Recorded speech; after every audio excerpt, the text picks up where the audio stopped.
All right, everybody, we're back with more Halon, which is the Halo fire retardant stuff. I don't know. Whatever. Halo campaign evolve. Let's get through more of this game. It's risky, but if you get close, you can hijack that Covenant vehicle. If I can get close. Also have to get, like, incredibly close. I'll figure out this hijacking business at some point. It's risky, but if you get Okay, close, like, you can hijack that Covenant vehicle. there we go.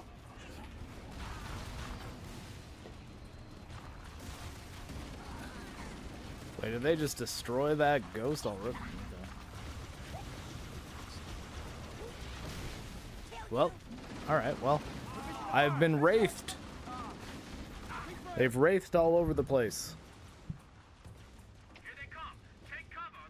I was exploded by wraith goo. It's risky, but if you get close, you can hijack Can that I Covenant actually vehicle. just, like, hop in the Warthog? Can you guys get in here? Thank you. Now, maybe this one can aim, because my last Warthog turret gunner could not aim to save his fucking life. Fucking chromatic aberration in this game is insane, and there's no option to turn it off. Okay. I don't think the Warthog's a good idea, considering how fast the enemies are in this area. It's risky, but if you get close, you can hijack that Covenant vehicle.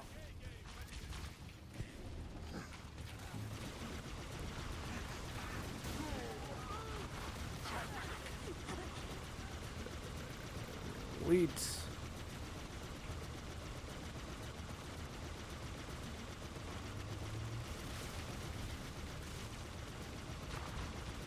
Come on.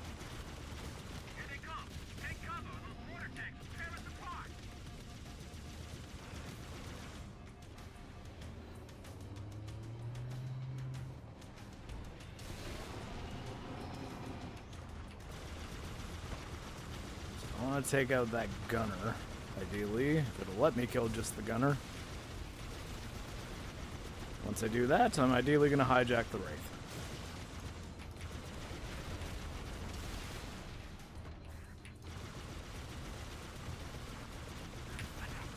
Go grab.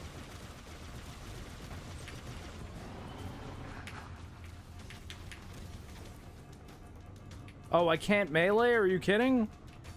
Oh, wait. Hold on.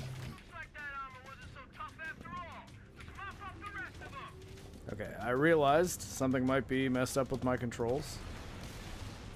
Which is weird, because I feel like I definitely set what melee should be yesterday, but I guess I'll see if that has been overridden by this game that always seems to change stuff on me for no reason.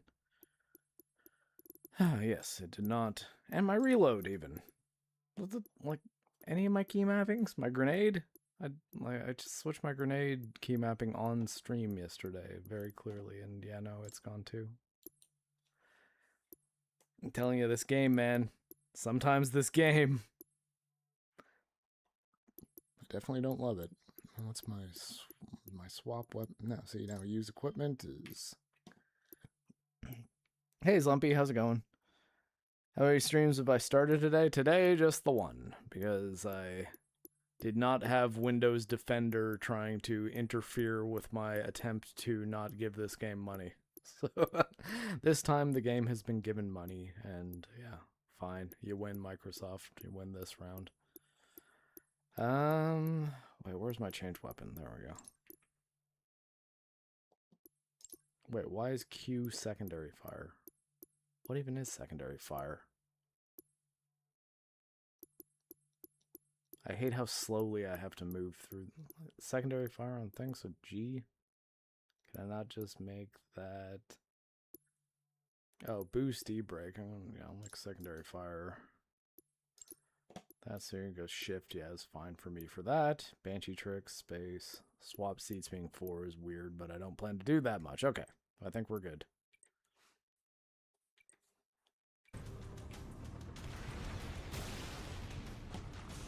We have a tank.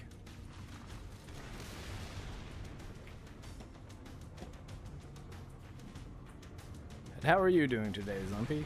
Hey, Boss Hog, how's it going?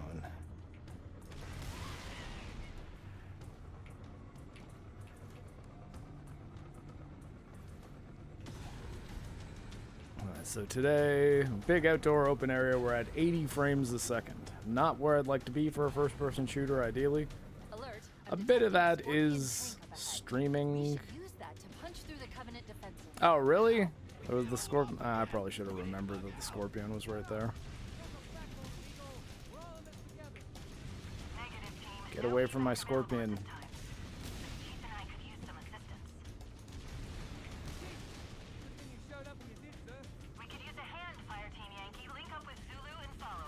Damn Yankees.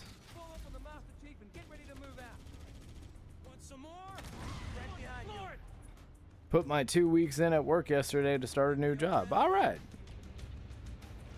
I guess you could share what you do if you want, but don't feel that you need to. Just know that my curiosity is there, but I also know that that's a sometimes risky thing to answer on the internet.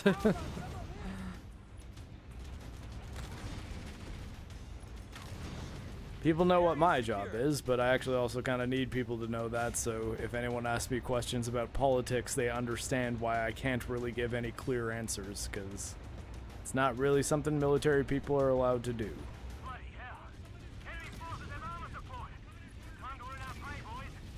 That is why, if you want to know my thoughts on Trump, on the war in Iran, on especially Canadian politics, my answer is I have no specific comment. And I mean, to a degree, that's kind of a nice thing to have as a rule on the internet, just because it stops you from getting involved in just autistic debates that end up pissing everybody off. So I'm here to talk about video games and movies. Sometimes I'll talk about cultural issues that are adjacent to those things, but never specific things about politics and world stuff. Working as a manager, and now I'm going for a job that pays 6 times more. Holy hell. Congratulations, man. That is definitely quite the raise. I might be getting a bonus of sorts this year for it's like a time in the military thing that they're giving us. I don't know, though, and I might not know until the time comes, whether or not my reserve force time counts towards the, tiers of the time in the military bonus thing. Which, I mean, considering I've spent now 14 years full-time military and I had 10 years before, that bonus would be, double if it counts my reserve time. So I'm kind of hope it does. It'll definitely make paying things like my car and house insurance next year a lot more easy. But, you know, any bonus is nice. I think at the same time, though, I don't know whether or not I'm going to decide to start trying to rise the ranks in the military a little bit, going for the leadership ranks, which I've wanted to avoid for the last several years, and I've not really figured out whether or not I want to actually start moving up. But because of how short staff we've been at work and how little leadership we have, I kind of feel that I'm in a good position to enter a more command style role. And while it is more money, it's not a lot more money, and it's a lot more responsibility. And granted, if I make sergeant at any point, then that's quite a bit more money. But I don't know that I've got enough time left in my career to even do that, so it's something I'm still kind of thinking about. But I mean, hey, I guess I don't have to retire once I finish my contract. I can still keep working, though kind of don't necessarily want to be working into my late 60s as a crippled person. I think 52 for retirement would be kind of nice, or at least not retirement like I'm not going to do any work ever again, but retirement is in retire from the military. The Scorpion tank is looking a little roughed up. Should maybe consider ditching it. Want to hear politics? There are plenty of channels out there. Yeah, I mean, you'd be surprised, though. Sometimes people just, have to know what your thoughts are. And I'm just look, I'm pretty politically moderate. I was a art student in high school and a film student in university in Toronto.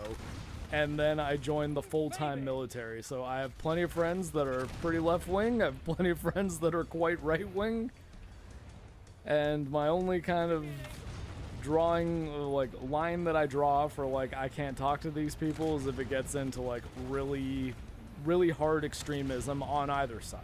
I don't think that far right people or far left people are anything other than kind of insane. But, you know, I don't care who you vote for.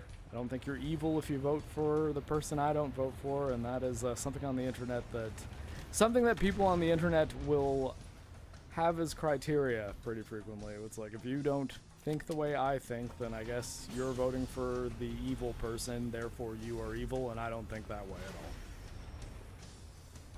all. I understand that people vote for the people they vote for their own reasons, and whether that's one specific issue that's very important to them or the whole scope of someone's policies, I think it's acceptable. It's your right to vote. Like, you have that freedom, and I don't necessarily that says anything ultra clear about who you are as a person. And you know, it's something that's always bothered me about the post 2016 internet, where it seems like all these people act as if they're fighting in a war of some kind, and it weirds me out. Hey L-Dub, how's it going? Out of curiosity, did the Canadian military impose rank requirements to stay in? No.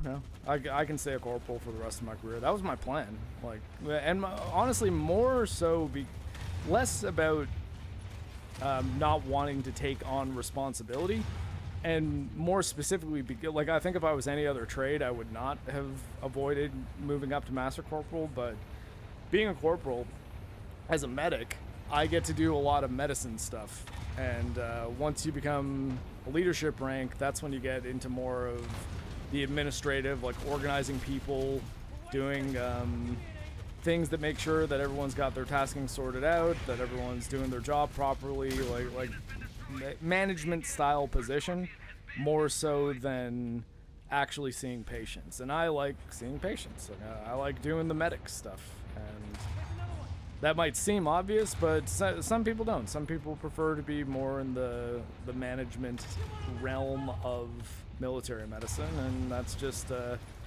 never really been me. At the same time, I think that I might be getting to a point in my life where I have enough experience and I know enough. Mendoza! I saw that. And I know enough about how the clinic that I work in and the taskings and deployments we go on, I know how they function quite well. And so I kind of think that there's a part of me that might want to consider doing more of that stuff. But I spent this last week, my petty officer, and because now my sergeant, we have a Navy guy, so it's petty officer second class is my sergeant, effectively. Saying sergeant is a lot easier. My PO is also something that people don't quite understand what I mean. But effectively my sergeant, and all the master corporals were gone, so I was in charge this past week, and I did a pretty good job. Though my veins are all blown and I look like a heroin addict because one of the things I did was I taught an IV class, and I volunteered myself as the dummy for all the people who didn't have a partner that was willing to get an actual IV start done on themselves. So I've got bruises all over my arms and hands. They'll heal though. I think I'm gonna go back and get that Wraith because our Scorpion is pretty fucked up. I'm running into the Wraith. Oh, you had a massive buffer like on the stream. Is everything okay now? Hold on one sec. I'll tab. Looks like things are going okay on my end. Yeah, that might have been YouTube. Nothing. There was nothing that was noticeable in my computer at all. So. Come on, floor it. Get in the gunner seat, and hopefully you know how to gun. There you go. We're wraithing. We're wraithing hard. Ah, it seems smoother now. Okay, cool. Ah. Damn you, motion blur. And the fucking, like, look at the I don't know if you guys are clearly seeing this, but when I do that film grain motion blur shit that's happening, it's like I almost feel like I should turn. Hey Jojo, no, I know, Jojo. Unreal Engine 5 fuckery is weird sometimes. Oh, my alarm. I should wake up now. Okay, I'm gonna turn motion blur on and see if that makes the motion blur effects that are still there, even though motion blur was off, less ridiculous looking. Oh no! Showtime! Don't kill that Marine. Okay, cool. There we go. That's still kind of doing it. There's so much extra HUD BS. Yeah, I think I'd have to go back. Some of this stuff I remember being in the original Halo, but I'll tell you what wasn't. Was the weird chromatic aberration film grain motion blur stuff that when you... It was just a normal blue light. Here, when you with the Wraith, it's like... There's like film grain and chromatic aberration and motion blur happening, even when motion blur is off, and I think it looks slightly better with the motion blur on. Like... But at the same time, it's just there's so much weird visual shit in this movie, and I don't understand most of it.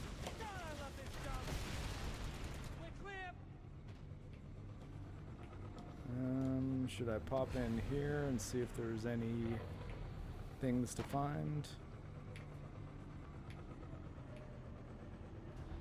Okay, don't die, Marine.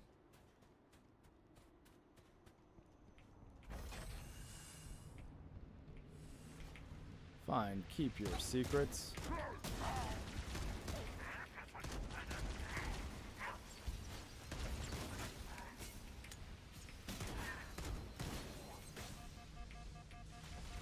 Ah! Okay, fine. You two better be dead. Area secure. Okay, cool. Is there anything in here except for some sword elites? It's like, oh, well, what if they wanted an energy sword? They could get an energy sword in here. Perhaps that's what it is. Is the DLSS upscaler the effect thing? So DLSS just increases the resolution. And if I turn it off, this game goes down to like 52 frames a second. Currently, let's see, what level do I have it at? I think I have it at high. Yeah, so high, so right now it is 59% render resolution, and it's just upscaled to 4K from whatever 59%, like a little bit over 1440p. 1660p or something like that. If I put it on native, and let's say even for sake of argument, because even in the menu I'm getting 50 frames a second with nothing happening. Let's see, graphics quality preset, let's go down to low. And yeah, I'm at 56 frames a second, 4K low. Which, and that's with low settings with DLSS off. Although, here, I guess for sake of argument, with no DLSS, so this is just native 4K, granted at low settings, hop on, let's see if we still get the weird chromatic aberration film grain shittiness. Okay, Marine. Hop on, Marine. There we go. And yes, it is still there. So it is not the upscaling, it is the game. Like... God, this game is so bizarre looking.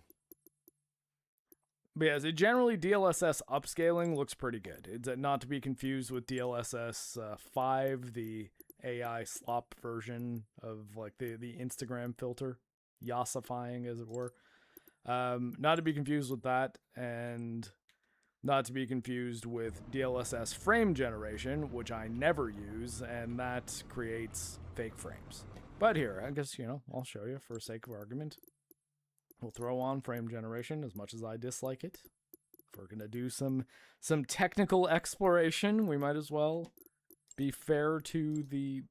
Is it... Okay, I was about to say, is it like not allowing me to do that? So now it says 120 FPS. The thing is, Now my mouse feels a little bit weird to use because some of these frames are fake and we might start noticing some visual glitches.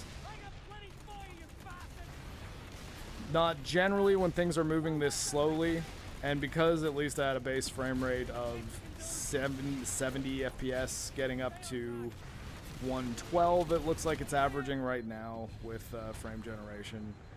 It's not looking that bad, and we're not getting as many visual artifacts as we might have otherwise.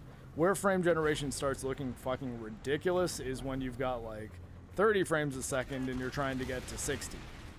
Like here, it's like there's still a pretty decent base frame rate, and the frame generation is just kind of buffing things up.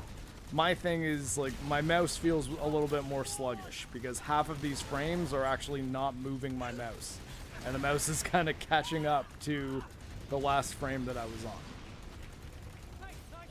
And I might notice it a little bit more the next time I'm on foot, which is why we'll leave it on for the time being. This should more or less even out the frame rate until it crashes the game. So that big hitch, that's the first time we've had a big hitch like that in this game. And I believe it's because the fake frames didn't know what to do for a moment there. I find that stuff like that happens a lot while using frame generation. Now, there are people who love frame generation because they don't really understand input latency or what frame rate is beyond, oh, it looks smoother. So this one, God, fucking... The chromatic aberration in this game is wild, too. Like, if you ever noticed there's, like, green, blue, and red lines that just kind of appear, like outlines that appear around everything for a moment.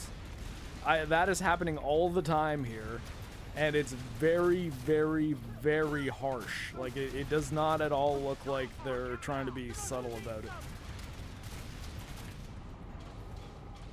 Are we not able to knock the turret off the Phantom? Phantom? I think that's a Phantom. That thing looks like trouble. Well. This frame generation simulates multiplayer lag in single player games. Yeah, well, and there's people who use frame generation in multiplayer games too, which I think is insane. I'm like, wait, no, you can't have frames that you don't trust when you're trying to play like Counter-Strike, man. Like that is going to get you killed, or Valorant, or like whatever kind of fast, ultra competitive, fast time to kill first person shooter you're thinking of. It's actually been a long time since I played Valorant. I quite liked Valorant when it first came out. I made a video on the beta, and I think I finished the first battle pass of Valorant. Didn't do much more than that, but hey, you know, still not nothing.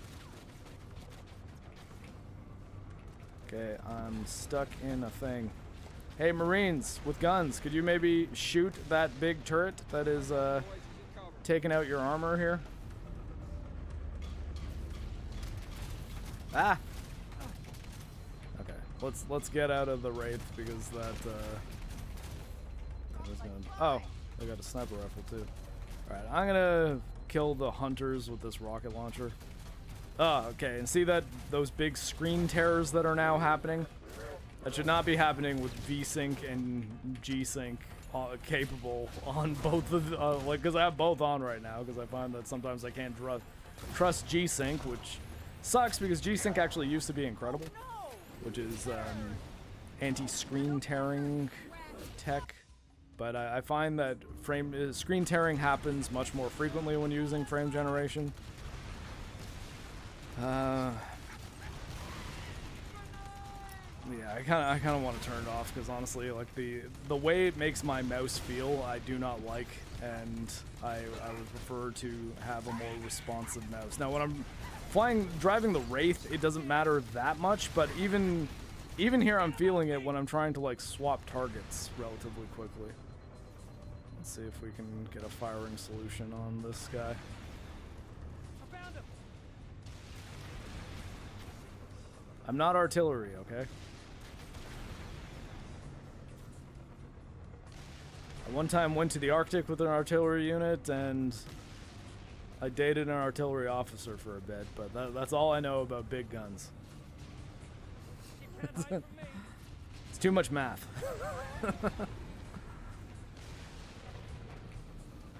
Though it kind of reminds me, I had this like program back. Part of the reason I was able to do things like play Quake 2 and even the Doom games and stuff when I was a kid is my dad would essentially say that for me to get a new PC game that was like a first-person shooter or something like that, I had to complete one of these like math games. Like I think it was like Math Blaster, and I think there was an Algebra Blaster one.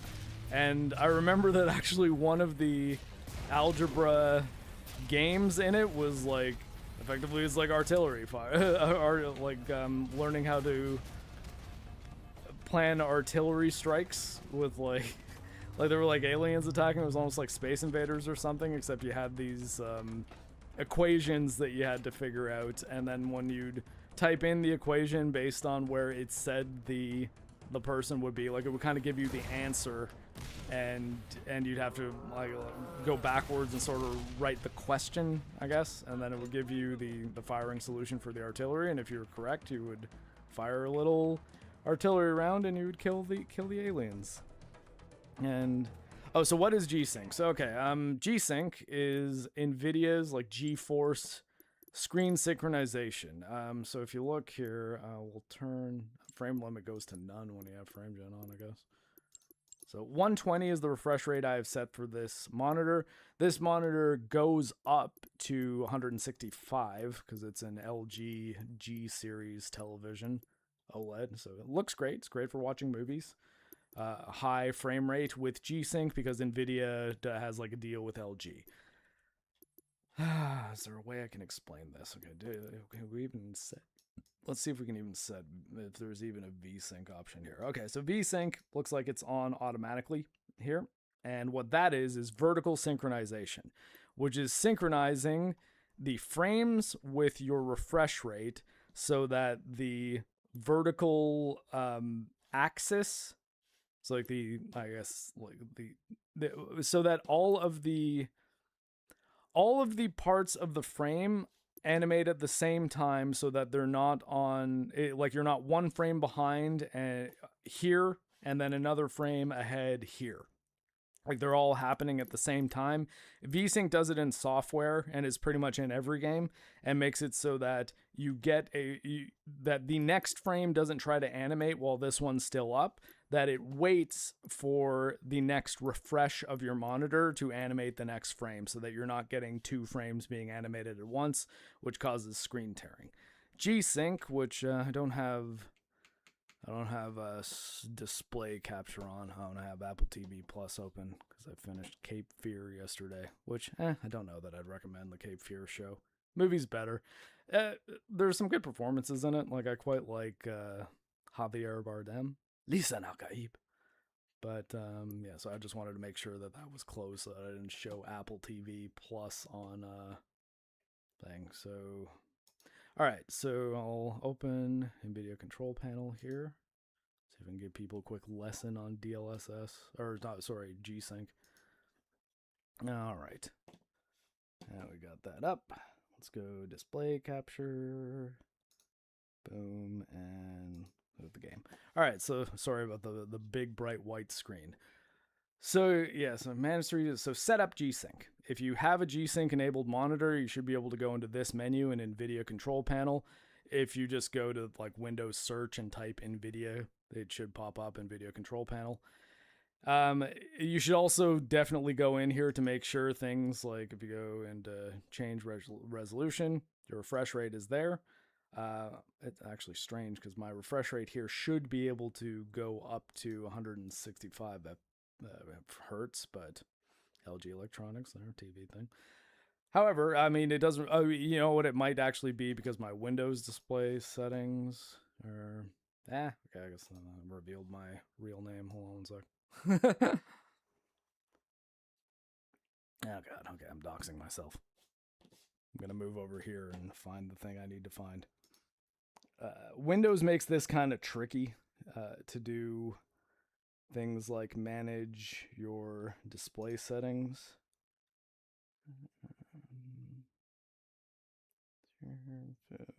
So you have to go into advanced display in the Windows display menu and then actually set your refresh rate here. So And there, it's still capping me at 120 FPS. 120 hertz. Okay, well, I can figure that out later, but it doesn't really matter because the reason I set it at 120 hertz is because I have to I have to do things like capture footage, and 120 hertz, 120 FPS is a good cap because then it what's it called?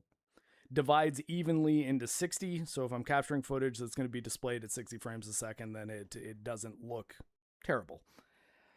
Asperger's for life. Play a better game than this woke, anti-male, anti-Christian trash. Well, I mean, I'm playing it and talking about how shit it is, so it's one of those I'm playing it so you don't have to. That said, I mean, the story isn't like... I wouldn't say the story to Halo is anti-Christian, unless you consider the Covenant an allegory for Christians, but... yeah, I don't know. I'm not sure exactly what the context is for that, but I've also not yet played the new prequel missions. That said, I don't recommend this game. I don't think you should buy this game, and not for those reasons. I think it's just a bad version of Halo 1. So yeah.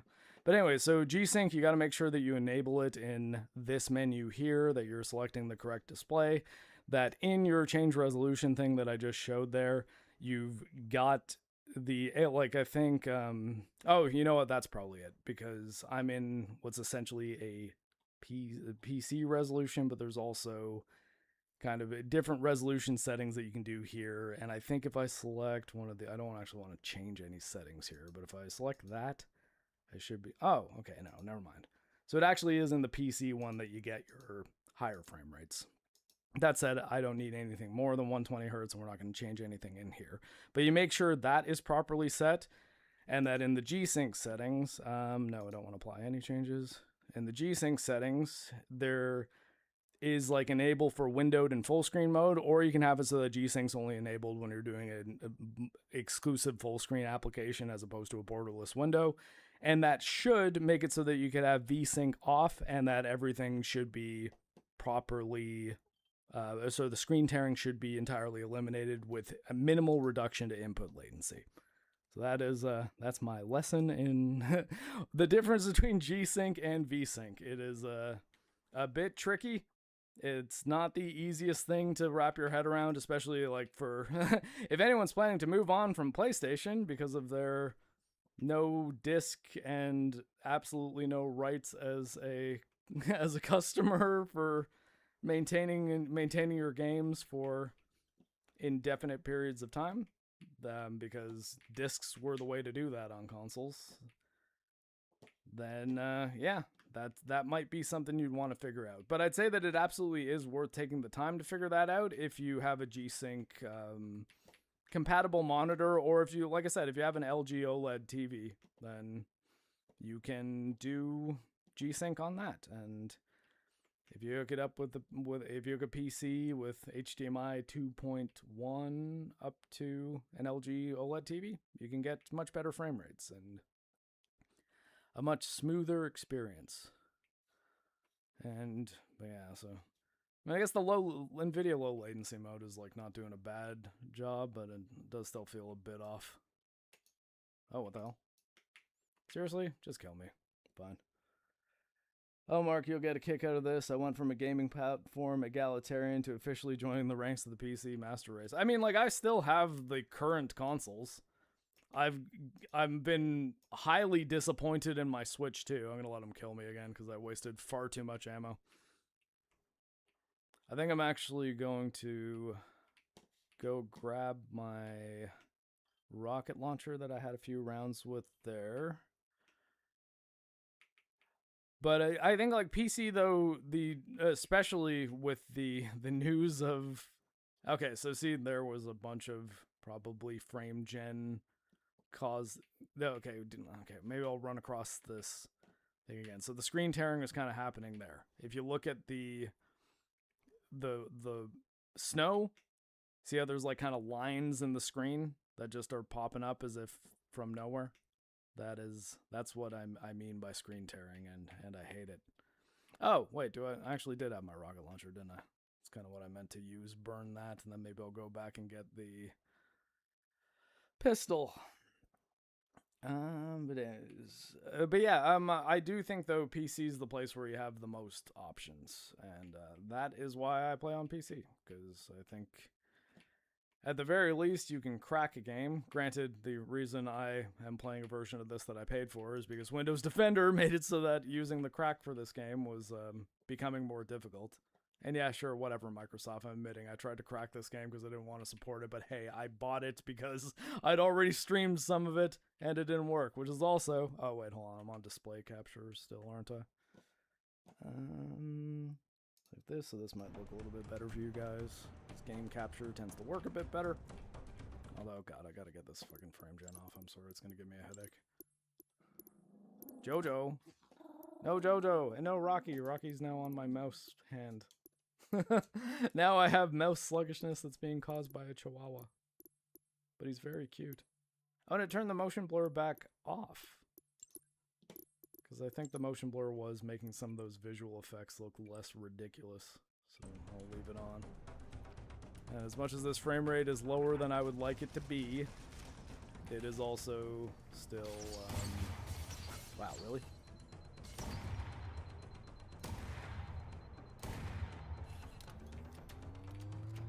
And yeah, so I was gonna say, so that is the reason why my first trophy in this game is finishing the silent cartographer or achievements. Because I technically did not, I was not playing a real copy of the game for the first stream. We need to get up this ridge. I'm in no hurry for a heroic charge of those guns, Cortana. It makes me wonder though if like Microsoft actually added a thing in Windows Defender that found the crack specifically for this game and made it so that you couldn't even add it to the Microsoft Defender antivirus exclusion. Because I was trying to, it just wouldn't let me. It's like, no, this virus is like too bad. You're gonna destroy your computer with this virus. We can't even allow you to add it to your exclusions list. Which again, another one of the reasons why I would kind of nudge people towards Linux unless you play a couple specific multiplayer games, because We need to get up this Linux ridge. doesn't say, hey, you're not allowed to do this thing with your PC that you want to do. It just lets you do it. And granted, it might be things that could destroy your PC.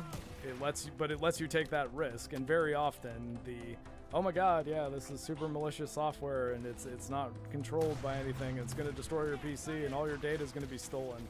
Often that is just like, yeah, it's a cracked version of a video game and they want you to buy the video game. That said, I feel like I'm going to end up losing money on this game ultimately because, yeah, so I'm not nudging you guys towards it. I just appreciate having the viewers, but I've not made a ton of money on the Halo Campaign Evolved stream. So. But hey, hopefully it might end up coming full circle because now playing through this and having the criticisms of this game I have, Metal and I can talk about it on our show. And Forge tends to do pretty well. And tomorrow we have the Forge on Spider-Man Brand New Day. We need to get up this ridge. People tend to like it when we talk about the Marvel stuff. Guns, Cortana. Holding position.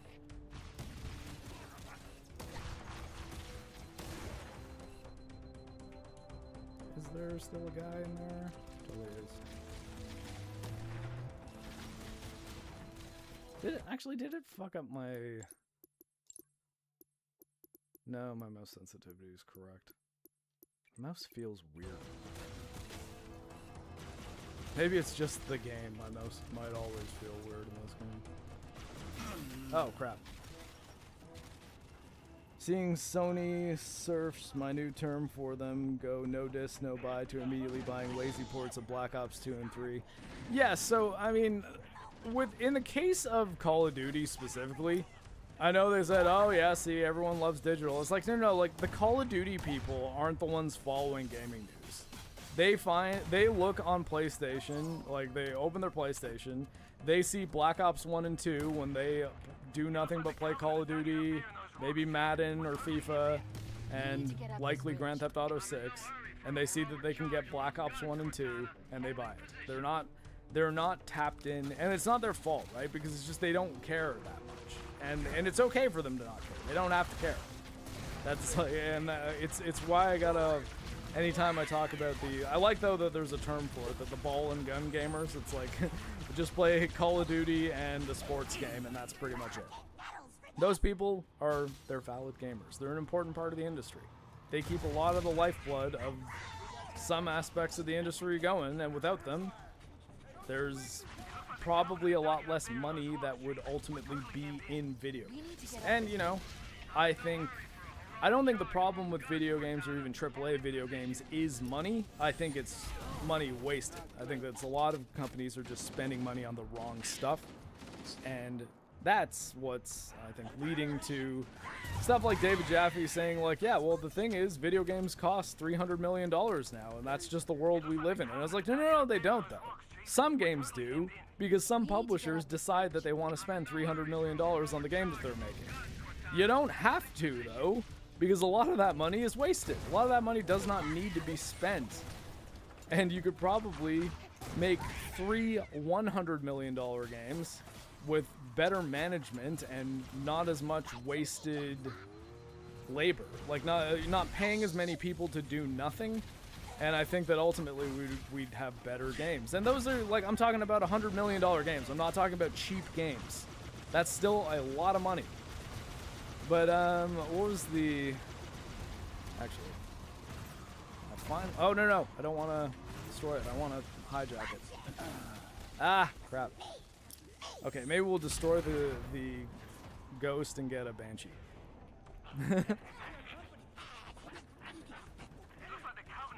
But, like, I guess what I'm trying to say, though, is, like, the type of gamers that just will buy Call of Duty Black Ops and not care about owning it physically or whether or not they can ever own any game physically, because I think actually that, I'm not so sure about that. I think some of them do, and I think some of them will, and I think most of those guys don't know that yet. And I think a lot of them are going to find it out when they buy Grand Theft Auto 6. Because I'm willing to bet the reason why Amazon apparently sold out of pre-orders of GTA 6 is because a lot of those people think that the thing they ordered on Amazon has a disc in it. I don't think they realize that they are going to be getting a little slip of paper that says, yeah, enter this in the PlayStation Network and we'll give you your copy of Grand Theft Auto 6 after you download it. I think a lot of those people are going to be really pissed off. That said, I don't think the effects of all of this are going to be felt for another whole year, because it won't be until the 2028 the 2028 actual elimination of disc production happens that Sony's going to actually start feeling the effects of this. Which is why, like, when the Sony CFO was like, yeah, this has had no tangible impact on our business at all, so we understand that some people are upset about it, but really, it's not going to hurt our bottom line even a little bit, and we know this now. And then you even have guys like who, you know, like I respect. I met him. He interviewed me before I really even became a YouTuber. But like Colin Moriarty saying like, yeah, well, I mean, obviously this is true because they're not allowed to lie to their shareholders. So clearly they've seen no impact at all from the no disc, no buy stuff. It's not changed anything. They're actually even doing better than they were last month. And my whole thing is like, yeah, I mean, I don't think she's lying, but I also don't think that the timeline we've dealt with thus far, being like a month since saying we're not ever making discs again starting in 2028, I don't think that is, I don't think it's reasonable to assert that you can understand what the financial impact will be. Because I think it has to be after the ball and gun gamers have realized that they no longer get discs. Wait, so can I not hijack Banshees? Is that it?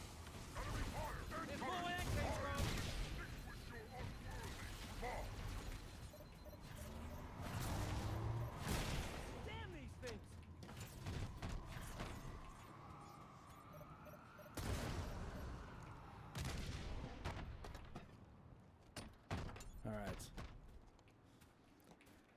But yeah, so, but I think, though, probably their quarter 2 2028 is when they're really going to be seeing it. I also think there's a good chance that a lot of the people who have said, yeah, I've canceled my PlayStation Plus subscription, I'm all but certain, granted it's a guess, but let's say I would put money on the fact that a lot of the people who, any of the people who were serious about actually canceling their PlayStation Plus subscription probably had it paid up until likely at least the second half of this year, because most of the PlayStation people who like primarily play on PlayStation don't go month to month on their PlayStation Plus. They buy like a year, and that year you can't cancel it. So you can cancel the renewal on it, which, like, when people say, oh, they're not canceling their subscription, they're canceling the renewals. It's like, yeah, because that's all you can do. You can only cancel the renewal. So that, like, it'll mostly be felt, and at least in the lack of PlayStation Plus subscriptions. That Sony will only feel that. What the fuck? What did you even do? Is that like one shot from that plasma rifle? Anyways, that will, like, that financial impact will only be felt when those people who will not be auto-renewing, when their accounts don't auto-renew, and all of a sudden the amount of money pulled in by PlayStation is substantially lower than it was the previous year. And that is when, like, the CFO will have to say, yeah, okay, so we thought that this wouldn't make as much of an impact, but turns out it actually did. Because I don't think there's realistically any impact that would be noticed now beyond the chatter online. And I think the chatter online is important, and I think that a lot of the people who defend PlayStation on YouTube don't want you to believe that the chatter is important, because you notice there's quite a few bigger name people who have made a big deal to say, yeah, all of the no dis no buy stuff, it's not going to do anything. Like, their decision's made, they're not doubling back on this decision, so you should all just stop. I disagree with that. I don't think anyone should stop advocating for what they believe in as far as what they want to pay for, particularly if it's what they want to pay to a company that they have been paying a lot of money to for a long period of time. I don't think you should ever not say no dis no buy on a PlayStation post on Twitter. I think that as far as people saying, oh yeah, well, it's actually impacting a lot of the indie games because their games get advertised on PlayStation's Twitter, and then it's just they're getting community noted and it's not their fault. I'm like, yeah, well, you know what actually will hurt PlayStation? If it gets to the point that they are no longer having publishers advertise their games on the PlayStation Twitter, which those publishers pay for. Sony doesn't just do that out of the goodness of their heart.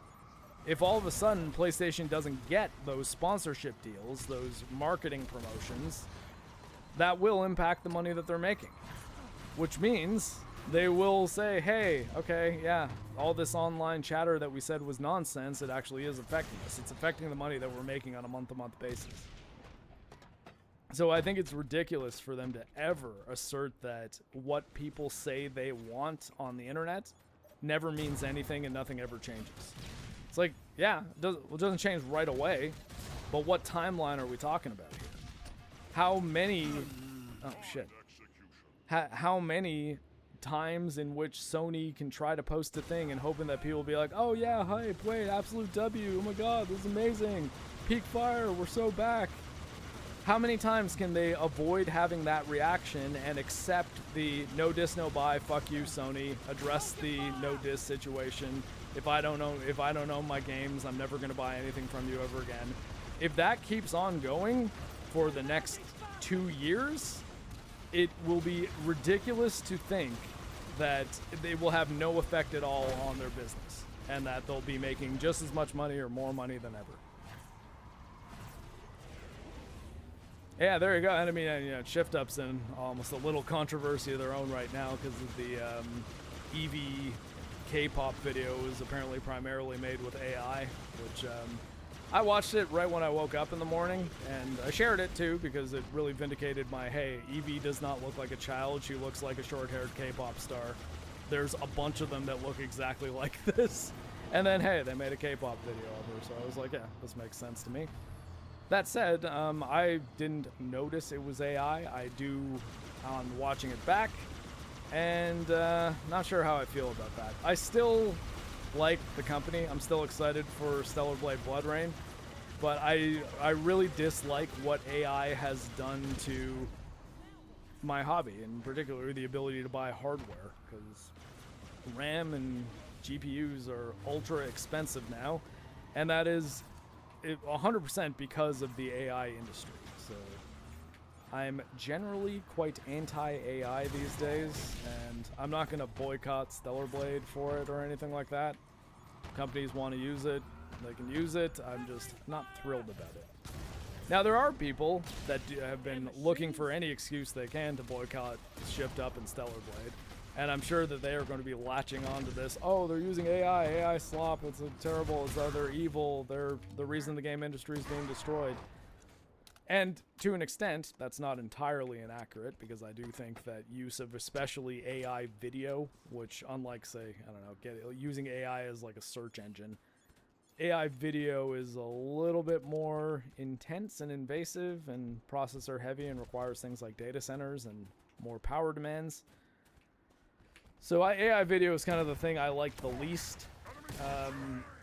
Though, I guess as far as streamlining the video game design process and talking about stuff like artistry and whether or not artists should be being paid on a animation per animation basis, or how much of game development being handled by AI is too much, is it any, is it a little bit, is it used for reference but not for final product, like all those questions I think are absolutely worth asking.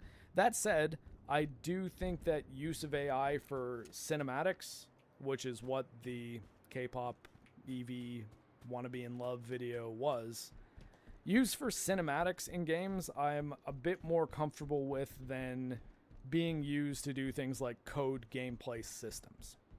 Still don't love it, but if you look at a company like Sony, who spends, like, to tie it back to the David Jaffe games cost $300 million now and that's just the way it is comment, if you tie it to a company like Sony and how much money they spend on making really nice, realistic looking cinematics, maybe some of that should be handled by like using AI to cut down a lot of the cost, because I don't necessarily think that making every single game look like a ultra high budget CGI movie while you're not playing does a whole lot to encourage companies to make the games play well.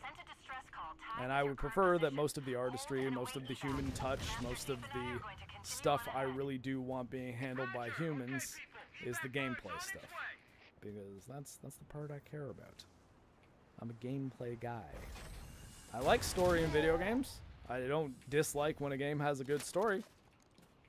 I just prefer the part of the game that I'm actually playing. Oh, hey, Metal, how's it going? Yes, I'm assaulting the control room. I was explaining earlier that my my attempt to subvert the system was overruled by Windows Defender. That basically made it so that I could not exclude the Rune DLL from my antivirus at all, so I had to end up buying the game. But I'm probably one of the few people who my first Steam achievement for this game was finishing the Silent Cartographer. But yes, here's hoping our brand new day stream goes well tomorrow, though, because I had to end up spending money on Halo Campaign Evolved to finish my streams on it. That said, I'm hoping to finish this game this weekend and be able to stream a much better and much more affordable game, because Episode 2 of Fallen Aces came out, and that maybe even ties in a little bit to the Sony and Marvel, and hey, I mean, maybe even a character too, which I guess it's probably out there spoiler-wise, but I don't want to spoil it here. But my friend who worked at Insomniac, he left id Software and then ended up working at Insomniac on the Spider-Man games and worked a bunch on the Wolverine game. He left Insomniac and is now working at New Blood. His name's Mark Diaz. You can find him on Twitter. He's a pretty nice guy. He's a former Navy dude. It's kind of how we got talking, just over the course of, like, you know, doing first-person shooter stuff, and, you know, finding out that we're both, like, former military. And he worked on, he was one of the main devs on a Doom VFR, like the virtual fucking reality one. So worked on Doom Eternal. Guys got quite the resume, and now he works at New Blood, which is a company I like quite a lot. New Blood is one that I am happy to shill for, because I think that they make very, very good, very reasonably priced games. And Fallen Aces is, yeah, one of the newest ones that is currently still in development. and it just had its second episode release. It is a sort of pulp comic book detective, almost Watchmen like, but we're talking the aspects of Watchmen that are like the Minutemen, like, you know, the sort of early post-war, like 1930s kind of era superhero stuff, but it's very like the Shadow / Dick Tracy in style. So it's good stuff. But I'm gonna finish the campaign Evolved. I'm gonna do the prequel missions for campaign Evolved, which maybe I'll even do after this mission, so that we can ride this right to the end. We'll do the prequel missions before we interact with the Flood, because I've been hearing, not from any Metal, I've heard very little about this game from you, except for whether or not I should play. I'm stuck. No, speaking of Spider-Man, a blue spider. Yeah, that way I won't miss watch the actual combo. Get some extra time tomorrow. Dark hour is a bit late, so we start hours late. Yeah, we can start an hour late. That's totally fine. And oh, did you get my message about the following week? Oh, hold on one second. I just realized I missed a mixtape message. $5 from. Oh wait, did I get a super chat? Was that a super chat, or does it just say $5 from Slumpy? Hold on one second. I'm gonna check actual YouTube. Oh yeah, sorry about that, Slumpy. I saw Metal Commander's thing and I was talking too much, so I didn't notice that. But anyways, Metal, why aren't you supporting Mark more so he can enjoy mixtape? He needs that positive life experience. And thank you for the reminder. I do need to open the mixtape notepad. If you've not been here in a little while, there's a fund going to get me to play mixtape. That is now getting $5 added to it. I've been tracking it here. It is currently at, wait, hold on, $3, 100, so $102.50. Having that 50 there kind of sucks. You know what? Here, we'll round it up to 103. So let's call this, so 50. We'll call this 98 instead of 97.50. And yeah, so $103. We're a little bit over 25% of the way towards the make Mark suffer through mixtape goals. And hey, just got 5 of my bucks towards it. Well, I mean, I am actually, wait, mixtape's not going to cost $400. So yeah, hey, I got 5 of my Halo campaign Evolved bucks back. Are we sneaking? Apparently, caps lock is not sneak. Did think that was kind of, oh my god, the crouch walk speed, fucking hell. Yeah, part of the. Okay, so yeah, again, like I don't want to jump the gun on the Brand New Day discussion. I really think the villain's motivations are a little bit over the map, and I don't really think. I think the movie kind of glosses over some of the unforgivable things that the villain does earlier on in the movie, and that is kind of my major problem with Brand New Day. Though generally, I enjoyed it. I liked my time watching it for the most part, which is not something I've been able to say about an MCU movie in quite some time. Not a perfect movie, and I think the people saying that it's as good as Spider-Man to like Raimi Spider-Man 2 are insane. It always happens though. It's every time something happens and a movie is like a little bit good, people say it's way better than anything that's ever happened before. Oh, Metal didn't like it. There you go. Okay, so guess there you go. I'm gonna be the positive one. And hey, maybe my discussion with Metal will make me like the movie less, but yeah, there were definitely aspects of the movie that I dislike. I also think that the here's the minor spoilers, the Spider Tracker app, I think the existence of that is a major problem, because can you imagine what might be a consequence of there being an app that tells you where a superhero might be at any given time? There's this thing called intelligence, everybody. It's a thing in the military where it's like, hey, we want the enemy to maybe not know everything about our position because that might actually help them do bad stuff to our team. If the enemy knows where I am at all times, they know where they can attack that I will not be to stop it, or they will know where they can go to attack me. But yeah. Those two things I think were my biggest problems with it, and maybe a little bit of plot armor for the Punisher during a certain fight. Good morning, Mark. How are you enjoying the Halo campaign Evolved? I am not enjoying it at all. I hate it. But I do want to get through it and finish streaming it so that you guys can see my issues with it. I think that when I'm indoors, the game doesn't run quite as shitty, but man, some of the, like, look at even the LED on the back of my plasma pistol. Look at the fucking seizure it's having right now. Like, I see you use that word a lot. I really gotta think of a different descriptor. A lot of the visual effects in this game are constantly just doing weird things that I don't understand. And it was to the point that right now I've turned motion blur on because I found that some of the visual oddities, part of the reason why they looked as shitty as they did was because I think they were clearly designed to have motion blur on, and when you turn it off, it makes them look even more surreal and fucked. That said, a lot of the visual effects and post-processing in this game looks very surreal and fucked. In particular, two things that I can't turn off for some reason. The chromatic aberration and the film grain. Film grain and chromatic aberration in this game are insane, and I don't understand why they don't give me the option to turn them off. Because I can't imagine this game possibly looking worse without them. Oh shit, okay. I need a gun that is not a needler and that has ammo. Where are you? Gold. Wait, seriously?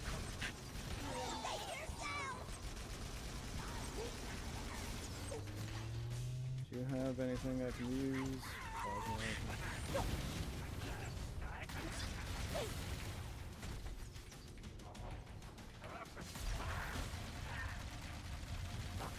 Like, and I mean, honestly, every so often too, I'll just have this flash of seeing posts that people have made, or I haven't watched much YouTube reviews, but like even like Twitter posts primarily of people saying that this is like the definitive way to play Halo 1, and that it's honestly got so many quality of life changes that make it quality of life in fucking Halo. Like, what are you talking about? What are you actually talking about there?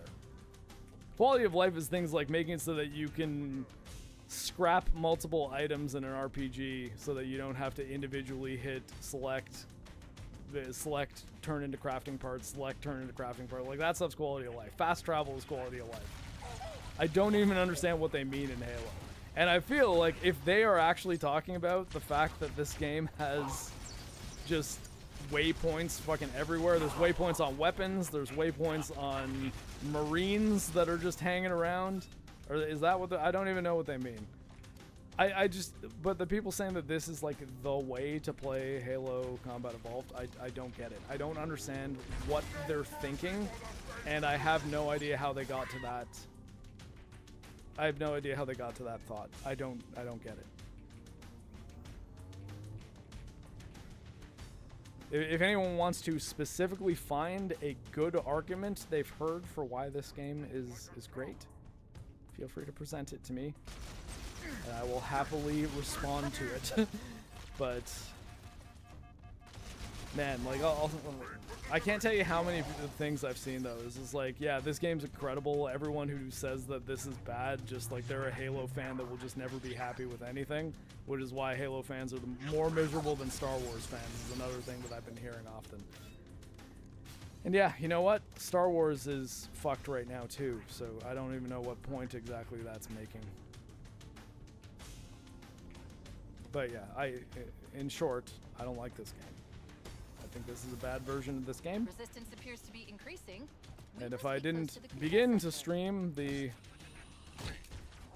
let's just say, off the books copy I was playing, and it's then getting fucked up by my Windows antivirus, I would not have paid for this game. I'm only really even playing any more of it so that I can finish streaming it, because I started streaming it and said that I would, and I care about making good on what I say to my audience, because Lord knows I've broken enough promises as far as videos I've wanted to make goes, and I don't like doing that. I prefer to be able to actually have what I say be real. Come on, shields. There we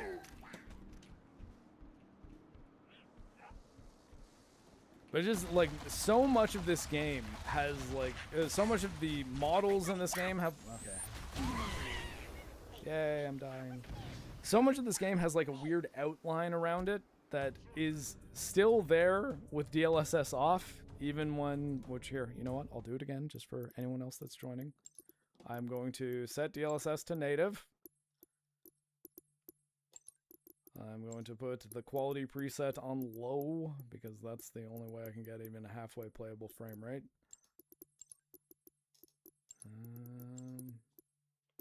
And here, we'll even throw on frame generation, so maybe we'll be slightly above 60 frames a second while doing this.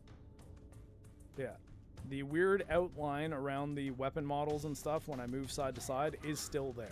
Granted, okay, I guess that maybe frame gen might be an excuse. And, wait, hold on. And things happen like my melee. When I'm right in front of the guy, just whiffs and doesn't do anything. But here, we'll turn frame gen off for that. The frame rate might not be above 60 while I'm doing this. But the thing that I'm talking about, that outline around the weapon model when I'm moving around, as if there's this, like, distortion that surrounds everything and that you can notice when it moves. It's always there. Now, it's a thing that I've seen in other Unreal Engine 5 games, but it's not a DLSS thing because this is native resolution. Like, it's not being upscaled. It's not a frame generation thing because I turned frame generation off for sake of that argument. So there's just so much about this game that just looks like sheer balls. Like, it looks like shit. And I don't understand how so many people are saying that this game looks incredible and that the artist formerly known as 343 Industries knocked it out of the park. Like, I'm like, what do you mean? What are you, like, actually talking about? Ah, fuck. Okay, well, at least I know there's an assault rifle up there. And, well, I think what's funny is limited health and health packs, I think, actually made the game more engaging, and I felt like I could actually take more damage. I feel like having the second health bar here, or second shields, because it's basically what this is, right? Like, I just have 2 shield bars.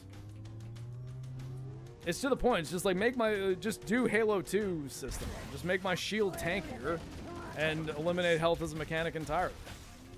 Like, if you're gonna do that, I think having it be so that I still get that and I'm constantly having to wait an extended period of time to get this health back. I don't get why this even functions the way that it does. Why are you the way that you are? My melee attack only works sometimes, not all the time. Hijacking, sometimes you can do it from really far away, sometimes you have to be super close up. You know, maybe I've also been told that apparently running back gives you a checkpoint if it seems like you're not getting a checkpoint when you likely should, or when you reasonably should get one. Yeah, we're switching to the definitely less good than it should be pistol. As another thing, like, check this out. That animation to switch from the plasma pistol to the pistol is painfully slow. So when you're doing the old wombo combo, the charged plasma shot, switch to pistol, headshot, it feels sluggish, and it feels like they're trying to discourage you from doing that, when that is the way that you fight elites in this game. That's the way that you get through Halo on Legendary. And you're encouraged to find a pistol because that's how you can get your precision shot without a weapon that's reasonably common and isn't like a full-blown sniper rifle. But they try to make it so that oh, we can't have them switch into the pistol. We gotta make that just not feel very good, and I hate it. Little things like that I'm just like, this wasn't a thing that needed to be fixed. It wasn't a thing that needed to be balanced. Things like the hunters not being able to be killed by a pistol shot. It's like, did you have to go out of your way to make the pistol shitty? That's one thing that a complaint that I've had about every single Halo game since Halo 1, is they never seem to want the pistol to be nearly as good as it was. It's one thing I actually quite appreciated about Titanfall 2. Where it said, hey, you know the auto pistol from Titanfall 1 that was kind of OP? Yeah, we're gonna make it like the end game weapon that you find. That it's like the finale of the game is you finding the auto pistol and just being able to do the craziest shit ever, and it feels amazing and it's awesome. They actually kind of do a similar thing in Doom the Dark Ages Revelations with the shotgun, the 93 shotgun. It's like, granted, that gun was never, it was the workhorse of Doom, and arguably not Doom 2, because Doom 2 was the super shotgun. But yeah, they make it so that it's like, hey, this old classic gun that we're throwing in this game, it's like in the same tier of weapons as the BFG and the what was the other one? Doom Eternal. The Unmaker. Unmaker? I think it was the Unmaker.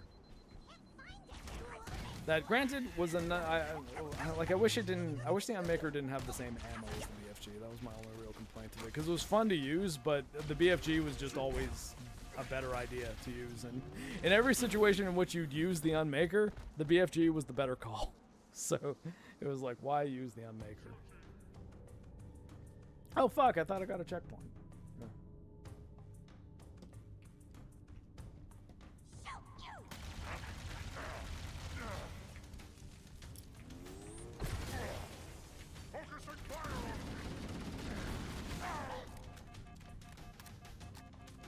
Hey, Johnny, in my opinion, the pistol is okay against hunters, too easy. That's why I avoid fighting them with the pistol. But I think the thing is, though, yes, they did kill hunters very, very quickly. But on legendary difficulty, it was the kind of thing that you would be in a hunter match, and if you understood the game and knew how to like get behind them and get that shot, that was how Chief could take out hunters in a way that was like extremely efficient and better than anyone else would imagine to. Like it added to the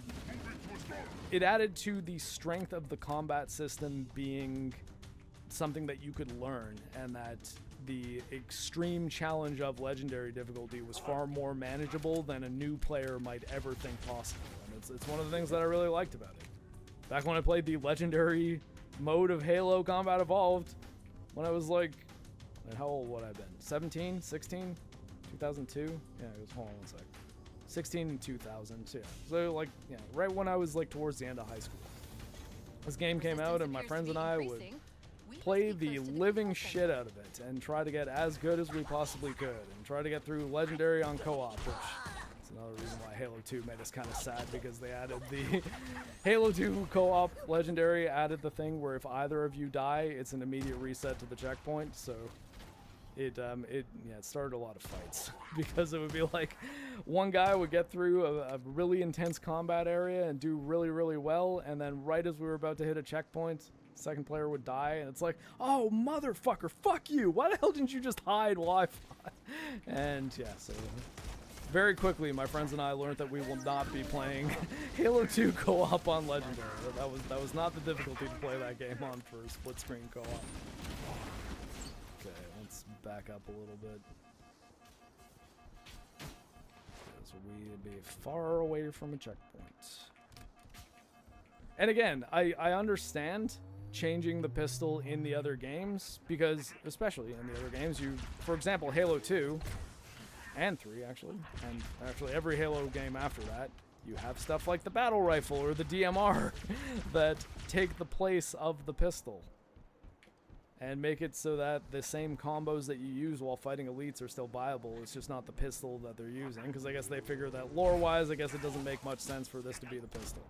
But this isn't a brand new Halo game. This is a remake of Halo Combat Evolved, of Halo 1. And this was the game where, okay, God, if I can actually aim the fucking thing, where the pistol had its finest hour, as war. 54 frames a second, Jesus, hold on 1 second.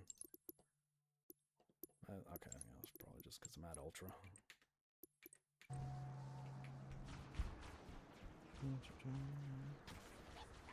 Ah, shit!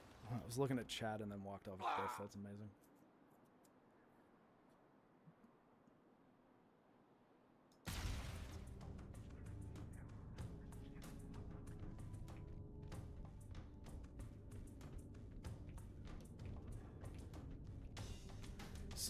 Halo 2 Legendary, I found the only level that was truly miserable was Not New Mombasa, it was the one that was after it. The second level that's in New Mombasa, were specifically the sequence where you have the big area where you've got a warthog and there's the jackal snipers in like almost like a big arena. Like it's a really big kind of oval environment that you're fighting a bunch of jackal snipers in. That part infuriated me. I hated that part of Halo 2 on Legendary. And sadly, Halo 2 on Legendary is the only one that I cannot really prove to you that I've finished, because I did play it. I didn't do it on original Xbox actually at the time. I did it on 360. However, I was playing the Xbox version of the game, so there were no trophies on original Xbox. So you'll have to take my word for it, unless I can just fire up my. I still do have that Xbox 360. So I can fire that up and take a picture of my save file. Like, this is probably the only way I could prove it. Close to the control center. But yeah, Halo 2 Legendary Co-op though, I would almost say it's impossible. I think it's impossible unless you have two people who are full-blown experts of the Halo games playing together. And yeah, I think just the idea of playing through Halo 2 co-op on Legendary successfully with just your bro, like normal dude, not like an elite level gamer dudes, is not happening. Because the odds of getting through those encounters alone was crazy at times. Getting through those encounters with getting through one encounter in which neither person died is, like I said, your best bet is probably for one of them to be hiding and the other one playing it as if it's a solo run. Hold on 1 second. Let me get a drink of water. Feel my voice getting scratchy.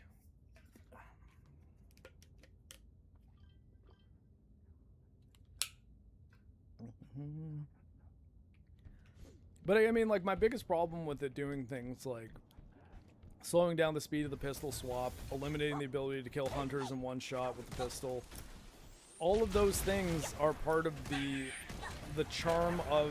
Oh, fucking hell. Could have sworn that plasma grenade already went off. They're part of the charm of this game. They're the things that make it distinct from the other Halo games. And I don't think that homogenizing the Halo franchise into all feeling like the same game is a good thing. I think that is worse than if all the games just feel like they're their own product.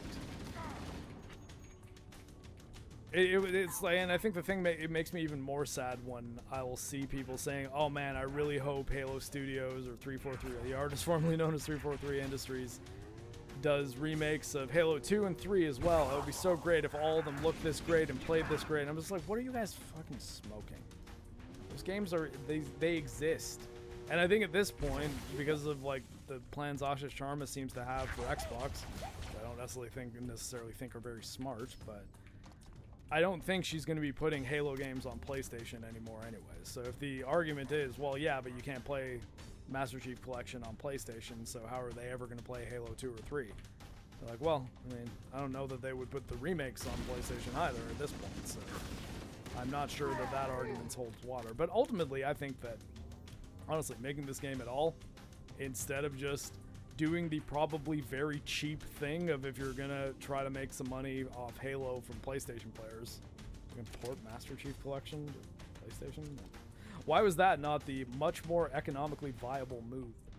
And I think the reason is they wanted Halo Studios, the artist formerly known as 343 Industries, to learn how to use Unreal Engine 5 and to start making games in this engine. Which, so far, not great results. I don't like this game. GYH Gylo Ren.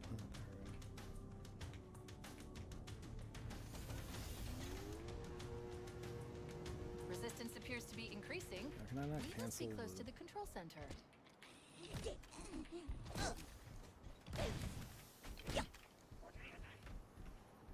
Did they hear me?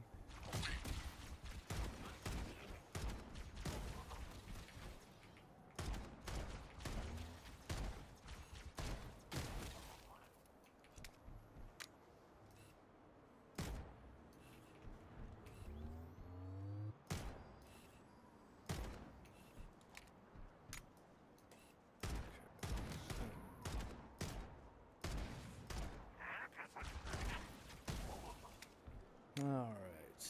Master Cheeks. Oh god. Oh yeah, speaking of Master Cheeks, part 2 of the... Actually, wait, do I have anyone in here who's a mod? Hold on a sec. I'm tabbing over, I can't see the... L-Dub, if you're still here, if you go to Mooler's channel and share the Halo series episode, Halo, the EFAP TV Halo Season 2 Episode 2, that came out yesterday. If you guys want to hear me, Muller, Rex, Fringy, and Patrician TV talking about Halo the TV series. Episode 2 of that EFAP TV is now out.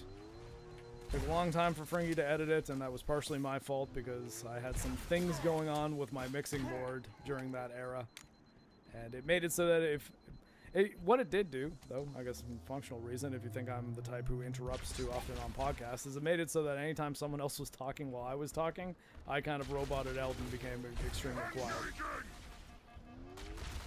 So hey, not a lot of me interrupting stuff there. I did get a checkpoint there, luckily, though. Otherwise, I would have ran away the second I saw those Invisidudes. I see you. Oh, wait. Thought I did. Hold on.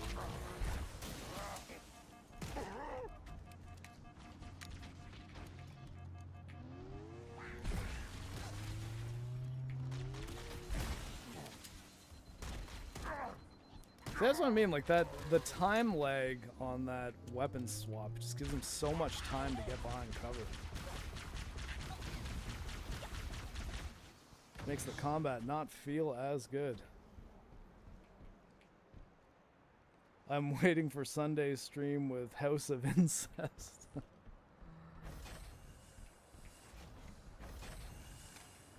I mean, yeah, there is a lot of incest in Westeros. I mean, hey, House of the Dragon's in the era where... I'm kind of wondering, though, where they're going to end this season. Because, actually, what episode are we on at this point? Like, episode 6?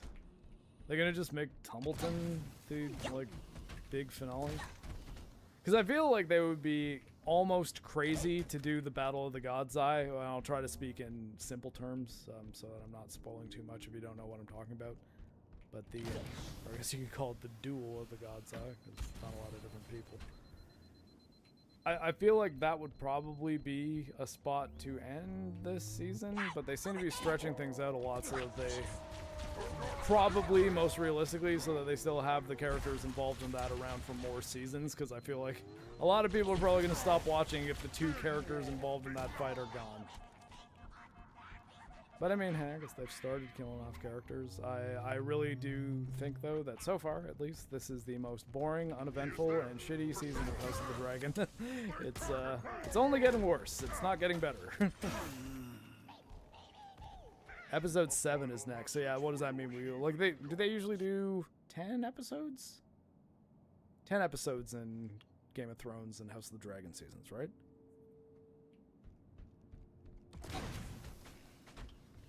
So we've got 4 episodes to go, including the one that is tomorrow. I like, really though, I always wonder how long they're gonna, or how much of the story they're even gonna show in this season, and how much of the ending is just gonna be like montage of episodes. Because I feel like they could do like a final season if they want to. Granted, this is a big if they wanted to adapt it accurately. This is in 8 episodes. Oh my god! So there's 2. Okay, yeah. So it's just gonna end with the Tumbleton. Okay, fine. Oh god. So yeah, I guess they are gonna try to stretch it out for several more seasons. But what I was saying was the ending of Fire and Blood, like the ending of the, I guess, Dance of the Dragons, one of the events in Fire and Blood, really kind of trails off towards the end. Like it doesn't end with like a big massive battle. It's a lot of, okay, now this person's installed as regent and now things are being run by this guy, and then this guy's doing this stuff, and there's these people doing these things over here, and this person's now the Hand of the King that's doing this. And once the main like Aegon versus Rhaenyra war is finished, there's a lot of epilogue-y stuff that involves some of the characters, but does like it really isn't a lot of big events. I guess it's probably the way to put it.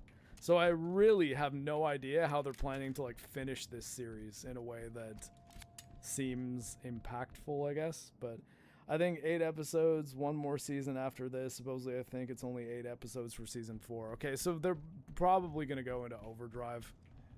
And they're likely going to make it so that the second last episode is probably the Battle of the God's Eye, and likely the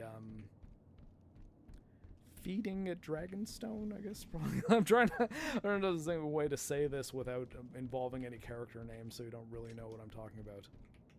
But yeah, the Dragonstone incident maybe will probably be in the same episode, and then they'll have the last episode just be like epilogue shit, I'm guessing. Because yeah, it would be very difficult to have this show end with like a big satisfying battle scene or something, and it probably is going to be even a more underwhelming series finale than Game of Thrones, because man, they really fucked up this show. I can't believe season 1 of House of the Dragon happened the way that it did. It's wild when you think about it. Like, how did they manage that? How did they manage to make such a good version of what was really not super eventful things in the book, at least at that point? But they made it all presented in a way that was quite interesting and compelling, and aided by a lot of really good casting and performances, a showrunner that seemed to really give a shit, and yeah, that went out the window.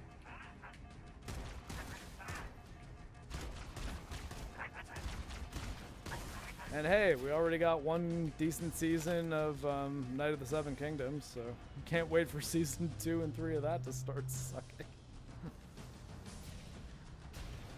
But I mean, again, like, also, even Night of the Seven Kingdoms has a similar problem to Game of Thrones, more so than House of the Dragon, where it's yet another incomplete story. Like, it's like that story is still ongoing. There's Dunk and Egg are still doing shit, and they've not really concluded either of their arcs. So it's like, wait, so are we gonna actually finish this one or no?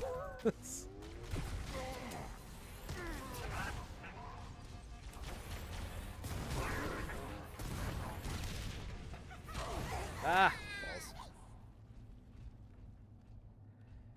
Yeah, it might. I mean, they've got another 2 novellas to cover. And both of them are pretty decent. Like neither of them are bad. And I think that the casting that they did for both Dunk and Egg is quite good.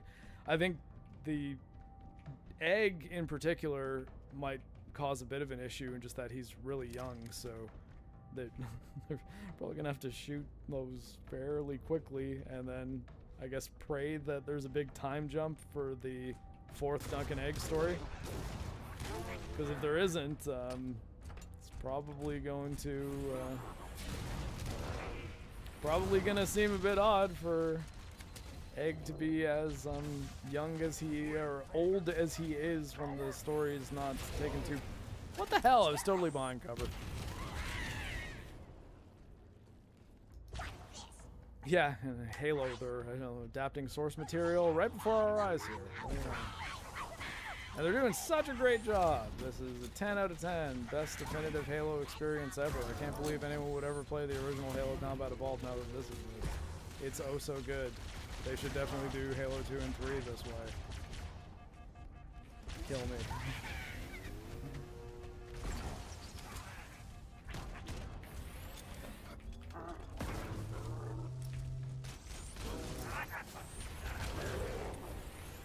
And fucking hell. Stuck in a wall. He will reveal himself. Seek him out and end his... But hey, we got Brandon Sanderson writing a Mistborn show that I really hope they don't fuck up. We have Apple TV starting fucking Neuromancer in January, which I really hope they don't fuck up. They, as much as, okay, this, I don't generally think this is a deal breaker, nor do I think it's a deal breaker in this situation, but they did make Molly black, which is a little bit strange because she's described as being very pale. I guess you could get creative and say she's a more light-skinned black woman, and black people can be pale too in their own way. But yeah, I guess like I mean, anytime I've ever read Neuromancer, especially saying as I believe I first read it after seeing The Matrix, I was just essentially picturing Trinity like, in Molly's role.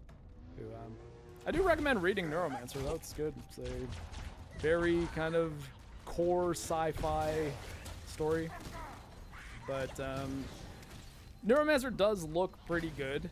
I hope it turns out well, but I am now in a situation where every time there's a book or a series of books that I really like that are being made into a show, I get a little worried. That said, I at least appreciate that Brandon Sanderson has personally written the scripts for Mistborn the show. He's kept creative control in that he at least wrote the scripts. So, and I mean, granted, I've still not gotten to. I'm 2 books behind on Stormlight Archive, and it was the 5th Stormlight Archive book that people are saying gets kind of shitty. I've not read that one yet, nor have I read Rhythm of War, which is the 4th one. Though I have read the first 3, which I liked the first 2 a lot, and I think the 3rd one is pretty good. The first 2 Stormlight Archive books are incredible, though. They're really, really good, and I very much recommend reading them. And I think the story is at least... It ends an arc, and a villain is defeated in a way that's extremely satisfying and cool. And yeah, I think the main character, at least the main character in the first 2 books, he gets a really good ethical, moral trial that has a resolution that's pretty damn satisfying and interesting and cool. And yeah, I recommend at least the first 2 Stormlight Archive books, Way of Kings and wait, now I'm forgetting the... Why am I forgetting the name of the second from the Stormlight book? Man, my brain is like short-circuiting these days. I'll remember it at some point. I remember the other ones, except for the one that is arguably my favorite one. But yeah, there's a battle at the end of the book I'm referring to that's just fucking incredible. It's a one-on-one battle with that involves the resolution of a moral conflict, followed by just one of the craziest fantasy action fights in any book I've ever read. But Mistborn, though, it's a trilogy. It's pretty much wrapped up by the time it's over.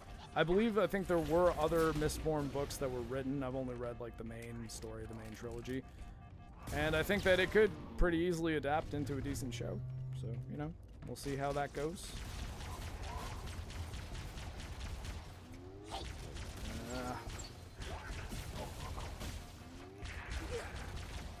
have a place to run. Alright, here. I'll run for a second and pause because I realize I might be behind on chat. Don't like the romance in Mistborn? I mean, I think it's okay. It has a pretty good resolution by the 3rd book.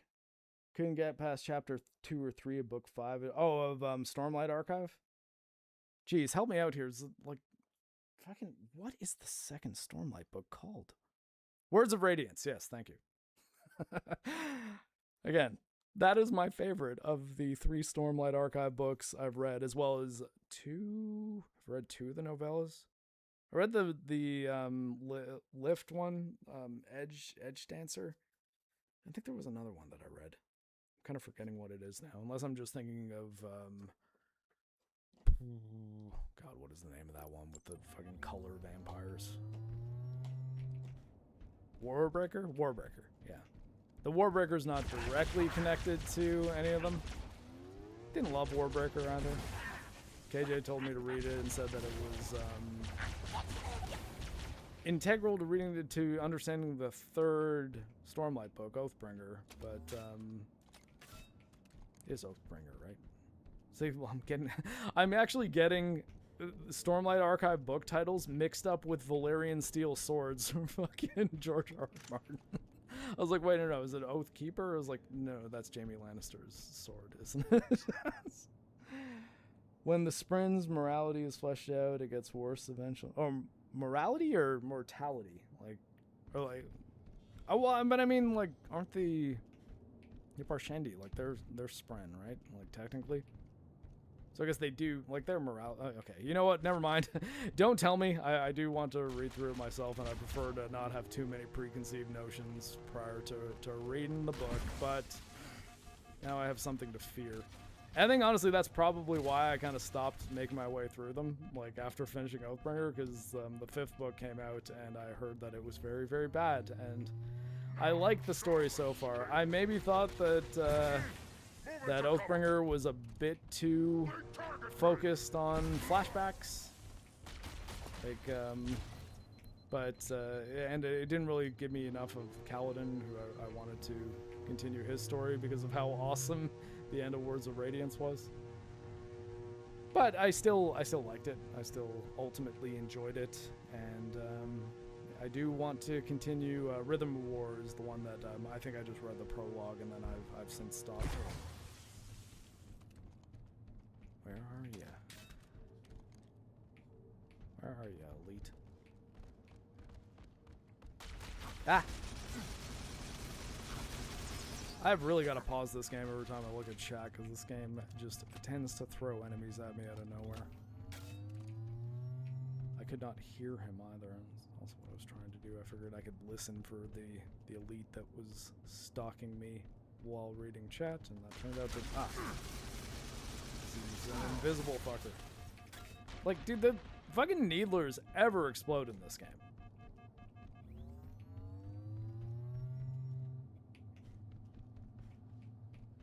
Jesus. I'm just gonna use a fucking rocket launcher on this elite.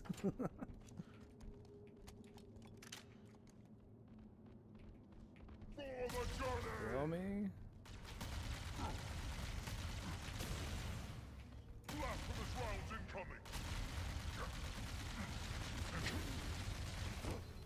Okay, finally.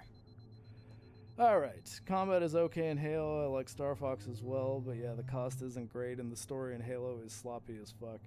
Don't find this thing that gag. Again, there's just no reason to own it. Exactly the same as Star Fox on Switch. Yeah, and I think both of those games have better versions that you can play on PC. In Star Fox's case, you don't even need to pay anything to play that one. Because the source port of Star Fox is Star Fox 64, which is essentially the same game as the Switch 2 version. And you know what? You can do things like modify the controls and add gyro to it, which blows my mind that the Switch 2 Star Fox gives you the option for fucking Switch Joy-Con mouse control, but I can't use the fucking gyro in the Pro controller to aim. What do you mean? Like, how? Who made that decision? I just don't even understand stuff like that. Like, it was thinking, it's like, well, I mean, you know, we don't want them using motion controls.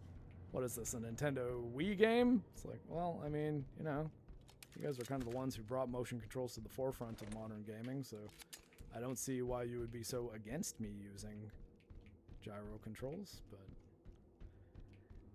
yeah, so that bothered me about Star Fox, but I did play it, and I also don't think it's really worth the money. In fact, in general, I don't think Switch 2 is worth the money. There's nothing on Switch 2 that I've played that I've thought, oh man, I'm happy I bought a Switch 2 because of this game. Not even the ones that I thought would be a slam dunk.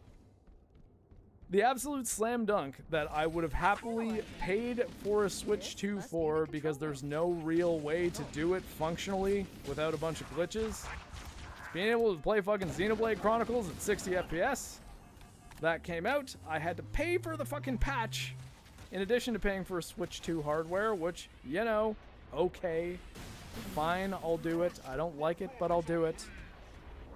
And it runs like fucking shit. It's a terrible, terrible, terrible 60 FPS patch. It is constantly dropping frames. There's screen tearing if you're playing it on a TV. There's so much about it that sucks that I'm just like, Xenoblade Chronicles is the best game that there's no good way to play it. Like, it's so bizarre, because I'm like, I would love to recommend this game because I really like the game mechanics and the story, but it runs like shit everywhere. Even on Switch emulators, there's not really a way to like get it running properly, and bothers me, because I was like, when they announced that they were doing not only a new Xenoblade Chronicles game, but that they were releasing patches for Xenoblade Chronicles 1, 2, and 3. And the only one I've played so far is 1, because I didn't want to continue playing them until I could play them in a way that doesn't run like crap. And yeah, ultimately, what ended up happening, they released a $15, or I think it was like actually $20. I think it's $10 American, but it's like $19.99 or $16.99 or something like that Canadian patch that looks like sheer hell. It looks terrible, and I don't think that I could recommend it. I don't think I could even recommend it to a Xenoblade Chronicles fan. Like, it'd almost be like, yeah, you know what? If you like the game as it is already, spending like $700 on Switch 2 and then $15 per Xenoblade Chronicles game to be able to run it at a better frame rate is not worth it, because the better frame rate also looks like shit. Which again, is kind of the reason I say, hey, port the games to PC, especially when they've been out for a long time, for game preservation's sake, because ultimately console games are trapped at console. The console they were made for is performance forever, and I don't think that's a good way to preserve games into the future. Octopus game, what, you're talking about Splatoon? I mean, yeah, like Splatoon's pretty good. I don't know about the new Splatoon game. It might be great. It might be just okay, but I've not played it. And why do I feel like there was a Banshee here that I could use? I don't remember flying a Banshee in this part of the game. Or can I just run all the way up here? Was that it? I feel like there was a thing that I did that made me not have to fight these people. Ah, what the hell? So you can't be run over, I see? Okay, I'm just gonna die. Oh, okay, well then, I'm not sure what you're talking. You're talking about that, like, Konami side-scroller? Because I think that's on everything.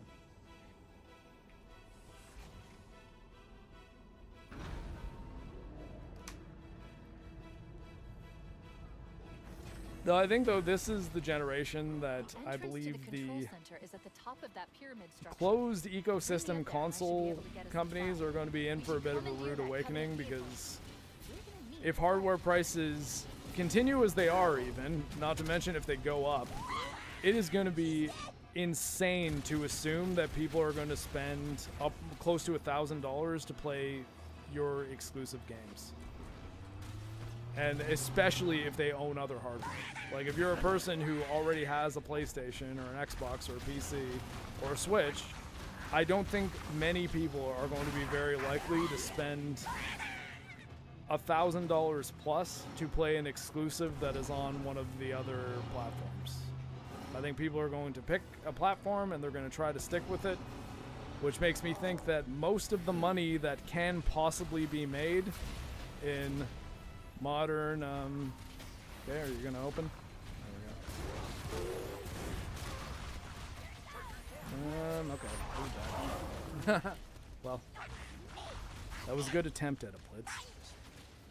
Yeah, I think you're talking about that Konami game that has the little Metal Gear collab that they advertised at Summer Games Fest. And I believe that is on, I think it's on everything. Unless Konami's doing the skipping Xbox thing again, but I'm fairly certain that that's on like PlayStation and PC as well as Switch. If we're thinking about the same one. If it's made by Konami, we're 100% thinking of the same one, and if it isn't on the other platforms, then I got something wrong.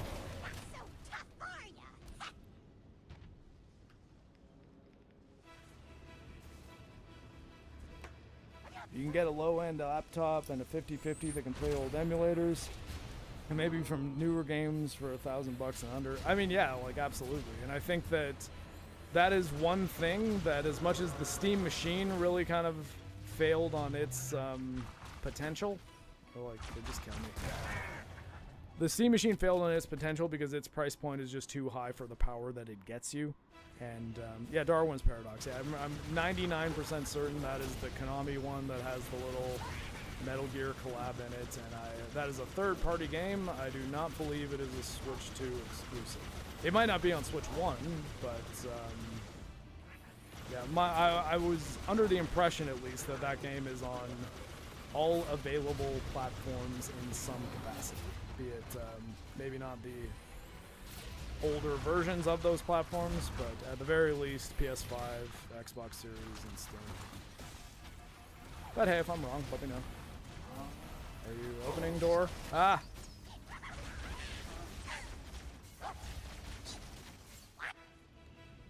Well, I mean, yeah, like I've been an advocate for PC gaming for quite some time now, and I honestly wish that just every game would be released on every platform, including PC games. Like I want to be very clear. I've never said that PC is the best place to play games because you get awesome exclusives like Half-Life or even Half-Life is on other stuff. Not on anything modern, but you can play Half-Life 2 on Xbox 360 and PlayStation 3.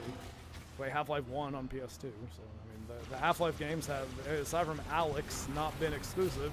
And even then, that's a situation where there is actual Valve hardware for Half-Life Alex, and you don't need a Valve Index to play Half-Life Alex. You can play that on an Oculus or Windows Mixed Reality headset.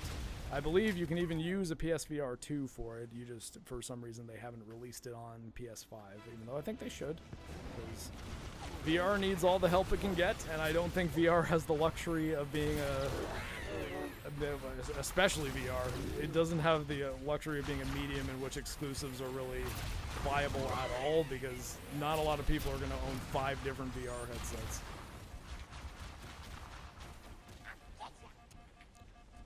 But yeah, the reason I've always said that I think like PC is the one to go for is just because it's the one that gives you the most flexibility in not only what your hardware is, but what software you're running, or how you're running that software, whether or not that software is modified in any way. If you want to add new costumes or anything at all, like you can add pretty much anything into a game through mods. And if the mod doesn't exist, granted this isn't very practical and not a lot of people will do it, but you do have the option of learning how to make mods yourself and modding the game to whatever you want it to be anyways, even if no one else has done it for you. Shit, didn't have enough for a charge shot.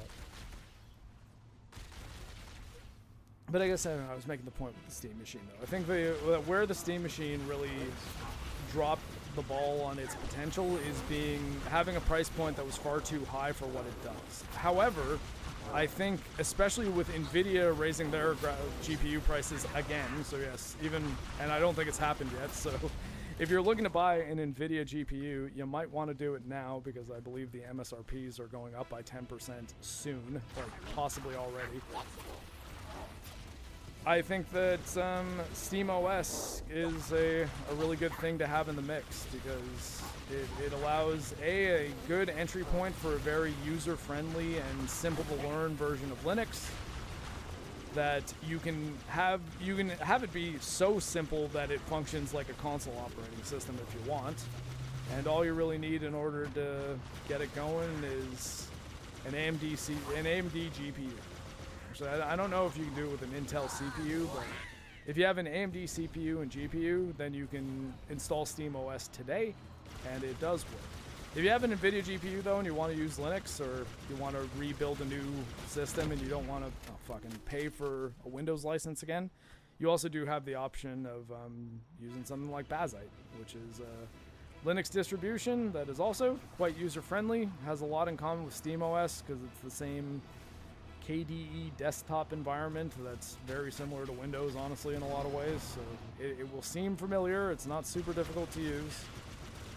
And yeah, it's an open source operating system that's free and has a lot less gunk in it. That it's not constantly trying to sell you things every time you open your start menu.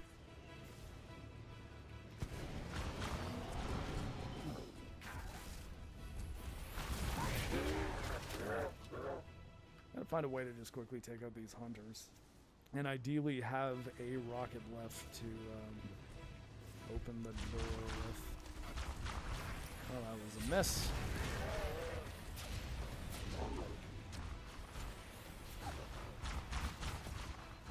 Seriously.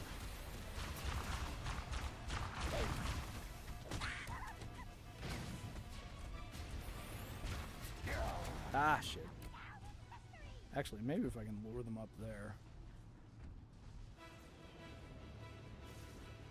Ports are rough on PC in older games. So, I mean, it really depends on the game. But generally, like, modern game PC ports are not generally very rough, with a couple exceptions. And I mean, even then, one of the most famously bad modern PC ports, Monster Hunter Wilds, Capcom really felt bad about, because they realized that, hey, actually more people, we thought everyone was going to be buying Monster Hunter Wilds on PS5, and yeah, the enemies are smarter because it's the Reach AI, not the actual Halo Combat Evolved AI, which I think is another thing that makes this not actually the same game at all. Reach AI, infinite character models, there's a lot that is just piecemeal taken from other games. But yeah, what I was saying though is Monster Hunter Wilds, Capcom realized that not prioritizing PC optimization was a bad idea, because even though the PC version was broken, that's where they sold the most copies of Monster Hunter Wilds. So I don't know why I did that. Okay, door open.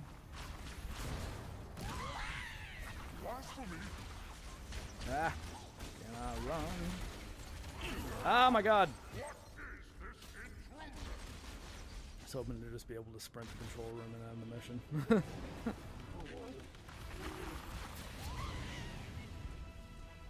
Only having one grenade is not ideal here.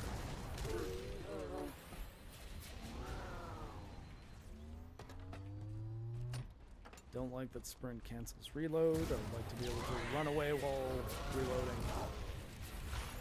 And that's it for my...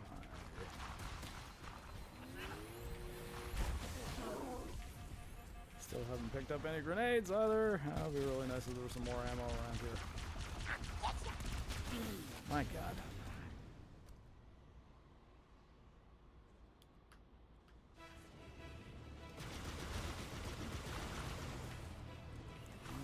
This is a different corridor. Oh, so I'm not ending the mission here? Oh, shit. So it's betraying some of my core Halo memories too, where I was always super happy about the fact that I could just boot my way through this area. Is this turret gonna do anything to this hunter? Is he just blocking every single shot?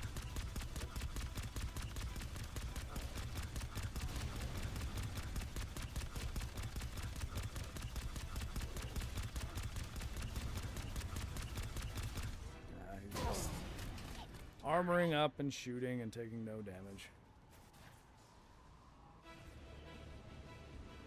So, I mean, generally, if you have an NVIDIA GPU, then you can always just use the GeForce Experience to basically do your graphic settings for you. So here, I'll show you that again as I do more fiddling with. Oh, and YouTube crashed. There we go. Do another quick lesson in PC gaming here. So we'll switch over to this. So this is the GeForce NVIDIA app. It used to be GeForce Experience app. Click here, and if there's a new video driver, you just click there to install the new one. It's no different than on a PlayStation or something if it says system update available. You can even set it so that it gives you a notification and it'll tell you when there's a new one ready. Thing is though, if you go into graphics here, you can just open up the game that you're in, click optimize, and it will pick settings for you. Now, I like fiddling around and doing my own thing with it because I often find that when it does optimize, it's shooting for 60 frames a second, and when playing a first-person shooter, I like having above 60 frames a second, so that's why I don't tend to use the NVIDIA presets for that. But there's not too much fiddling you have to do on a modern computer in order to get things running properly. I think that's the thing that a bunch of console players very much like telling people about PC gaming, because it makes it sound a lot more intimidating. But I really do think if you take a little bit of time to not learn the complicated things to do, but learn the things you can do that make things way more simple, once you're aware of them, you're going to be like, oh, actually, yeah, this is like no more difficult than running a game on a console. The thing that might seem more difficult for a moment, and is just, it's a conceptual thing that you just need to understand, is having more options doesn't mean everything is more complicated. It just means you have more options. And it that might not sound super accurate, because it'd be like, oh well, but like I have all these options, I don't know what to do. It's like, thing is though, the base option is not very difficult to find, and it's not hidden. It's generally pretty easy to figure out where your, you know, like default settings are. It's just if you don't want to use the default settings, you can do other things, and that's the real difference. It's you don't have to do a whole bunch of complicated stuff in order to play a video game. It's just the complicated stuff is, the door to it is open if you want to play the video game differently than the developer has decided you are to be playing it. Whereas on console, it's generally, they're doing a little bit more with settings on consoles. Like they are kind of letting you at least pick a performance mode or a quality mode in a lot of games, which, you know, it's not something, all right? It's not nothing.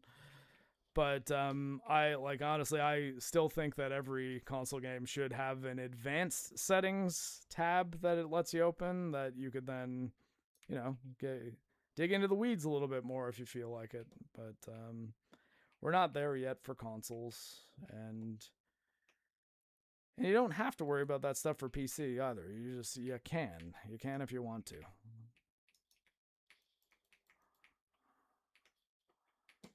Again, the hunters out of the mix is actually a good.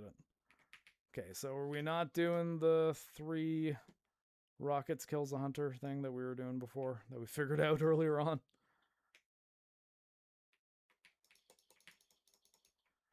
Should go further down and find myself some grenades.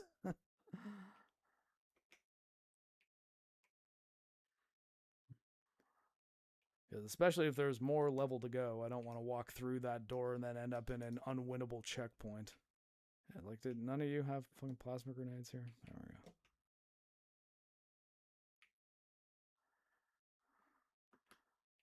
I find myself... there's more hunters that way. Yeah, that's why I wanted to move by them with the Wraith. Makes me log in. Logging into stuff is so dumb. That's why I don't do stuff. You always need a burner email and stuff that... Oh, so what are you logging into that you need to use a burner email? Like, are you just talking about Steam? Because, I mean, you have to log into PlayStation and Xbox and Switch as well. I mean, there is no modern video game platform, at least, in which you have to log into nothing at all. So, I guess I don't quite understand that... not that I don't understand that criticism. I mean, yeah, having to log into, especially when you have to log into multiple things, that sucks. But I don't understand how it applies to PC gaming, but not console gaming, if it's just you have to log into a thing, you know? Ah, okay. Where is the even enemy that I'm fighting there?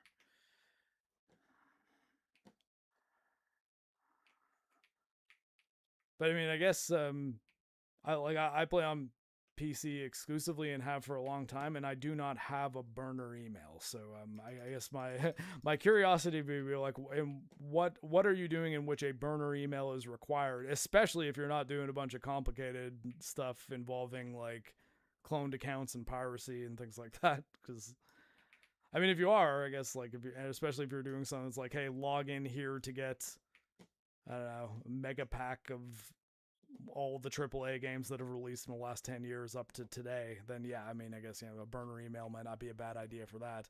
I would probably not recommend doing that way, even if you do want to pirate a game, but I guess, yeah, it's the burner email requirement is the thing I'm oh shit, that hunter was right there. I thought it was 1 level down. That's the part that I'm not really understanding.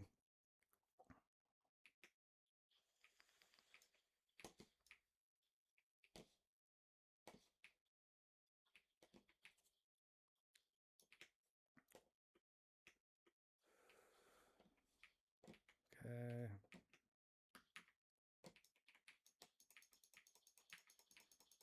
Seriously? It's a plasma weapon. How's that not blowing up your shield? Or at least staggering you.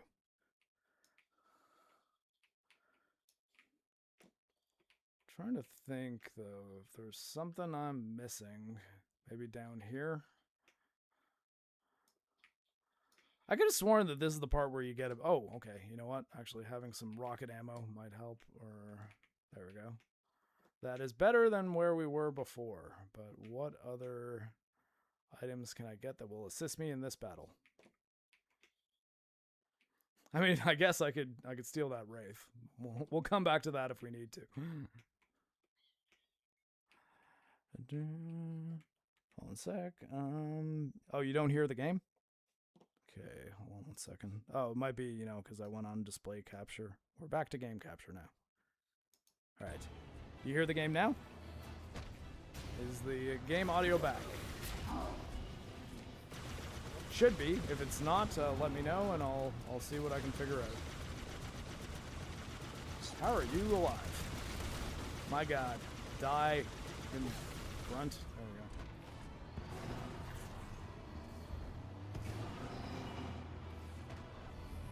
go. Okay, that's better. Yeah, sorry. Is this because I went to display capture to show that, what's it called? NVIDIA app base graphics settings trick? It's not really a trick. Kind of basic feature, but thing that people might not know, and I guess I understand that, like, for PC gaming, especially if you're new to it, there might be a bit of orientation involved, just learning kind of how to do the basics. That said, like, it's really not that hard to learn, and once you learn it, I feel like you will naturally be encouraged to learn how to do some more things, especially when there's simple things in a game that you might want to be like, how do I mod this in or out, depending on if it's a feature you dislike or something that you want to put in. For example, one thing that I might actually try to do for this game if we don't finish this stream in this sitting is, which, I mean, I'm probably not going to finish this whole game in this sitting considering how long Assault on the Control Room's taken me so far. One thing I might end up doing is... Oh, shit! That's a whiffed rocket right there. One thing I might end up doing is figuring out if I can mod out the film grain and chromatic aberration and see if I can actually get this game looking better as a result, because I think the game looks bad, and I don't understand why people say this looks infinitely better than... infinitely better than Halo Anniversary running on PC at a better frame rate. Ah, shit! Okay. Am I still gonna have my rocket ammo, or do I have to go down and get that again?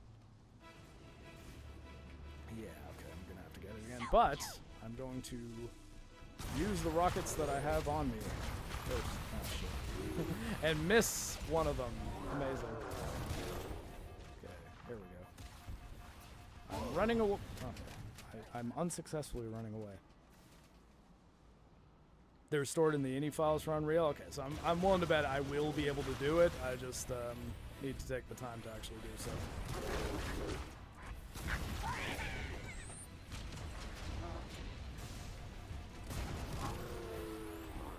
Okay, did I kill one of them maybe?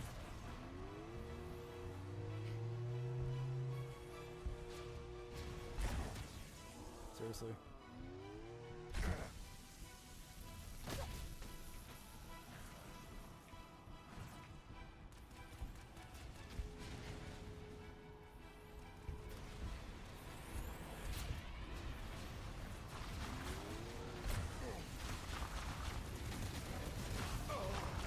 One less obstacle on the path. So I think actually... Was there a sniper rifle down there? There might have been. I'm still going to try to take out these hunters, or at least burn my rockets on weakening them before I jump down. I'm going to jump down, at the very least get the extra rocket ammo, and I might actually... Oh shit. I might actually try to get that Wraith tank, because I think that will help.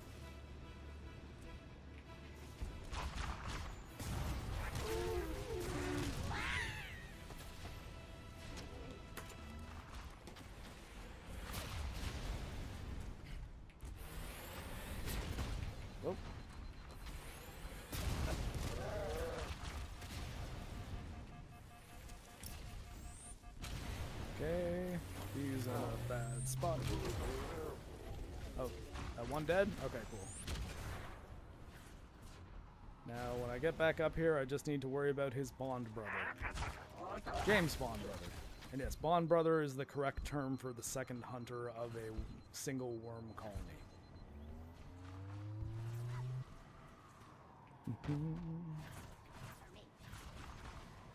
And yeah, the Wraith being there, though, bit of a blessing in addition to a curse, because...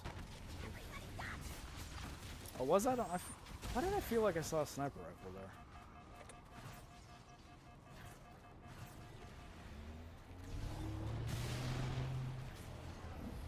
It's lucky. So we're gonna kill that gunner.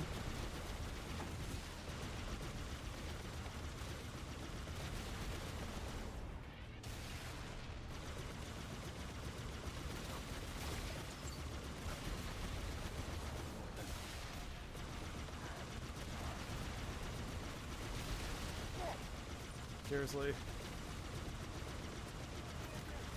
There we go.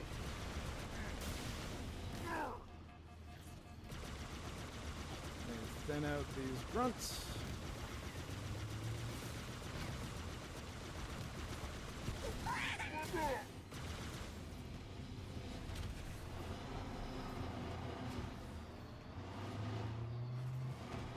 And yes, I agree with the devolved moniker. I am not crazy about this game. Ah, there was a sniper rifle. That would have been so much easier.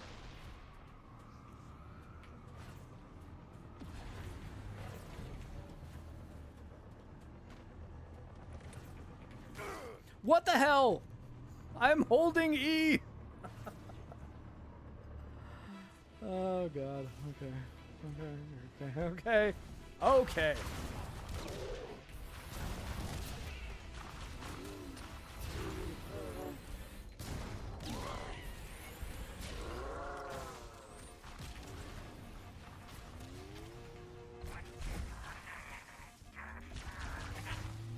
Charged plasma shot doesn't destroy a Wraith shield, or a Jackal shield, what do you mean?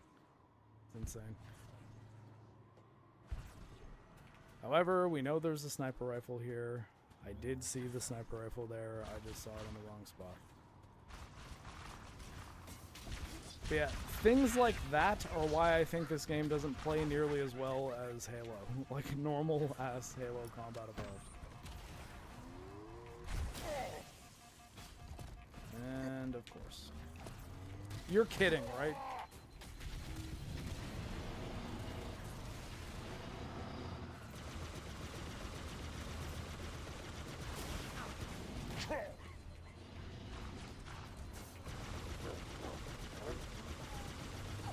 Oh fuck.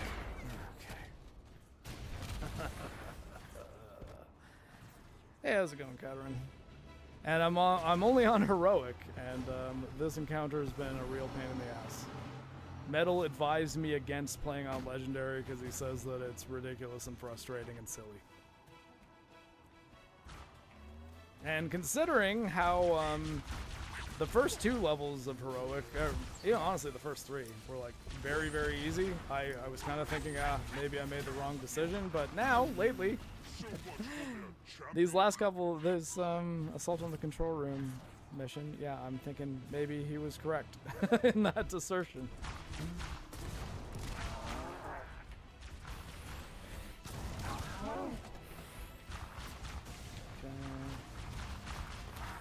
And I can't move at the proper speed while normal running, and when I sprint, I can't reload.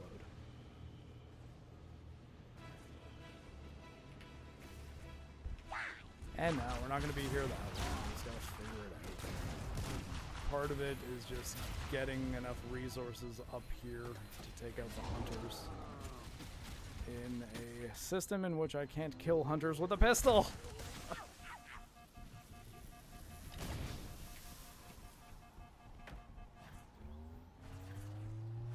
Because, I mean, you could say, oh, yeah, it's better that the hunters are harder now. It's like, maybe, but it also kind of fucks the balance of the game.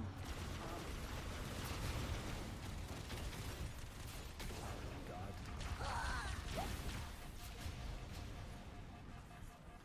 Every single fucking enemy is jumping into a turret or a vehicle constantly, too. I just wanted to use this last rocket on one of the hunters before I go refill my ammo. Oh my god, fuck you.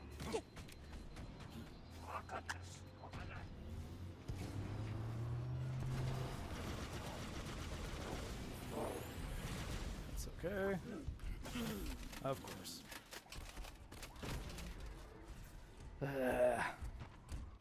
Can't confirm what Metal said. I did the missions, including the new bonus ones on Lemmies, and some levels were just absolutely suffering. Oh god.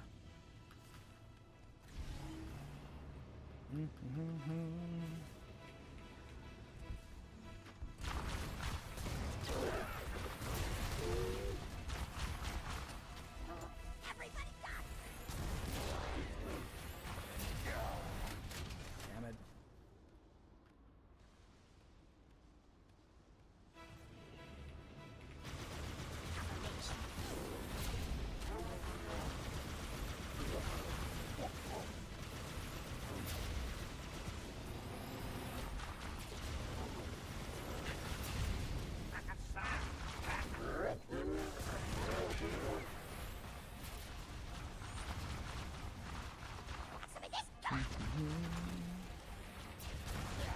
Ah, fuck.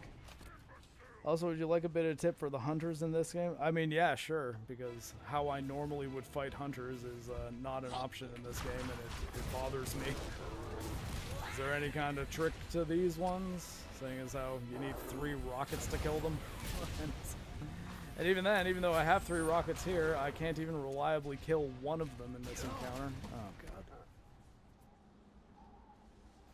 Master Kaboom. I'm not mastering the Kaboom. Unless you mean me blowing up, in which case, yeah, I guess I'm getting pretty good at that.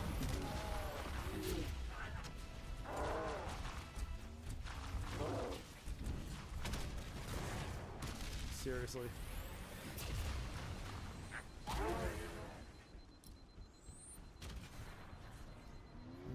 Let's take a list. Fucking hell.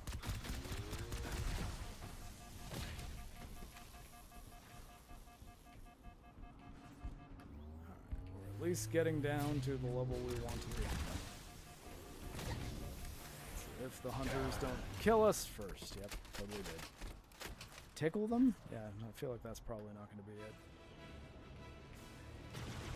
Thing is actually even shooting them in the back with a ghost is not effective. Sort of want to kill these little guys up here as well though. Ah, God.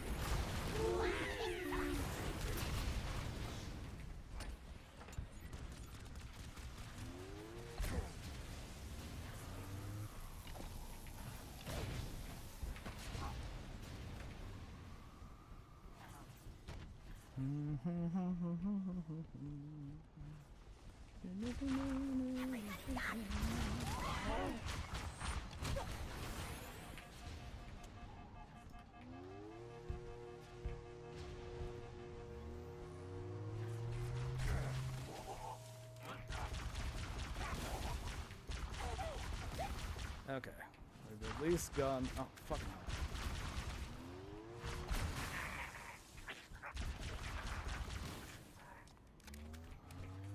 Okay, continuing down the ziggurat. Like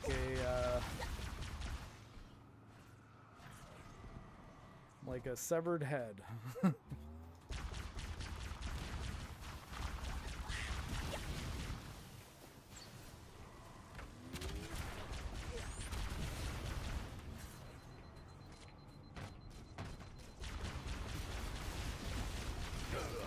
Fuck! 3 or 4 plasma.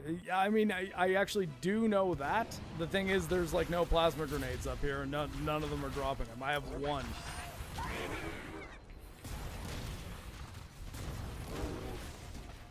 I am very low on grenades in this encounter.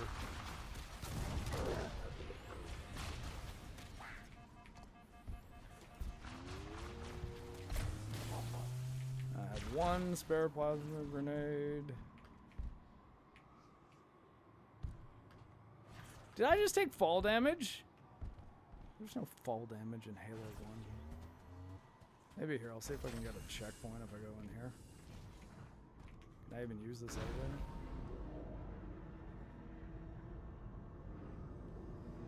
And I guess I did have an overshield I could have been using this entire time too, to be fair.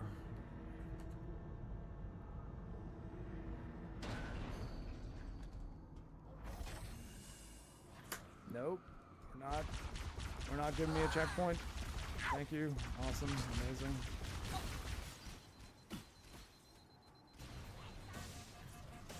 Man, what is even hitting me from this far away? You kidding?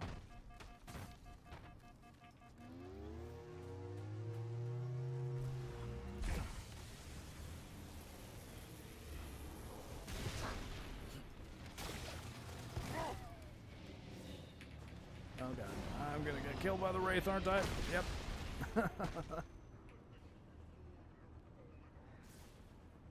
I don't know. It takes 3 rockets to kill a hunter in this game for some reason. Reload now. I'll even oh shit. You know what? Here, I'll try to even test this. I will focus on killing 1 hunter. Reloads take forever. You move super slow in this game unless you're sprinting, and you can't reload while sprinting too. So, oh my god. Yep, I got stuck in a tree.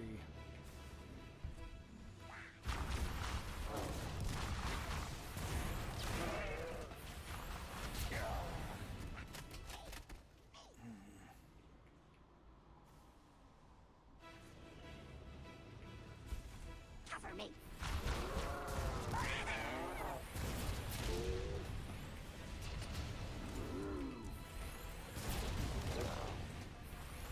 Yep. That was... Pan out a little bit more. I want to see if I killed one of them with 3 rockets and a fucking plasma grenade. That was a miss, to be fair. And I can't cancel a reload with a grenade throw. Are you kidding? Oh my god.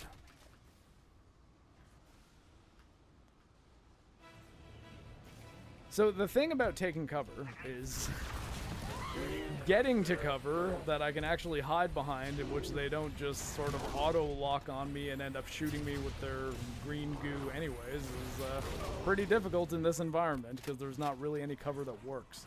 The cover that's up top there is movable. If I go down, I end up getting fired on from above, and even when I go up this way, there's like a bunch of enemies up here. And seeing as I've got like... I mean, I didn't even want to use that plasma grenade there, but that's what I mean. There's enemies up here, so if I can turn around to fight the enemies, the hunters then follow me. So it's an encounter that is not particularly fun. Yeah, there I just shot myself. So if I die here, it is mine.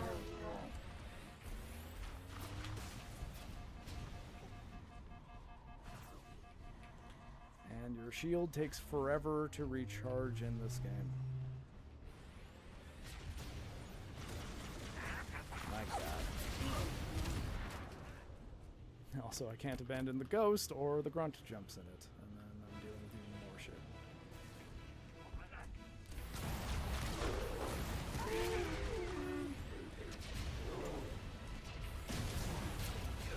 Okay, you missed that shot. We'll get this though, don't worry. This shall be done.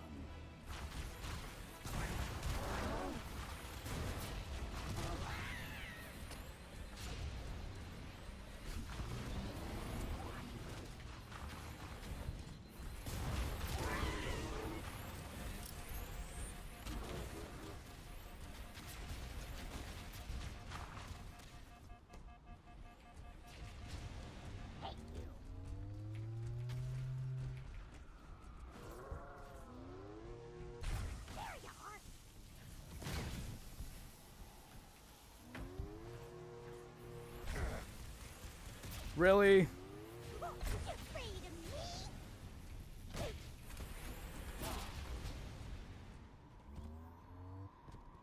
Okay.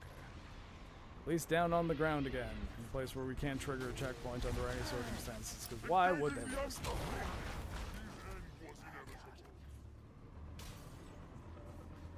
And I have no idea about being hyper. I mean, I'm in the middle of the stream. I don't have time to watch a clip, but maybe I will afterwards. I don't mind being told the strategy, but if it involves me stopping the stream to go watch it, then I prefer to avoid that, because at a certain point I'm just, what's his name? Pirate Software. Oh yeah, I'm totally figuring out this puzzle, even though I've got a, I've got a walkthrough open right in front of me here, and I'm gonna just ignore my chat for a second and then instantly solve the puzzle once I get back. Here's a tip for YouTubing. Never become Pirate Software. I think this is the safer route down.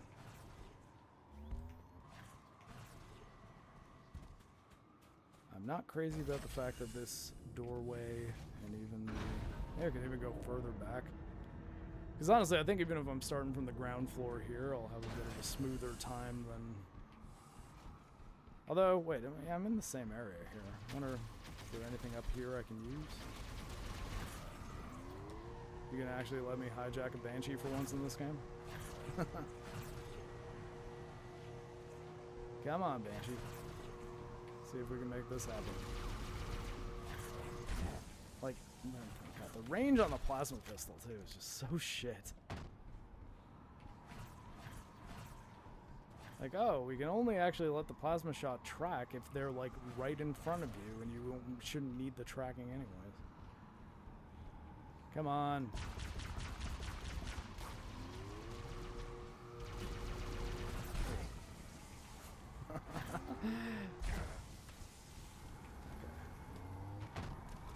Down.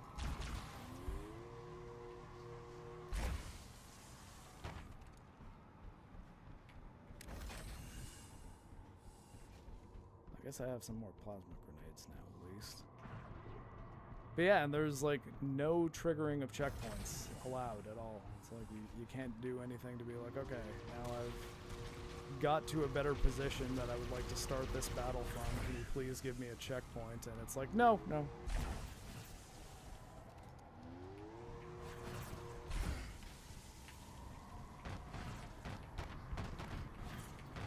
Now, if I can't hijack the Banshee, I'd at least like to not have to worry about the Banshee fucking killing me.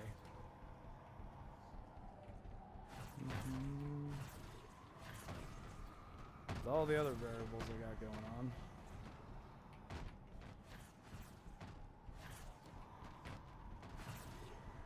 Is the Banshee just having an AI seizure?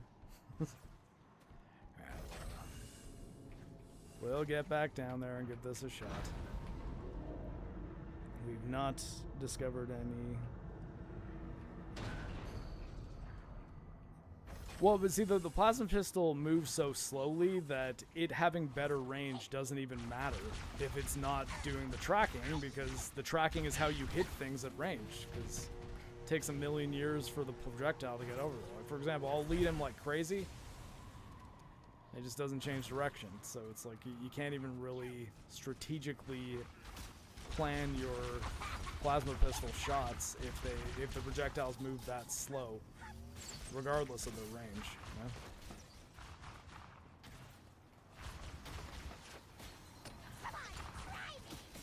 And now I've got no choice but to use a rocket on...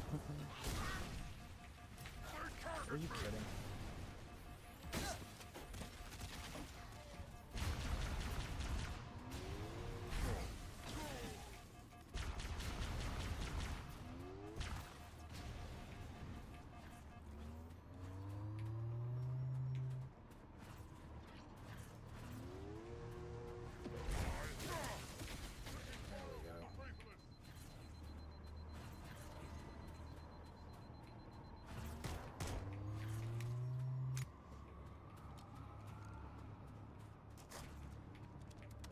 There we go.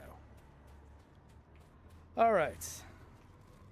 Would be awesome if we could get a checkpoint right here for taking out this guy. God, I can't believe I was anywhere close to being in range of that raid blast. Ah! Okay. You know what? Screw it. We're not even going to try to weaken up the hunters this time. We're going right down. Knock me over the edge, hunters. Okay, not like the...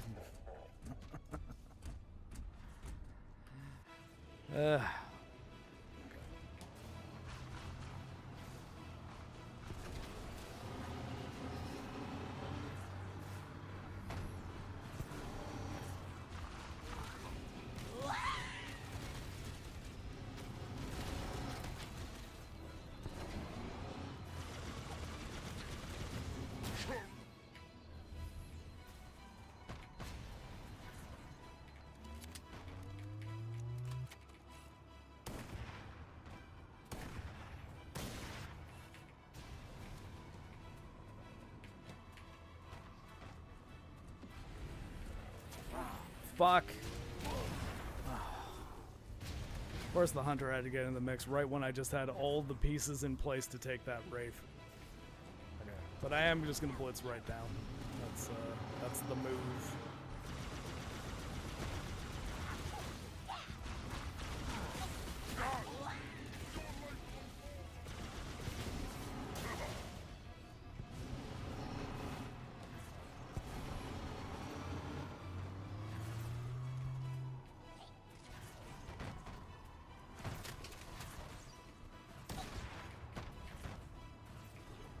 Where are you, Wraith?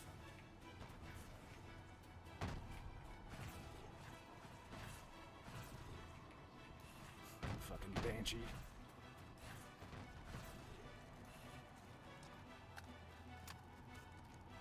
Did the Wraith like despawn, or is it just in that area?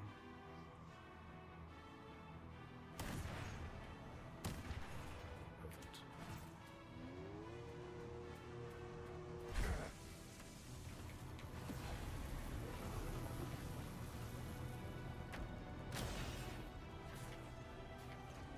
Alright, Wraith acquired.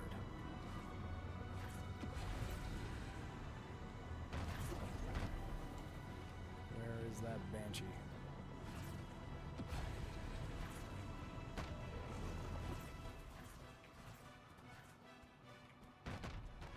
And where's my rocket launcher? Serious? There we go. Where are you? I hear you, Banshee.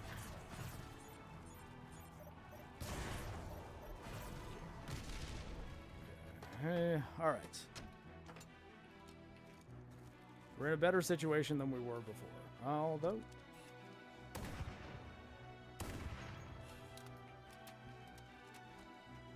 don't want to lose my Wraith, though. Can I shoot your fleshy parts where you're not facing me? Okay, possibly not.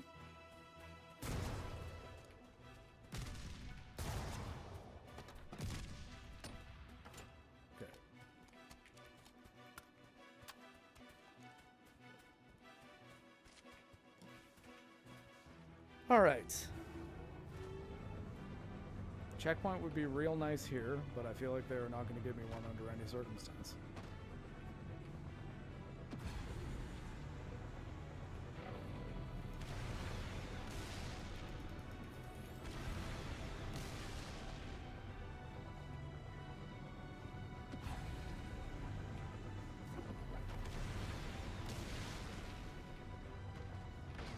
Oh my god, you're not gonna let me get the Wraith up there, are you? Fuck you, game! Yeah, well, at least I have more resources, and most of the enemies on the way up here are dead.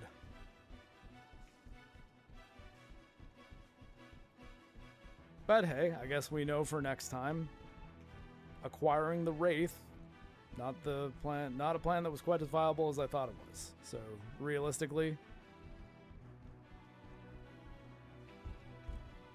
yeah, maybe not, but part of it also seems like it's because there are physics limiters here where I can't, like, nudge my way over stuff the way you could in the original games. Which, you know, I'd be more or less okay with if the game played even as well. Never mind, better. Hey, Max, how's it going? I'm not particularly enjoying this version of Halo. I don't know if you've played it, but I've got a lot of issues with it. But I hope you're well. And, yeah. Ideally, if things go well and planning allows for it, hopefully Max will be able to talk to us about Silent Hill Townfall in October, when all the games are coming out. But as it's a little bit far away, nothing I ever say about guests that far in advance, I promise, because people's schedules have a way of, you know, getting more complex. I swear to God, if I get killed before I even interact with those hunters again, I'm gonna be really pissed. I'm actually gonna jump down and heal.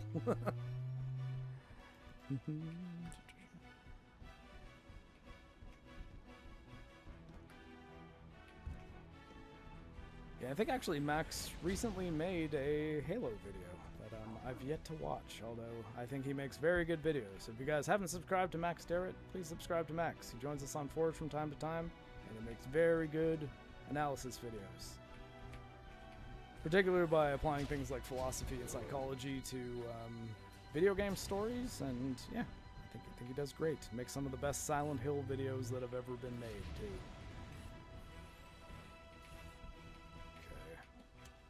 We should go right for the big booms on these guys. Oh my god. Okay, you know what? Fuck you, Grant. I don't want to waste a sniper round on you, but I will. Don't think I won't.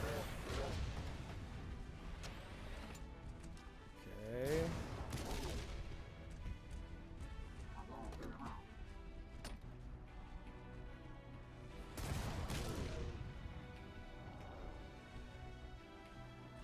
Oh my god, I thought you were dead.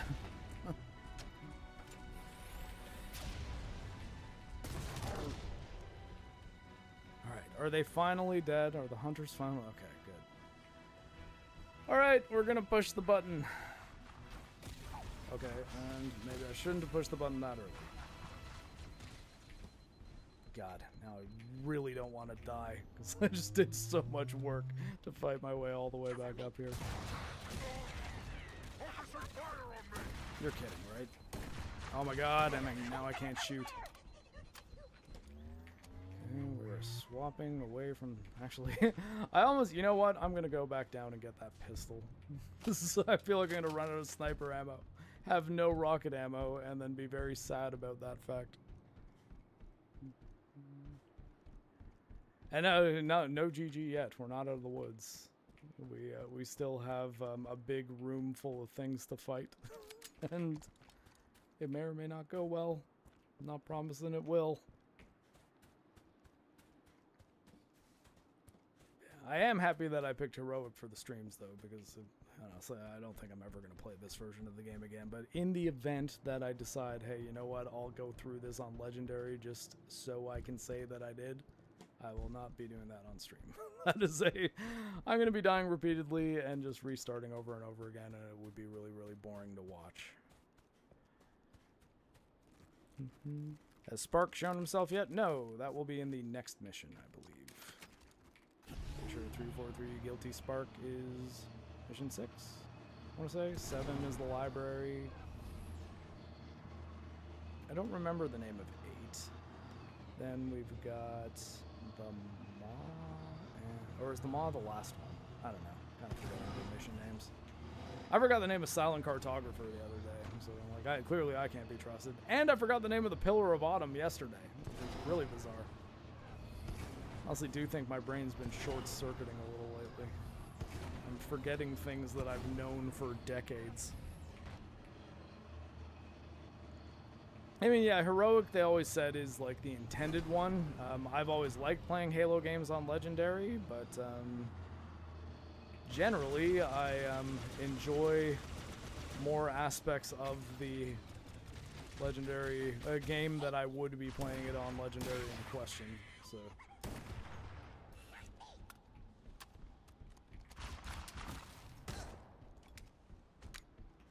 Okay. Ah, finally a checkpoint.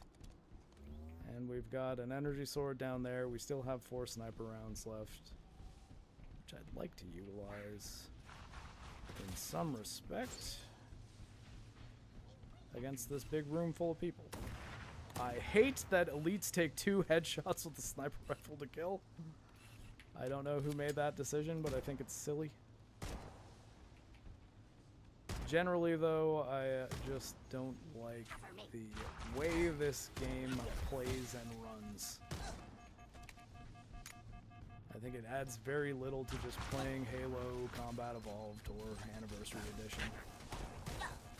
I mean, also, I say that as a person who has always liked Anniversary Edition from like the day it came out, and Anniversary Edition was another one that like a lot of people really hated when it came out because of what it did to the art style. I think though that what Anniversary has on this game as far as art and visuals are concerned is that at any point you were one button away from just switching back to the normal Halo Combat Evolved graphics in Anniversary. You could hot swap between them, and that made it much more pleasant to play. Ah, fuck. Taking better position. Love that the sniper rifle doesn't even take their shields out in one hit. Yes, now we have drained the sniper. I'm topped off on plasma grenades finally, so if we do interact with a hunter, we actually have the appropriate grenades. No, I want that sword.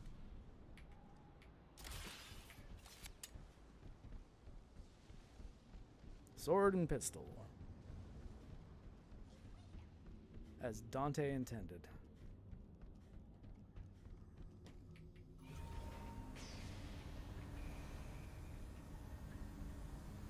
I mean, this is totally the end of this mission. What do you mean? Who's saying that there's like, this is a different room than the one I was... Because we're going to have a cinematic right here, and that's the end of the mission, and then we're starting the next mission, right? Or is there more of this mission after the cinematic?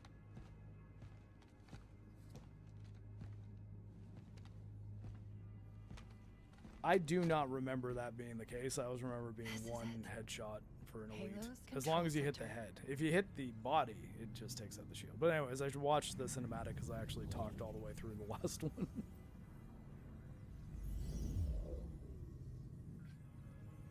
Is the volume okay? Like, can you guys hear the dialogue?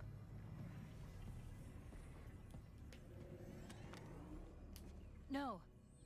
That terminal. Try there.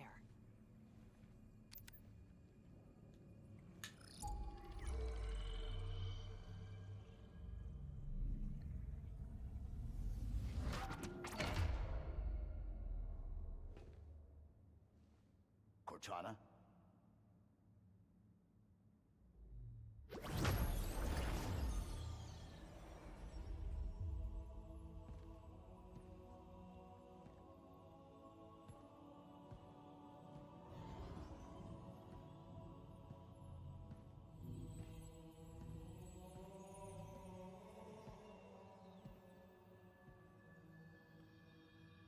You all right?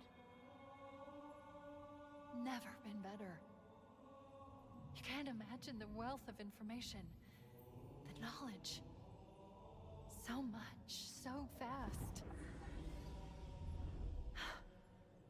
It's glorious. So what sort of weapon is it? What are you talking about? Let's stay focused. Halo, how do we use it against the Covenant? This ring isn't a cudgel, you barbarian. It's something else. Something much more important. Is this new? Like, dialogue-wise? I don't remember Cortana saying these things. Or is it just the performance is different that I'm not recognizing it? This ring, it's Forerunner. Give me a second to access. That I remember.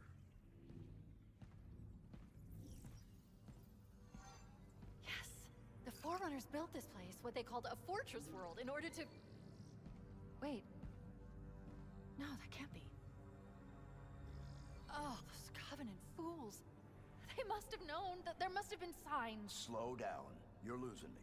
The Covenant found something buried in this ring. Something horrible. And now they're afraid.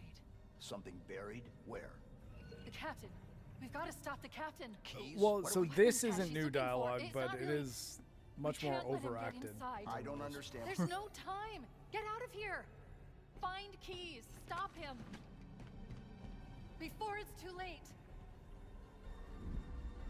So yeah, like something about Jen Taylor's performance is very over the top in this one, very over dramatic. It's almost like she's playing Cortana with the weapon from Infinite's personality, and I don't think it works. But that dialogue at the beginning, I didn't recognize at all.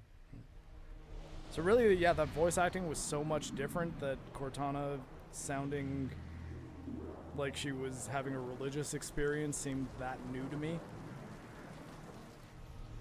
Because like that all seemed foreign when this is a game I've played probably 30 times. Like,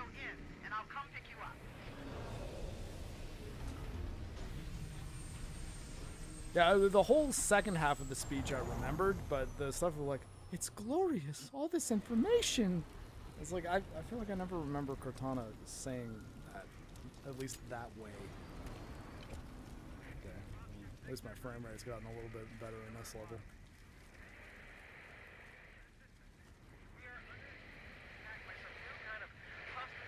SMG, do I want an SMG over what I have? No, probably not. Okay.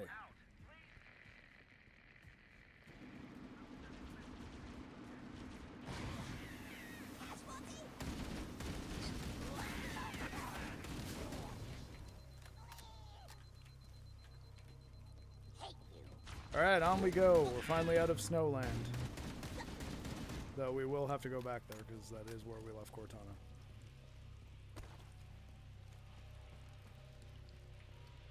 Maybe that's where we can fly the unhijackable Banshees. It's really weird that you can hijack vehicles in this game, but they're like, yeah, but not the Banshee. You can't hijack the Banshee. Like, I don't understand that logic. Just make it so that hijacking isn't a thing. If you don't want us to hijack things, don't let us hijack anything. Don't be selective. That's silly. I think technically I just saw the first flood.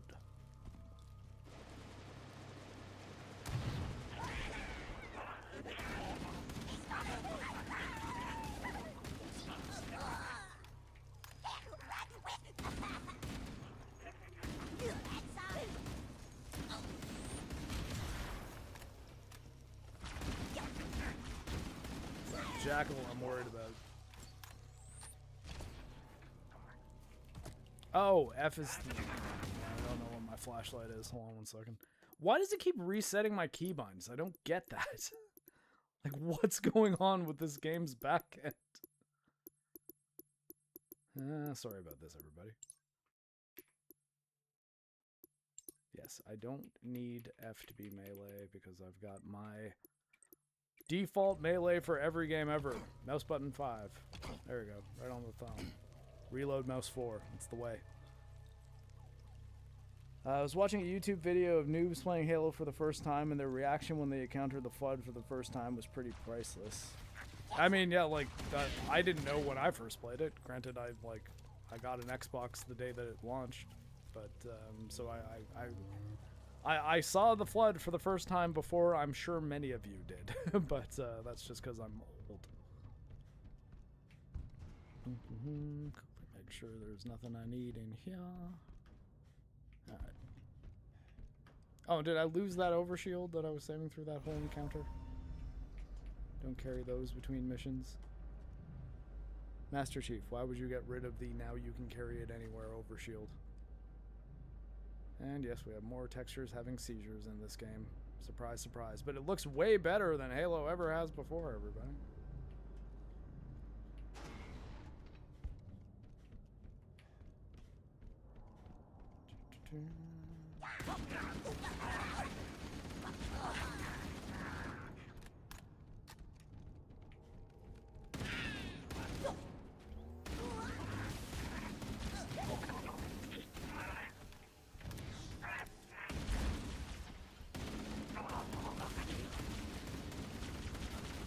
Where? Okay.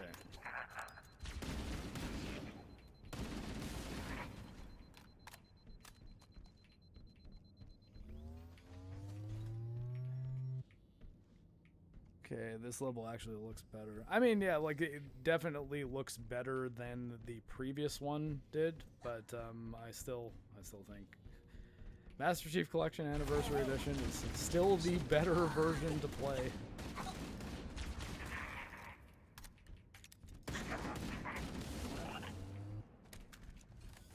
Because I don't necessarily think that the full-blown... Wait, hold on. Okay, what the hell? I was like, wait, was my flashlight even on there? Keybinds, and because the mouse scroll wheel in there takes... Toggle flashlight, F! What the hell? Yet, okay, so melee, no F. Toggle flashlight, F. I'm pressing the F key, and I'm meleeing while turning the flashlight on. Come on, 343 Industries. The artist formerly known as 34 Industries, presently known as Halo Studios. Like, how? How do you get basic things like keybinds not saving, overlapping, resetting? This isn't the first PC game you guys have made. And I don't remember any of these problems being in Infinite, which was like a ground-up Halo game. It wasn't even one where you had a bunch of the work already done. So like those things generally, I would still chalk up stuff like that to a nitpick. Like it ultimately shouldn't affect the game and the experience of playing the game as intended in any major way. But it's a level of like professionalism, I guess, like of attention to detail that you don't expect to have happen in games in projects of this size, of this magnitude. You know, like it's like you should be able to get things like the keybinds right on the first try. Hey, Marine. Stay back! You're not turning me into one of those things! Don't worry, Marine. Everything's gonna be okay. Get away from me! Okay, now you're a danger to yourself and others. Hey, look at that. I got a skull. To be fair, my intention was to knock him out because he might have ended up hurting himself. And I didn't have any help here at all, nor a restraint of any kind. But hey, I earned a skull out of the deal, so there we go. Me just trying to be funny resulted in me finding a collectible. Okay, activate the light bridge. Is there anything to see down here? Yeah, so... Ooh, look at that. That looks like some floody stuff. Welcome to the peak of how bad this game runs in the back end. I had to redo my binds constantly. Yeah, I mean, I've had to redo them at least once or more than once on every single stream that I've had so far. Hey, look, if I see an armed soldier in the middle of a mental health crisis and I have no way to disarm him or restrain him, you gotta knock him out. Like, you don't want him to hurt others, but you also don't want him to hurt himself, right? Like, he's having a bad day. And there's no chokehold option, so you know, I had to punch him, and turns out I was a Spartan, and the Mjolnir armor hits really hard.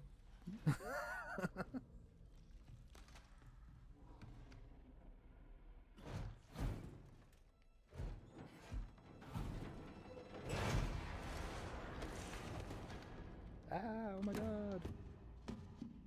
Mendoza! Every time I see that name, I will always just think of The Simpsons. McBain, I'm not gonna make it. Oh, stop talking crazy. Simpsons is good stuff.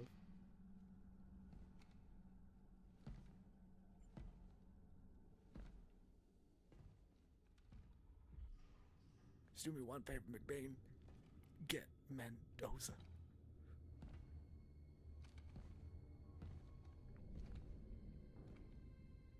Yeah, you're right. His problem was he wore his Tilly cap.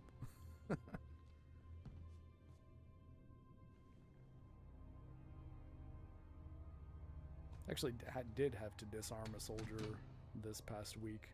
Though he cooperated. He was in the middle of a crisis and he had some armaments on him, and I asked him for them and he handed them over. I was pretty happy about that because I didn't want to get stabbed. Why do we always have to listen to this old stuff, Sarge? Watch Watch your mouth, son. This stuff is your history. It should remind you, grunts, what we're fighting to protect.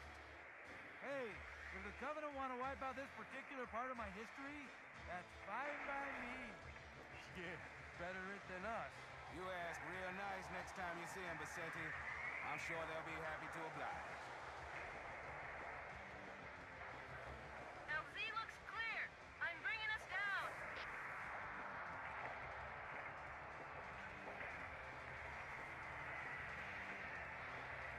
Go, go, go!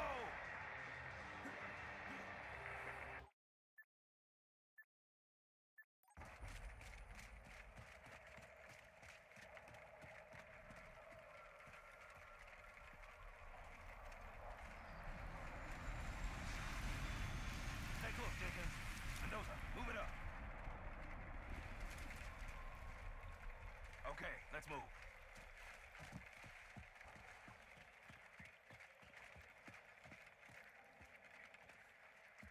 Wait here for the captain and his squad. Then get your ass inside.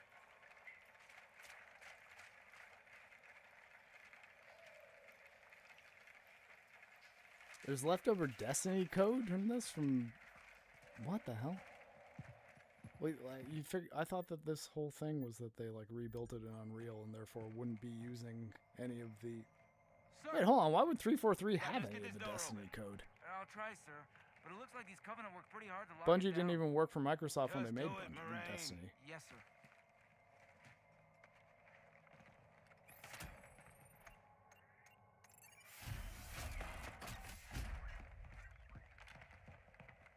You better have a look at this, Sarge.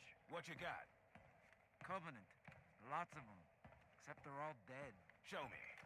Yeah, but this is Which is Unreal weird, Engine right? 5. I It's mean, not even look Tiger at it. Engine, or I Something think Slip Space scrambled Engine is the inside. one that 343's been using What's that? since like Plasma scoring. Halo Infinite, I think. I don't know. Maybe there was an accident, you know, friendly fire or something? What do we Which I have, guess was Sergeant? based on the Tiger Engine. Looks like a Covenant patrol.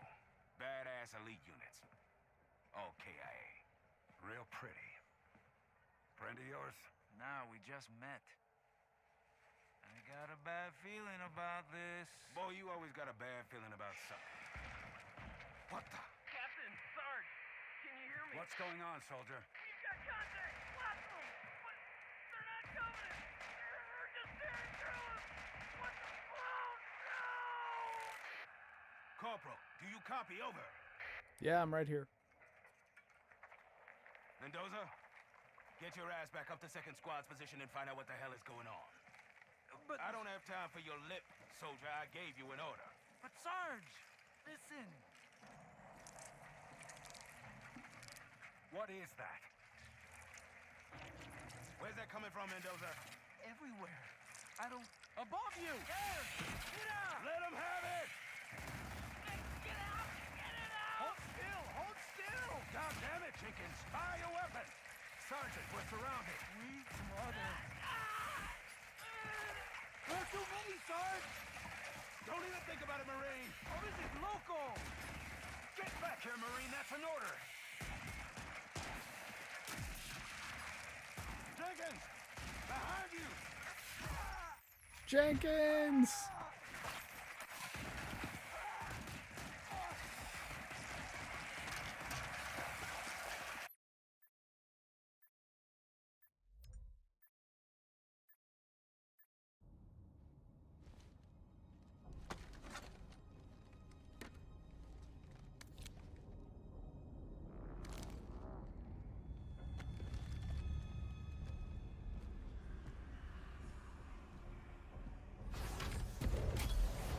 Alright, it's time to get Halo in. As Rolando said, it's Halo time. It's Halo in. Leroy! Leroy Jenkins! God, speaking of Destiny, I can't tell you how many times I Leroy Jenkins in the middle of raids. Generally, though, they would be in situations where I knew I could pull it off and not immediately have everyone die. That is one thing I miss about Destiny. It'd be doing raids with my old clan, the Technodrome.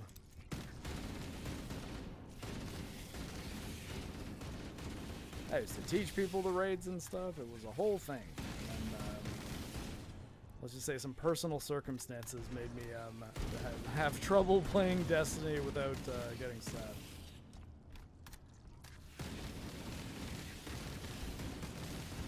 And yeah, then I heard that Destiny kind of went to shit after that anyway, so I don't feel as bad about it. Although I hear Destiny is getting a bit of a resurgence these days because of everyone being pissed about the fact that PlayStation has decided to not let Bungie do Destiny anymore and want them to focus on Marathon, even though no one's playing Marathon.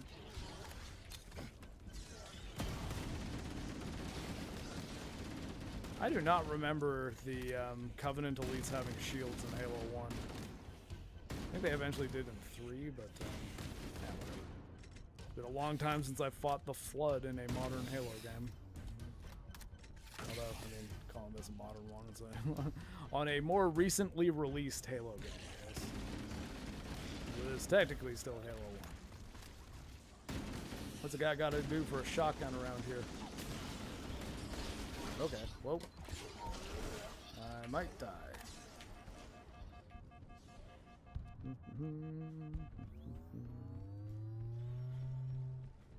Shotguns, any shotguns?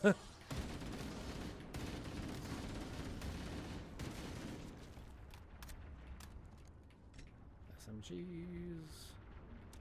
This, maybe SMG and assault rifle might be the best combo, because I feel like pistols aren't going to do much to the Flood.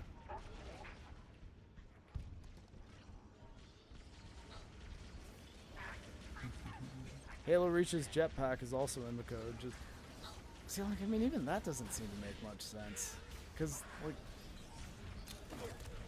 that's the thing. Like, by what means is Unreal Engine 5 the engine they used for this game? If they used a bunch of the stuff that was from the like original Halo and Destiny code. Though, I mean, it being Destiny code is the part that weirds me out the most, because you would figure that 343 should not have anything that is from Destiny, because Destiny was made after Bungie and Microsoft parted ways. So Microsoft theoretically should not have any of the code involved in Destiny, even if it's in the like they made, or even Slipspace engine, I think, is a modified version of like the original Bungie Tiger engine you were saying was the name of it. I always just called it the Halo engine, but I guess if Tiger engine is the name, I'll take your word for it. We'll go with that. But you'd figure that like Halo Reach is the last thing that Bungie made for Microsoft, and then they left and they partnered with Activision for a good stretch of time, and eventually decided, hey, let's sell ourselves to PlayStation for probably a very inflated price, because I heard they paid like $4 billion for Bungie, which is wild to think that Bungie, even with Destiny in peak form, honestly, Bungie being worth $4 billion, it's like, wait, what do you mean? Really?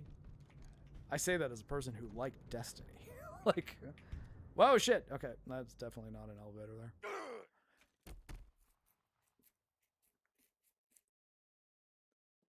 If it's working code to get things, but like, you figure, why would he even be in there unless they started working on Destiny before they left Microsoft? Like, that's, I guess, the only thing that would make any sense, right?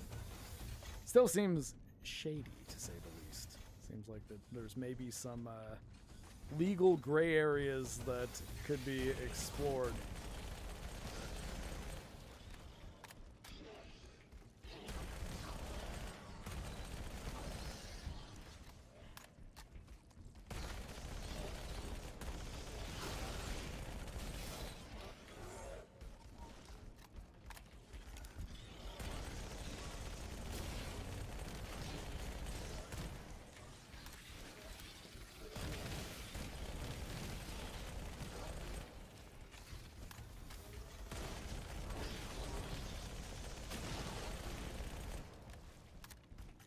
Now, I guess I don't want to speak too soon, but were people saying the Flood is difficult in this game, or easier?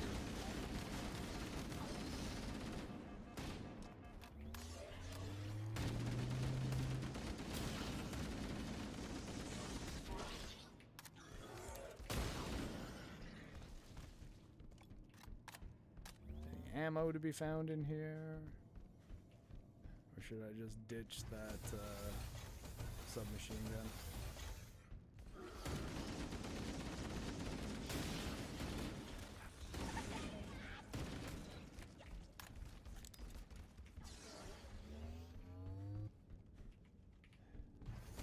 Not like a plasma pistol is going to do much to them, though. I guess if they have functional shields, it actually might. They just copy and pasted code. Bungie used Reach's engine to prototype some of the Destiny code. Yeah, they just vaulted a PvP map that players waited 4 years to get because they have a skeleton crew that isn't paid to fix major issues. Huh. Yeah, but like I feel like someone was telling me that the Flood are like really frustrating to fight in this game. Now, granted, that doesn't necessarily mean I've encountered the more difficult areas in which I'm fighting them, but I guess like these encounters here, like I was pretty overwhelmed and just had an SMG and seemed to do all right. So, but yeah, I mean the last thing I want to do, especially how long Assault on the Control Room took me, I don't want to speak too soon at the same time, right?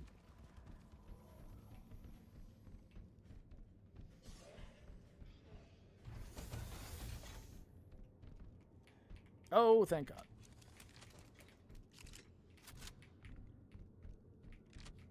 Now the Flood's going to get easier.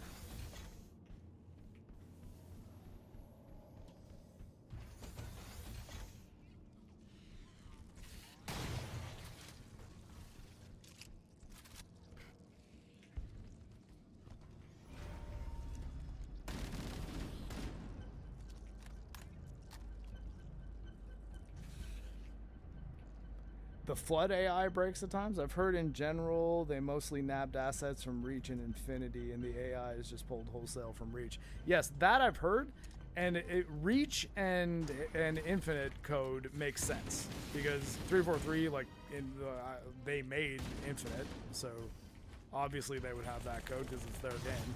And Reach, them having the code because Microsoft owned it, also makes some sense to me because it's like, well, yeah. I don't think that Microsoft would be like, hey, Bungie, here's your engine and every single asset and piece of code that you wrote for the IP that we now own and want to make more games in. At the same time, I feel like even if they were doing things like testing stuff for Destiny, thinking that they would be making it with Microsoft, and then they ended up deciding to make it with Activision, you would kind of figure that it's like, okay, well, yeah, but Destiny, all the Destiny code is not property of Microsoft because what did you guys have to do with that game? You had nothing to do with it, so why do we owe you any of our code from that game? Do I have the ability to save these Marines?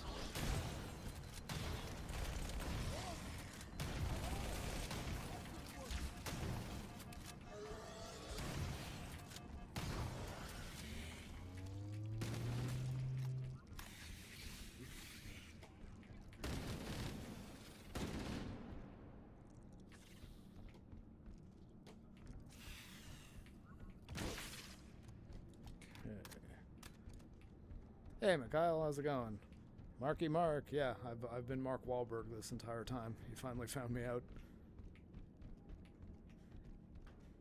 For those who don't understand that reference, Mark Wahlberg, before he was the actor known as Mark Wahlberg, was the lead singer slash rapper, I guess, in a pop band called Marky Mark and the Funky Bunch.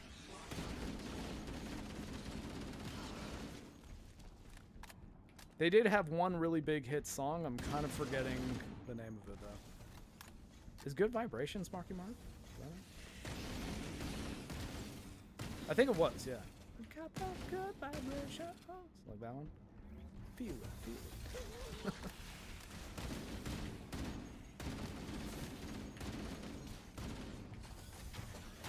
Big hit in the early 90s.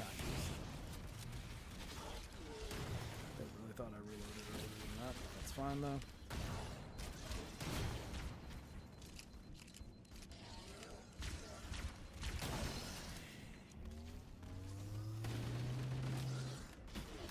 Whoa, okay.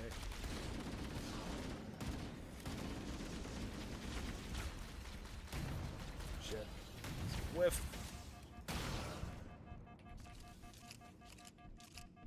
Yeah, Wahlburgers is pretty good. I think I enjoy the Donnie Burger, Donnie Wahlberg's burger. Who also, I almost said he was a Backstreet Boy. No, he was a New Kid on the Block, Donnie Wahlberg. And then he starred in the Saw films, Saw 2 and 3, I believe. Or he's in Saw 2 and he's like the first scene of Saw 3 and then he dies. Spoilers for Saw 3. I remember him being on a TV show that I liked, but I'm forgetting the name of it now. Yeah, Good Vibrations was the name of the song. There you go. Though I would have absolutely believed you if you told me that the name of the song wasn't Good Vibrations and that was just the thing that is said in the chorus, because there are plenty of songs where people think they know the title of it and they don't. They just they know what is said in the chorus repeatedly, and that's pretty much it. Hey, you doing okay? What's up? We doing good? Glitching out? We in a wall? Alright. I don't think he's a danger to himself. He's at least not firing that shotgun. If I need that shotgun on the way back, I'm stealing it from you, though. Just giving you a warning. Don't know if you can hear me. Not sure if you have any level of lucidity, but just so you know, Marine, that shotgun shall be mine if I need it.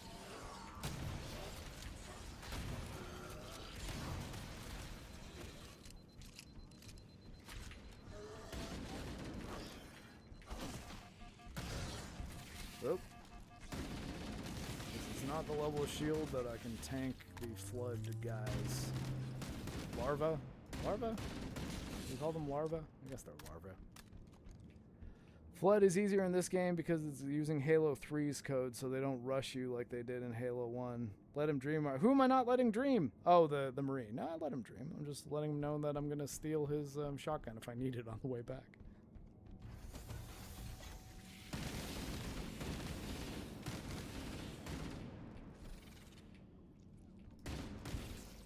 Oh, I kept one, like, what, flood larva alive in this room? It doesn't really matter. One of them does nothing to me. I can just tank that. Like, it bites me, it dies, and that's it. But when my shields are down and there's like 20 of them, that's a bigger problem.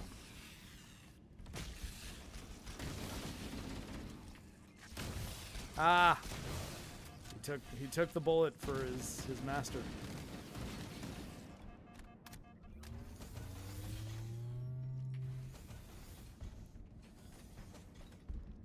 Hey God, I do remember, I think it's the second last mission in Halo 3. That was a flood mission that was not easy. But then again, there was also the flood that can like turret up onto the wall and then like shoot. They become like a sentry, and those things were a colossal pain in the ass on Legendary.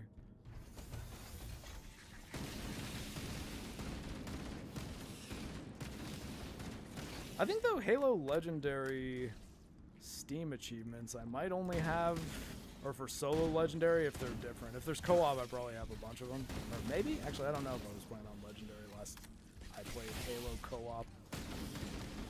But Infinite might actually be the only one I've got the Steam achievement for. My Xbox Live achievements are where you will find most of my Halo cred. Except for Halo 2. It's Halo 2 again. Original Xbox game. No achievements. I do, however, have the Halo Wars Legendary achievement. Oh shit, I thought that was just a Marine. I did not see the flood on him. I was distracted by baby Jojo. Jojo, you're very cute. It's okay. Yeah, take it easy, McCall. And no, I would not say this is not worth the price. Play Master Chief Collection instead. This is not a very good version of this game. It has a lot of unnecessary visual effects that make the game run like crap, and even then, a lot of the post-processing starts having seizures on you, and like, there's a lot of weird chromatic aberration and film grain that can't be turned off. That now, granted, I think though this is probably one of the better-looking levels that I've played so far, and it runs better too because we're just in corridors, we're not in big open areas, but. Yeah, a lot of the big scenic Halo areas I do not think look very good, and I definitely don't think the cost that is paid for the shinier graphics I don't think is worth it. I think too much is lost in that exchange. But I mean, if you've got a PlayStation 5 and you don't have an Xbox or a PC of any kind and you've never played Halo before, then this is a way that you can play Halo, and it is still ultimately a pretty good game, but understand that you're not getting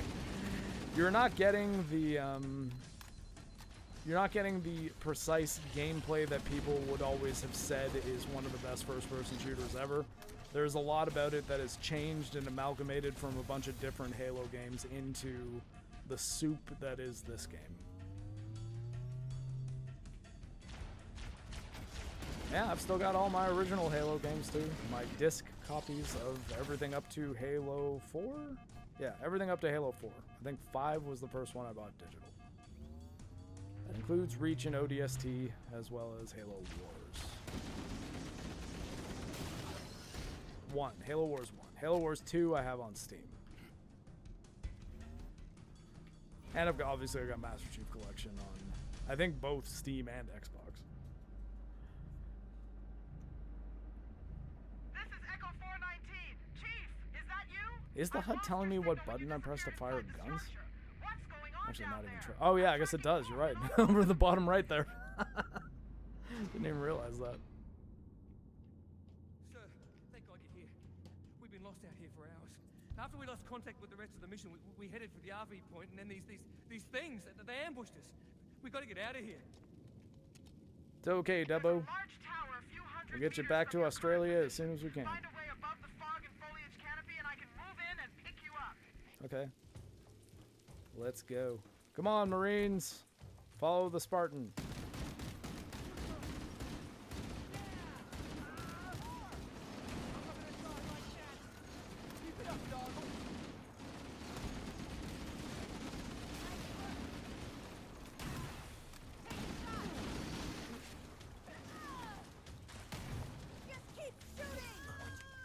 Still with you. Why did I hear someone die? They were all dead. Before I heard that, like, whoa. Come on, Marines, 100 meters. I can run that in a decent amount of time, and I only have one leg. Hey, 343 Guilty Spark. The titular mascot of 343 Industries. Actually, it's kind of funny that they named their Halo studio after the insane AI that wants to destroy all of existence. Or like all organic life in the galaxy.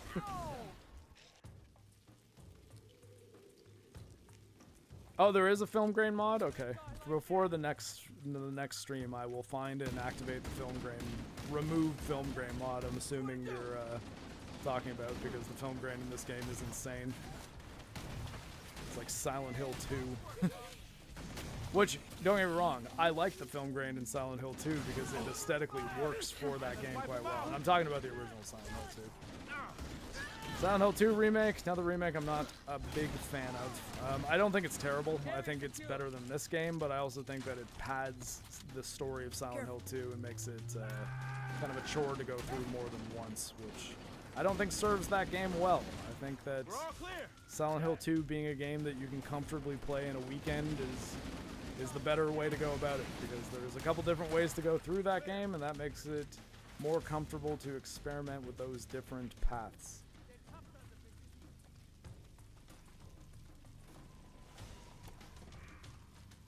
Hey Marines, you following the Spartan or what?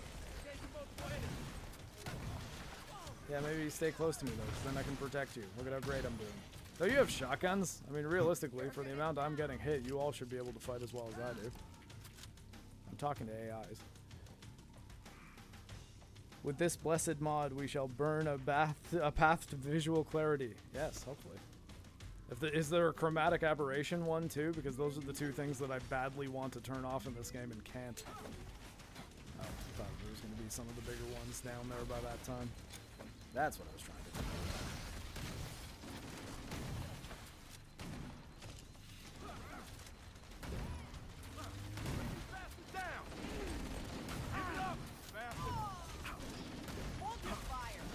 Hey look, I am shooting floods that— oh shit. Okay, yeah, come on, let's go.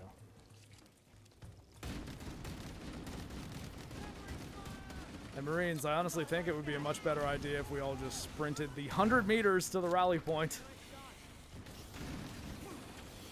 Maybe I wouldn't be thinking that if they didn't give me a waypoints like they do every 2 seconds in this game.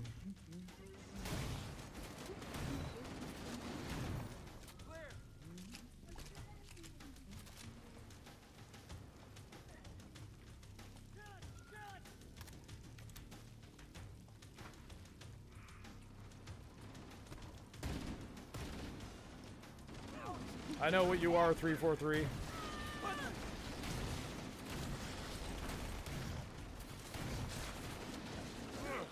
Seriously. Check your fire, dog.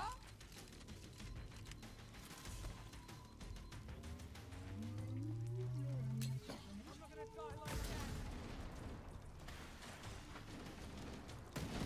that. Okay. Like, check your fire. Runs right in front of me as I'm firing full auto on an assault rifle. Got one. Come on, Marines. Let's go.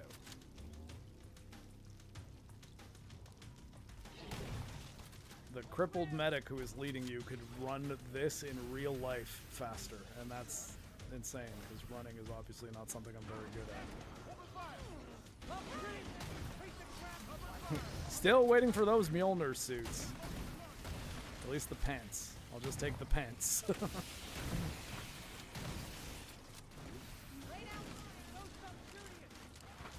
Ammo. Okay, cool. Alright, let's get in the building somehow, because unless is there a door here that is just not very clear. Or no, I guess we're not going in the building. This is just the evac point. Bowhammer, you want to give us some air support here? You are one bad mother. I'm not gonna die like that. Firing! Hey, if like Mahler had fun as in he enjoyed this part of the game, or did he just like getting Marines killed? With Mahler, I kind of don't know if his fun is just fiddling around with bad mechanics or enjoying a fun video game. I'll say this, he probably enjoyed 007 First Light more than a lot of people who actually like the game, just because he entertained himself so much with things like the Vault Jitsu. Vault Tech, as it were.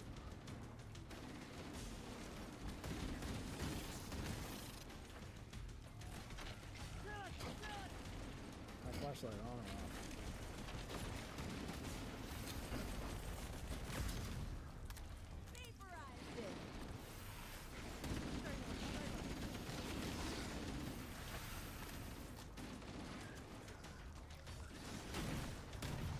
I mean, yes, it appears to continuously be sending waves at me as well.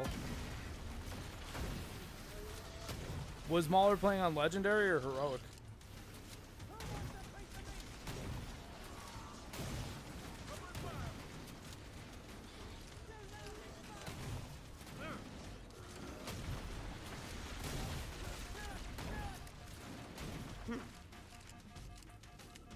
Protect me, Marines.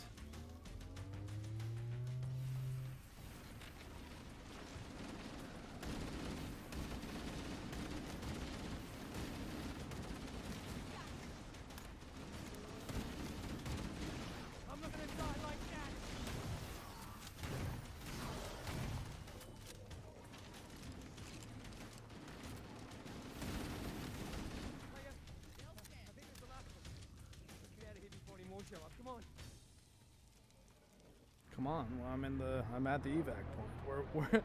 We're waiting for Foehammer.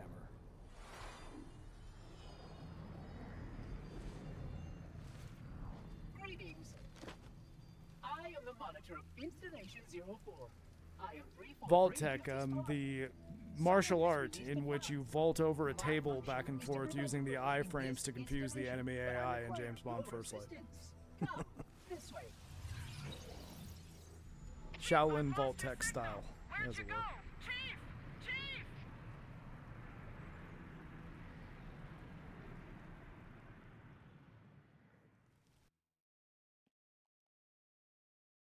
Yay, complete 343 Guilty's Power. Oh, yay, awesome, yay.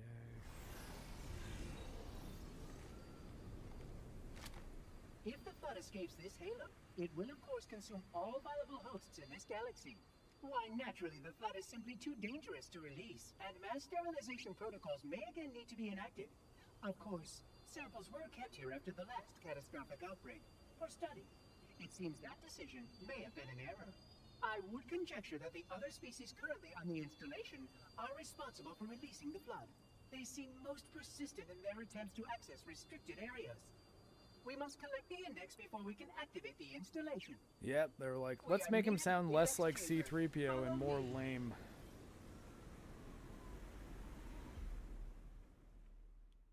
But like, even when it's like, a lot of it I think can be down to direction in this version of the game though, because Jen Taylor is Cortana. She's always been Cortana, but she sounds terrible in this game, and I think it's because the voice director is just not very good. Or the people who are picking, like, doing the editing, picking the takes. Might just be picking bad takes. Sorry, I'm just having a quick drink of water here. Jojo, are you a sweet little puppy? Jojo's being very cute. And Rocky's on my lap, so I think she's a bit jealous that he's in her spot. Jojo, it's okay. Want to come over here, sweetie pie? Yeah, she's alright. We've arrived at the library. We cannot activate the installation's failsafes without the index. You know where the library is, don't you, Josh? Take me to the library. That was from a movie called Dead Man on Campus, which was an old college comedy that I thought was quite funny. And it, I believe, bothered a lot of people who think that it was making light of mental health awareness, but I thought it was funny. It's, the premise is... Oh, shit, I don't have a shotgun. It's, Zach from Saved by the Bell and, whatever the actor's name is, who's the drummer from That Thing You Do. Who's also the American Werewolf in Paris guy, that guy. Forget his name. But anyways, him and Mark Paul Gosselaar, who's Zach from Saved by the Bell, are in college together, and they end up partying a whole bunch, and they're gonna fail, and they find out there's a loophole at their school where if your roommate kills himself, you get straight A's, like as a consolation, I guess, because like you can't be expected to study if you're dealing with that kind of grief. And what they try to do is get the most mentally unstable person they can to move into their dorm, and then try to nudge them towards sealing the deal, as it were. Yeah, the library, like pronouncing it like that, every time I hear the word library, I can't help but think, the library. It's at the library? You know where the library is, don't you, Josh? Take me to the library. Like no R after the B. It's silly, but I don't know. Blow up, explode, yeah, cocoon thing. Is the whole game meant to be like this? But like what? I guess that you could be talking about a few different things there. I will happily answer, though I think that question requires a bit more clarification or specification.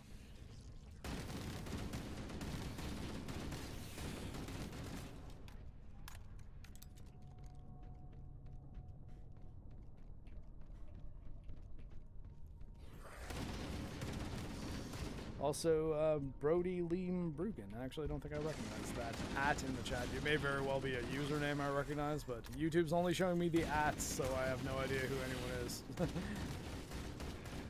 Although, yes, hello, Joey Bag of Donuts. Jesus Christ, there you go, yes, Lord and Savior. Also a thing to be said when something insane happens, colloquially. Though I guess before it sounds like I'm pandering or anything. I was raised Catholic, but I'm not a very religious person. So.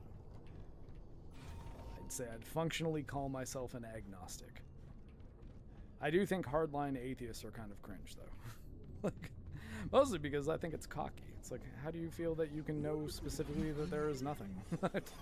I think that's as silly as assuming that your religion has identified the truth of everything. But, you know, I view religion, though, as like belief systems that people can follow that can help them lead a good moral life. Therefore, I think they serve a purpose. I think getting too what would be the word? Invested in either a religious doctrine or a belief in which there is no religious doctrine that has any meaning at all are both not the way to look at things. Oh, there we go. Finally, I got my shotgun. Ho, ho, ho, I got a shotgun. I adapted to Die Hard one.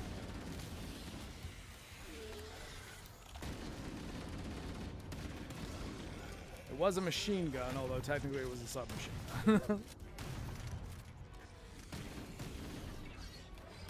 It's also one of the many reasons why Die Hard is, in fact, a Christmas movie.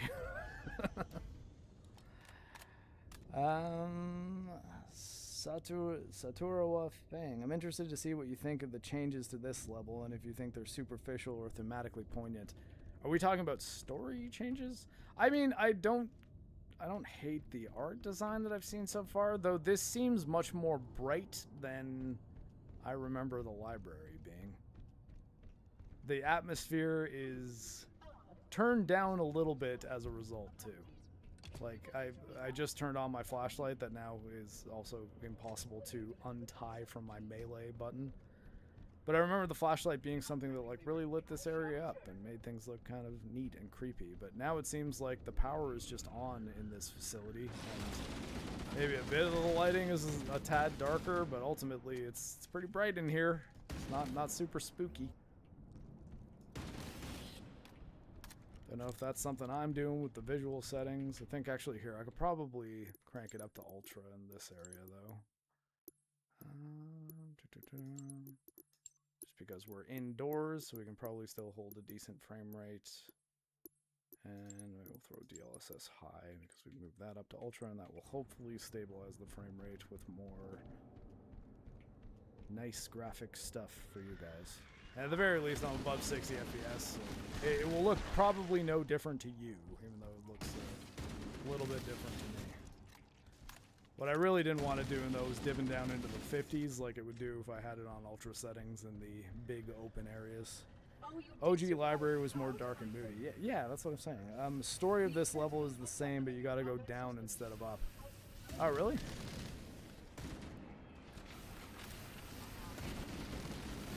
I guess have I reached a have I reached an elevator yet?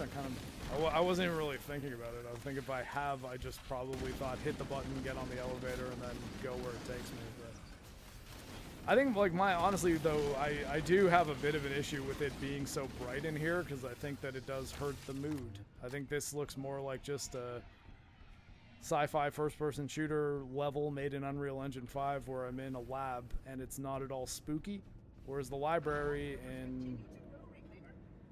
I guess we were going up in this before? Yeah, I'm not sure that I honestly would have even remembered that. Like...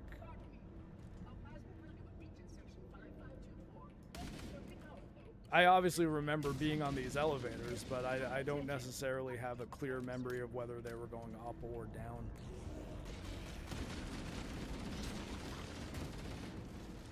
But I guess, like, that to that extent, and I mean, I guess if you could make the argument that they had an idea for a thematic reason for it to be going down, like Descent into Hell kind of thing. Now, if the lighting and everything gets darker as we descend, I think I can maybe get behind that a little bit more, but I feel like it's probably going to just look like this the entire time. Surprise me, 343, though. Make it moodier as we go down, and maybe I'll be a little bit impressed. I keep on calling them 343. I just can't call them Halo Studios. I know. Wow. Okay, so remember when I was talking about the chromatic aberration?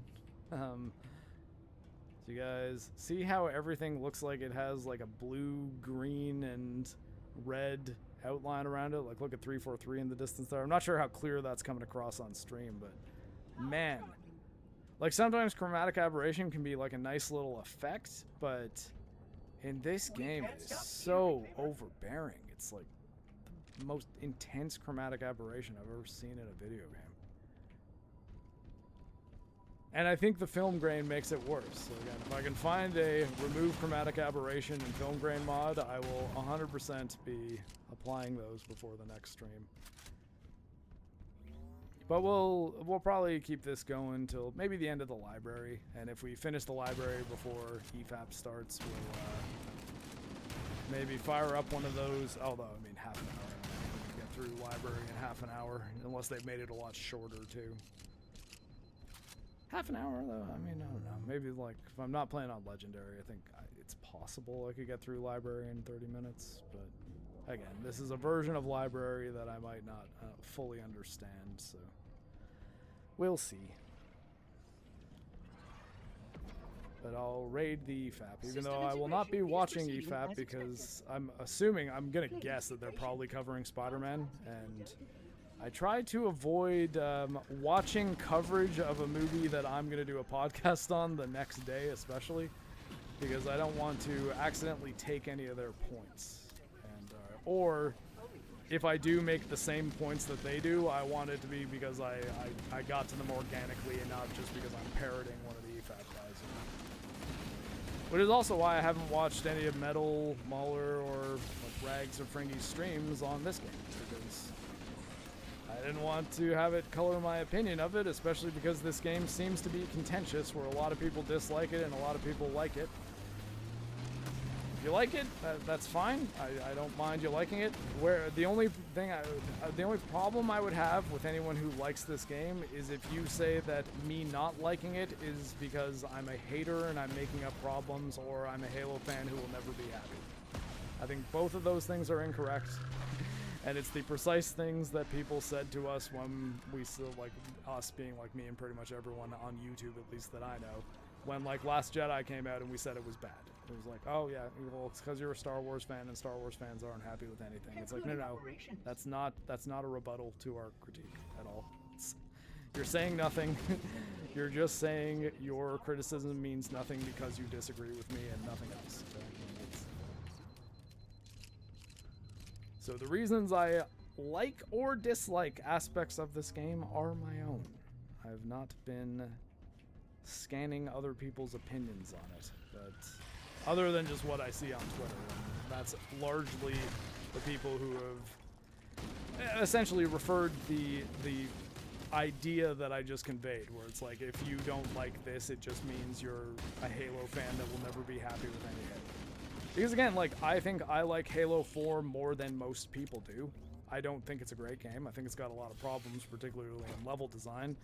And it does a lot of stuff with the main story that I think is fucked and doesn't really make much sense, especially even in context with novels that were released around the time Halo 4 was coming out. That said, I think the stuff with Cortana and her rampancy and her relationship with... Okay, did they just spawn right in front of me there? Like, they don't see that? Had a pop-in platoon of flood larvae. Anyways, I think the Cortana's rampancy and her relationship with Chief and the like character story stuff they did, I liked.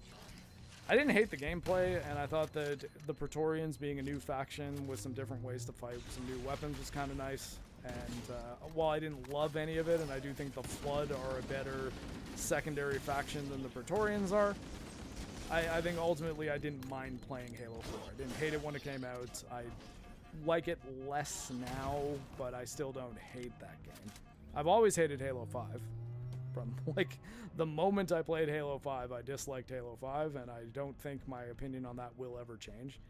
And in general, I like Halo Infinite more than most people do. I think the gameplay in it is actually pretty solid. Like the general gameplay systems and how they're implemented and how much they feel like old Halo with interesting kind of bonus things like the grappling hook that ties into the aspect of the game design that I disliked about Infinite, which is the open world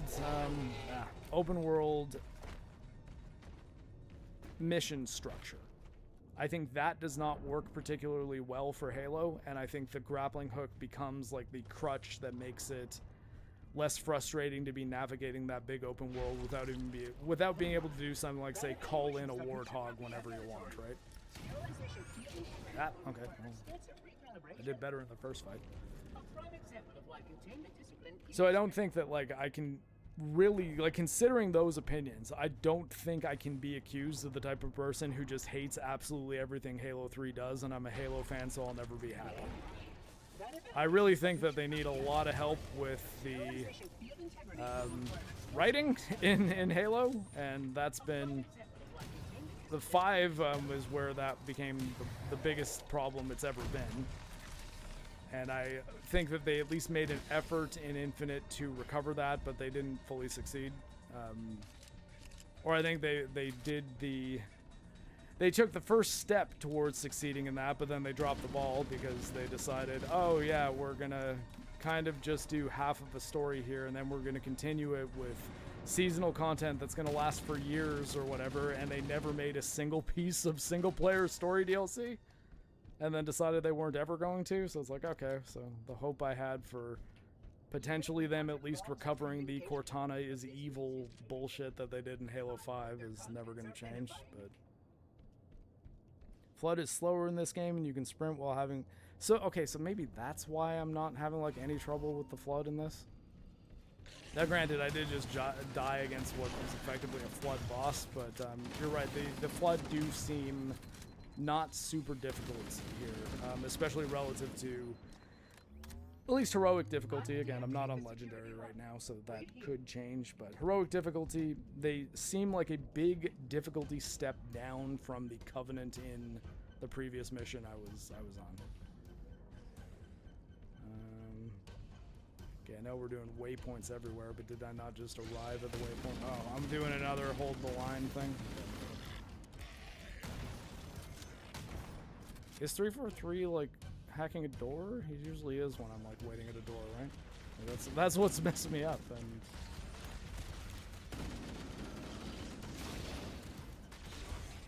what's that shot? God, now I'm unable to aim my shotgun.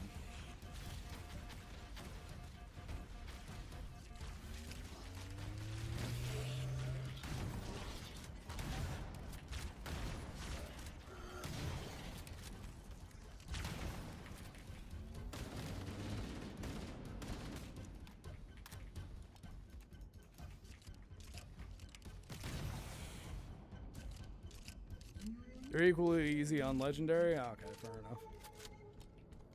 So yeah, it looks like then assault on the control, at least so far, assault on the control room seems like it's going to be the hardest thing to get through on legendary, should I decide to do so.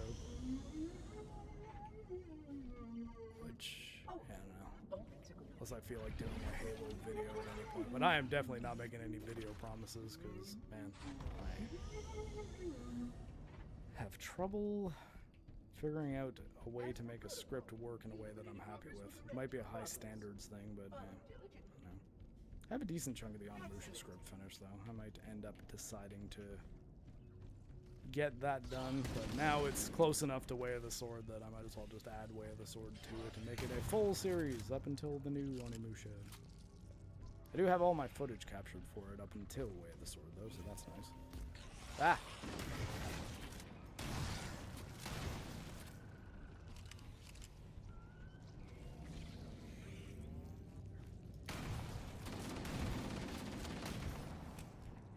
Yeah, so the Flood is we can see that like it's not just a fluke or because it's the first couple encounters. The Flood are absolutely easier in this game than they were in the original game. And the lighting in the library is much more bright and not nearly as scary. So like as much as I think people... Again, there's another thing that I heard a lot of people say the library is way better in this game than it ever was before. I'm just like, guys, did we play the same game? Like, I know people have problem with how repetitive the library felt, but also it was like an atmospheric, scary level. Where, at least on Legendary, like, you were on your toes the entire time. And this is just, like, I don't know, it's a first-person shooter sci-fi facility where you're fighting a bunch of alien thing creatures, you know?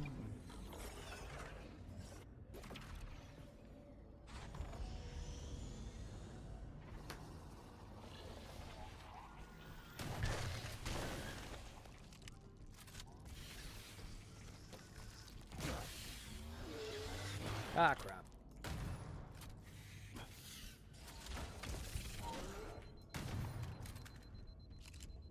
activity has caused a failure in a drone control subsystem. Has it? I must restart the backup. Please continue on. But I don't want to ride the elevator.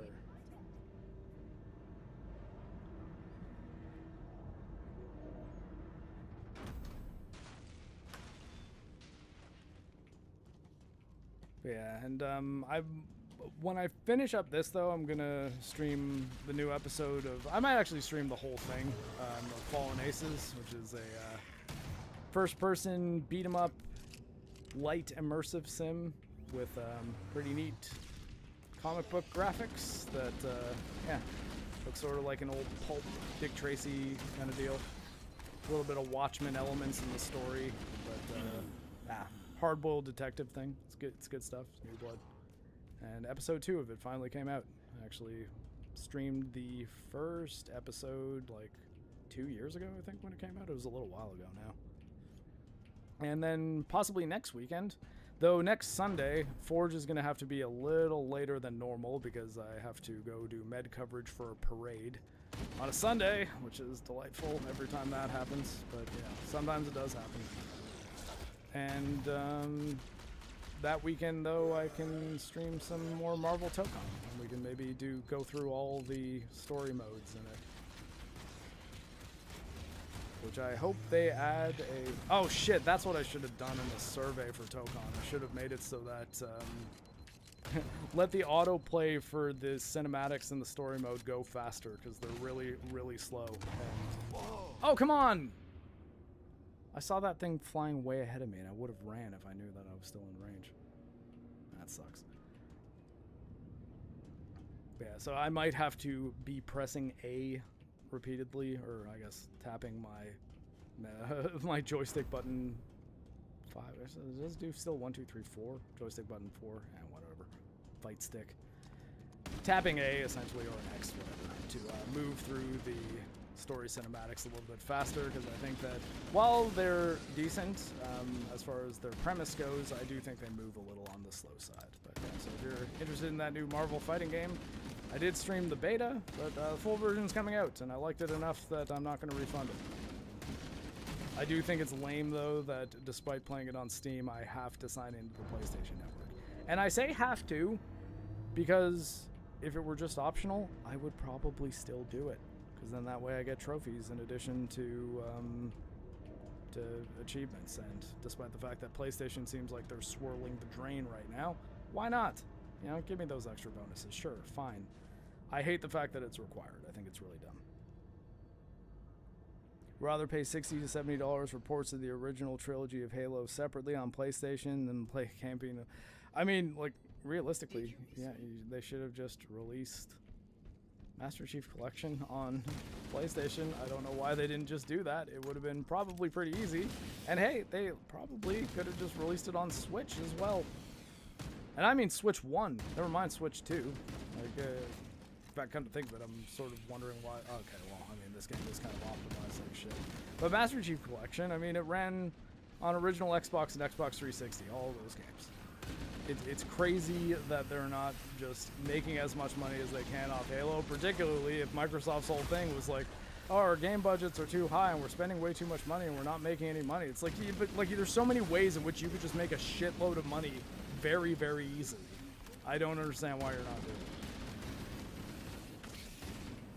Though, the one thing I was thinking the other day, just to be like, think of just how people were reacting so positively to Gears of War E-Day, and the criticisms that people have of this Halo game in particular that are more, like, even more, like, politically slanted than I tend to go for, like, game criticisms or game evaluation.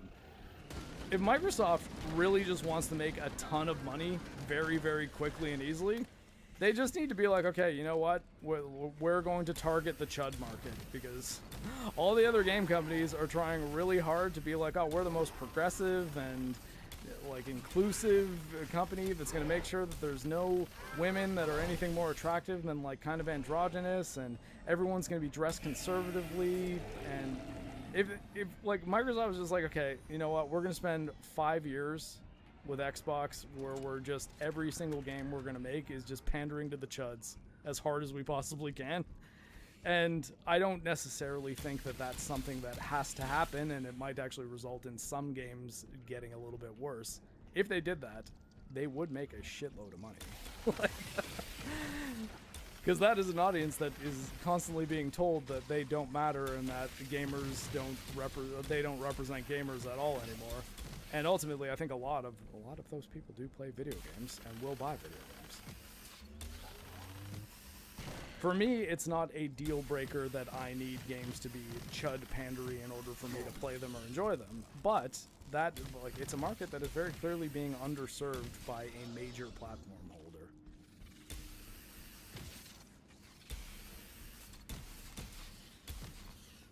And I guess, like, to support, I guess, the reason why I thought that is because there was, I forget what publication it was, but I saw one of the like Gaming Insider or the Gamer or something like that. It was one of those just like standard typical like gaming journalism websites. Was talking about how like, yeah, Gears of War E-Day is like okay, but I don't really understand how this is gonna like revitalize Gears of War.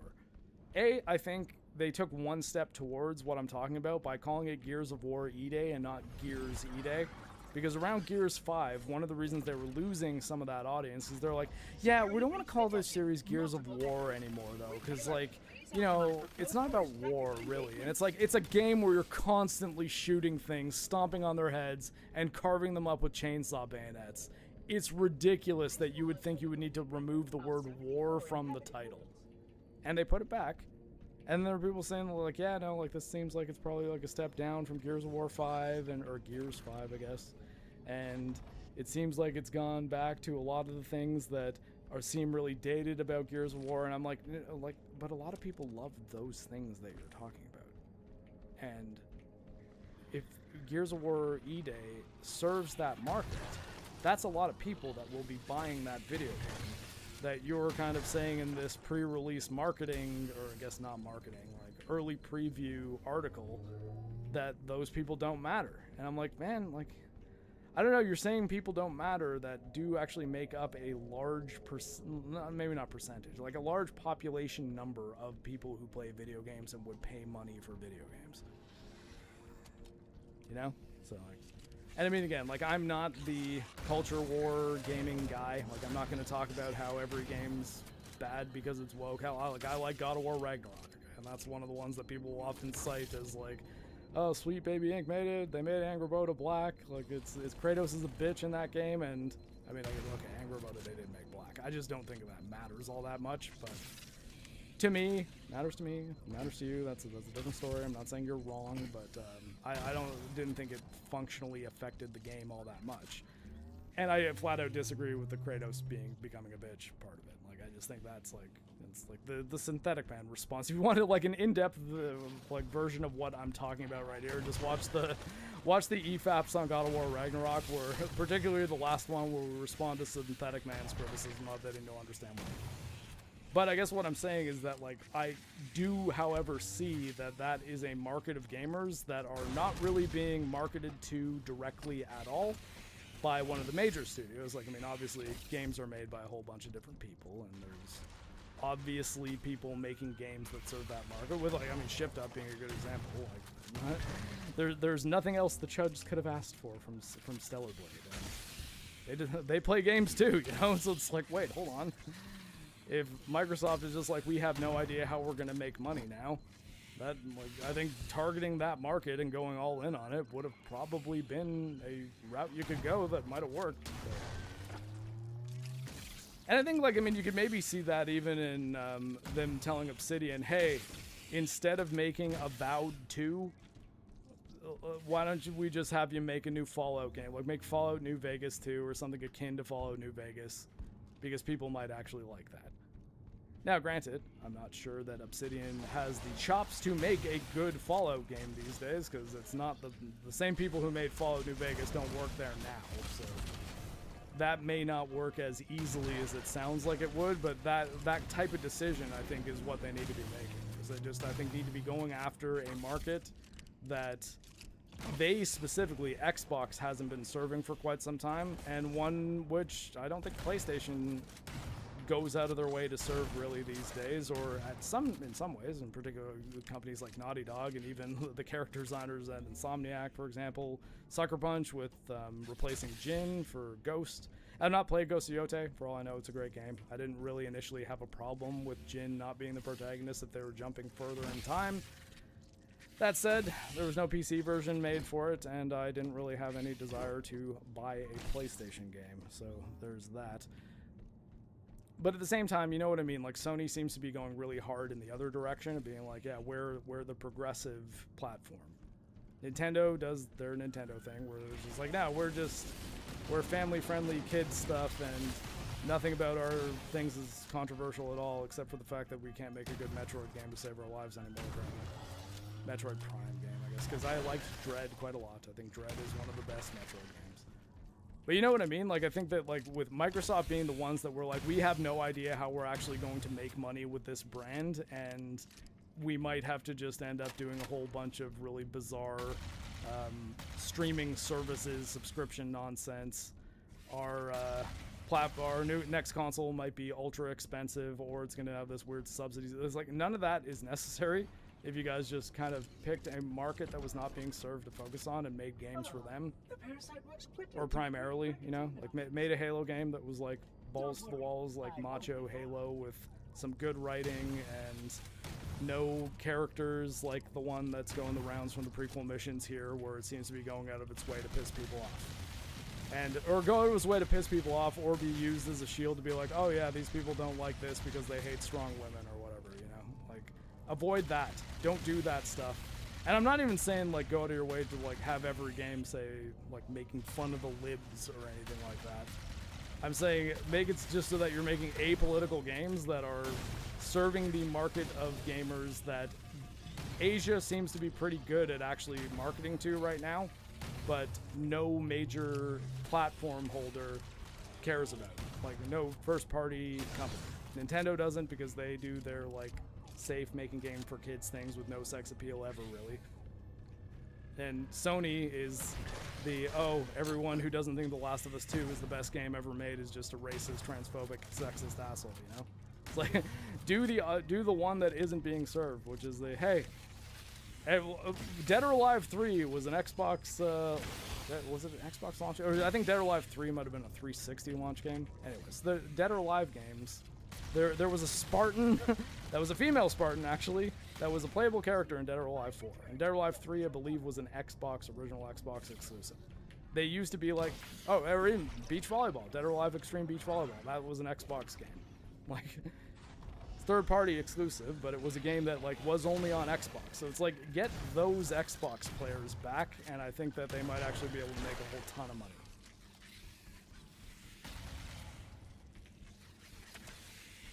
Hell, I mean, they could do a really funny thing, like get a, although, I mean, yeah, no, to be fair, I guess Sony's kind of doing it with Tokon, where, like, the thing people have been making fun of Insomniac for was making every single woman as unattractive as they possibly can in, like, the Spider-Man games and Wolverine.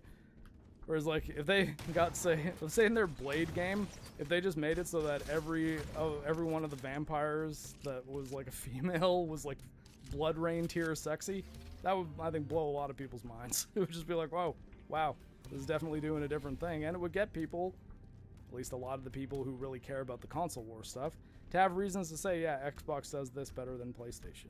And at this point, I would really like PlayStation to be knocked down a peg, honestly. And not because I hate PlayStation and I'm a hater of all. I just actually talked about the fact that I'm probably going to be playing Tokon next week. Not probably, I am, because I did like that game. I will buy PlayStation games when I'm interested in them and I think they're good. But I think that PlayStation is in a position where they're very cocky right now, and doing what they're doing to ownership rights is kind of disgusting and fucked. And really defeats the purpose of consoles at all, really.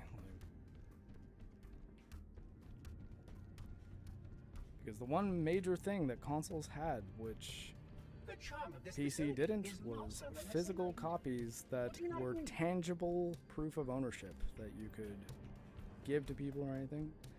Attention to be sure to like, share, and sub to oh yeah, thanks, Yami. playing Halo campaign to Evolve, showing us all how bad it really is. Yeah, I mean, like, if you want an example of how easy the library is on Heroic, I've primarily been talking about game industry stuff and not really paying attention for the last, like, 15 minutes. And that elite just ran into a wall and exploded. Well, I don't think an energy sword's great to use against Covenant. It is better than a plasma rifle with no ammo. So many studios are easily saved with just slightly better writing and idealized characters, both male and female. Yeah, and I think the idealized characters is the one thing that would be very easy to just mandate, because I think it was actually Microsoft that they had like an internal document that said that, like, it was around the time the Perfect Dark reboot got revealed, that they had like a mandate to not make women very sexy. Like, they're like, we want to make sure that all the female characters are like dressed in a way that was not sexualized at all, and we want to make sure that they don't look overly feminine because we don't want to offend anyone who's, like, I don't know, I guess like ugly that's playing it. And I think that I think that going in the opposite direction would actually be a thing they could do that would be easy, and I think would get a lot of people to be buying their games, even the ones that aren't particularly good, right? Like, imagine here the marketing of Fable. If the new Fable, like the girl that was in it, was just that like the one that apparently they did kind of prettier up a little bit in the second trailer, but the first one she looked terrible. And if you see the actual motion capture actress, she's like she's prettier than that. Like, I wouldn't say she's a knockout or anything, but she's like definitely more attractive than the model that was in that initial Fable trailer. And then the last trailer they put out, it's fucking Haley Atwell's in it, and I didn't even know it was Haley Atwell until I saw on Twitter that it was afterwards. It's like, if you had her looking hotter than she'd ever looked in a Captain America movie in that Fable trailer, and all the other characters looked attractive, all the men were like jacked and, you know, rugged looking, or you could make your created character look like anything you want. And 'cause they had the other thing with what was it? I think the run animation for the run animation kind of gave away that they didn't initially want it so that you could play as a male or a female in Fable, because it was very clearly a female run that the male character was doing. So I think their plan might have been to just make the girl that was in the initial trailer the protagonist flat out, and they decided to pivot considering the backlash. But you know what I mean? Like, I just think that there's a route that Microsoft could go where it's just like, yeah, remember all the things that make these games politicized for no reasons and then get people arguing about whether or not people are allowed to be attractive in video games? We're not going to do any of that stuff anymore. So, yeah, we're not going to go out of our way to offend the side that was enjoying that stuff, but we're also not going to specifically pander. And we're going to make an effort so that everything looks like all the characters look like people who you would want to envision yourself as while playing this game, you know? Like, there's a way to do it that I think doesn't piss off an entire section of the public. Probably not. Like, honestly, the public, probably not a lot of these people think about that stuff at all. I think the gaming journalists are... What the fuck was that? Does anyone know what just killed me? Like, too close to a door. Oh, okay. Is he invisible? Is there a reason I just did not see that? Alright, we're doing another wave fight yet again. Survive the flood onslaught. Huge surprise.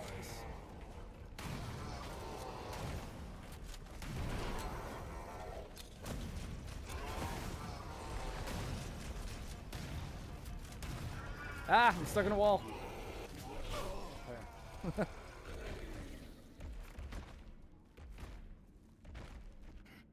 Yeah, the swinging hips walking animation. You know what I mean? Why go that route when you can get a crap ton of money from just a bunch of progressive foundation? See, that's the thing. I don't think that money is making enough of a difference. Otherwise, the Xbox division of Microsoft would not have lost 67 cents on the dollar for like the last like fiscal year, right? Like, if the subsidies and government bonuses that they get from pandering to one political side as hard as they possibly can were enough, Xbox would not be in trouble. Or they've just not been applying for that stuff and doing it anyways because they thought that it was actually what everyone wanted. Which, you know, I gotta give them a little more credit than that. I feel like. Are they smarter than that? One would assume they're smarter than that.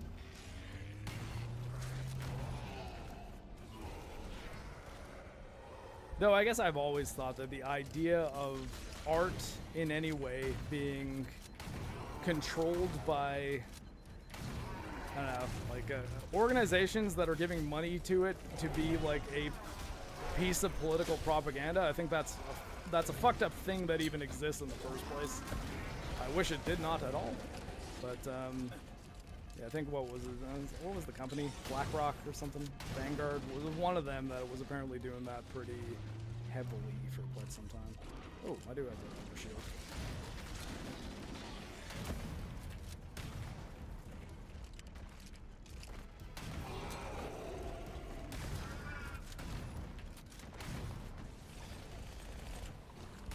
Oh shit.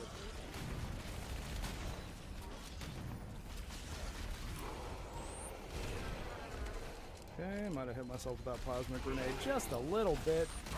Okay, and killed myself with that one. Amazing.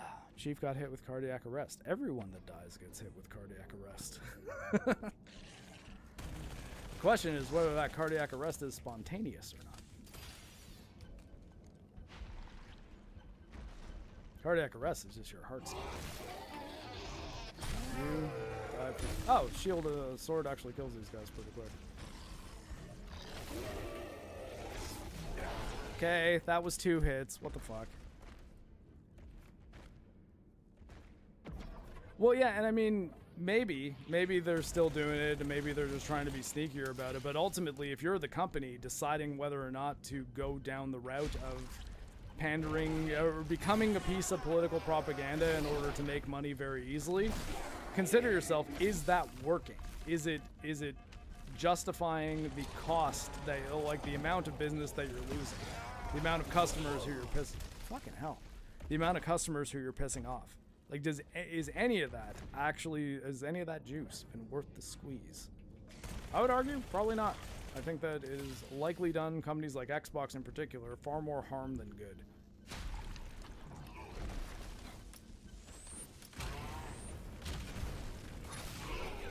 Really? 2 plasma grenades? Okay. Black Box got the company I got my Alfredo sauce from. Okay, that's not where I expected that to go. There you go, Gary. Though that's the boost that you need to learn how to make Alfredo sauce from scratch. Lots of garlic, lots of cream. You can do it. Some flour, thicken it up a little. Though I wouldn't say Alfredo sauce my expertise. My mom makes pretty good Alfredo sauce, though. I could maybe get her recipe off her. Though, I mean, I don't know how long it's been since she's made it. So 3 hits.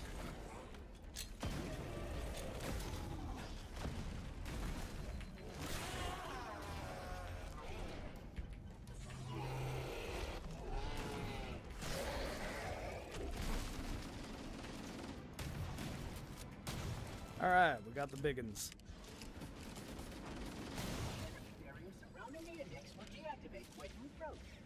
Okay, so it wasn't survive the onslaught, it was pretty much just kill the big ones, if it's gonna open now. Okay. And our timing actually might be pretty good.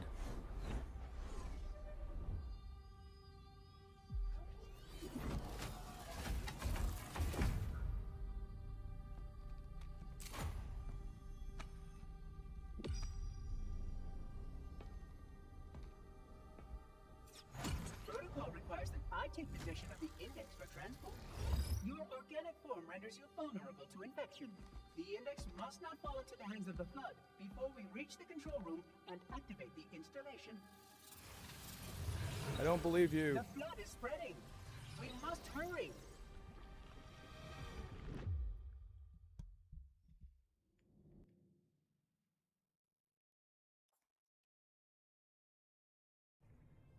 Yeah, maybe. I just think that like taking the upfront money in exchange for the long-term health of your business is it's short-sighted and stupid.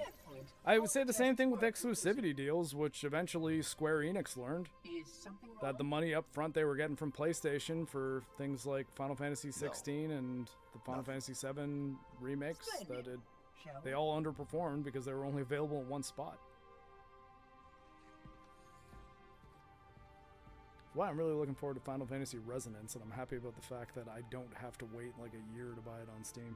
Unfortunately, my usefulness to this particular endeavor has come to an end. Well, he can teleport things, I guess, so maybe he's just teleporting the key somewhere else. Somewhere safe. He's got a little bag of holding somewhere. That final step is reserved for you, Reclaimer.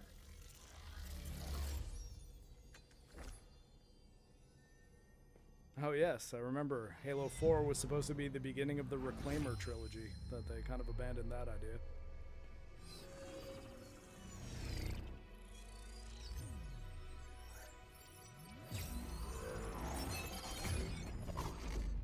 Odd. That wasn't supposed to happen. Oh, really?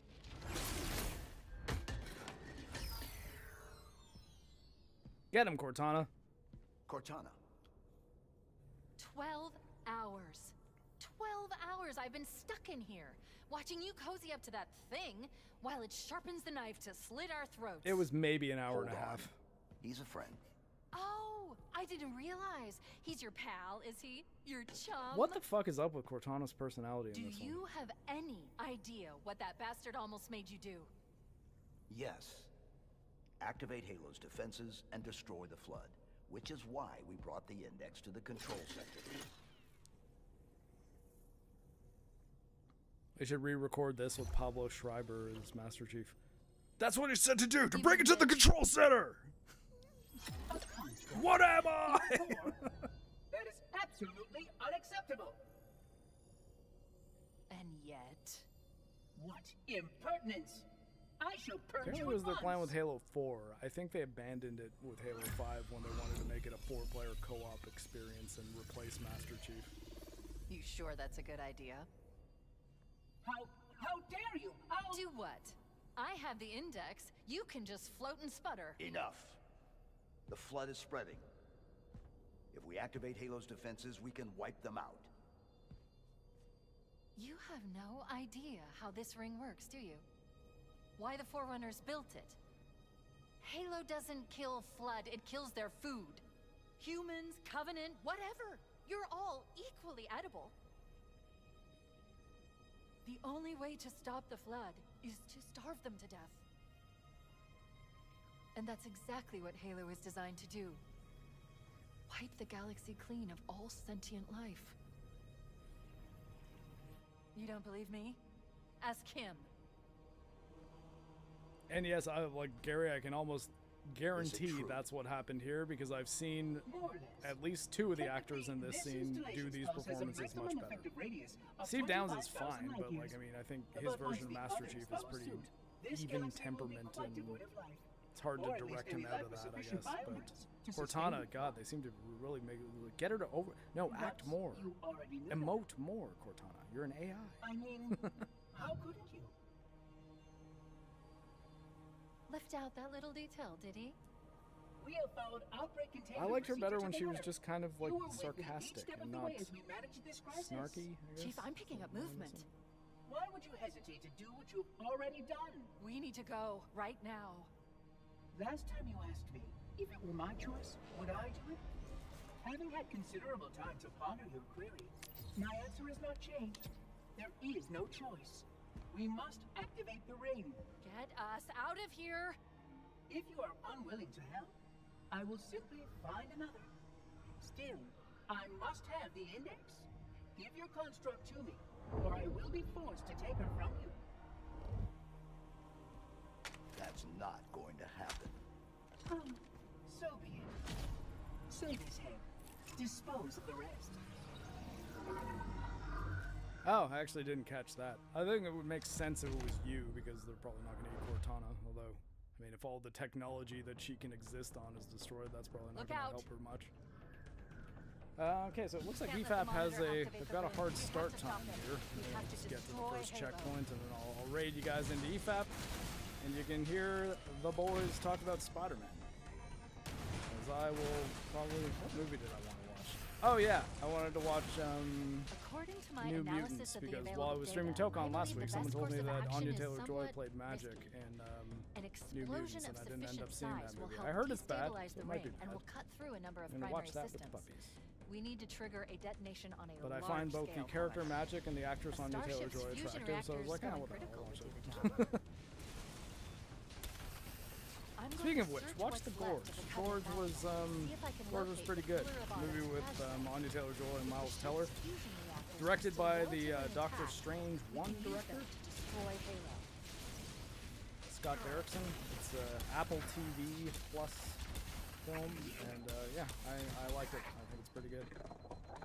It's sort of an action movie with like more character-driven romance kind of at the heart of it, and neat premise. A Soviet and or like his former Soviet, Belarusian, Eastern European playing Anya Taylor-Joy, the Latina of many actual ethnicities, and on one side of a canyon, and NATO person, like a Brit or an American, in this case Miles Teller playing an American on the other, and yeah. I wouldn't say I'm gonna goon to it, I'm gonna watch the movie. In a world with as much abundant goon material as we have here, who throws on a film?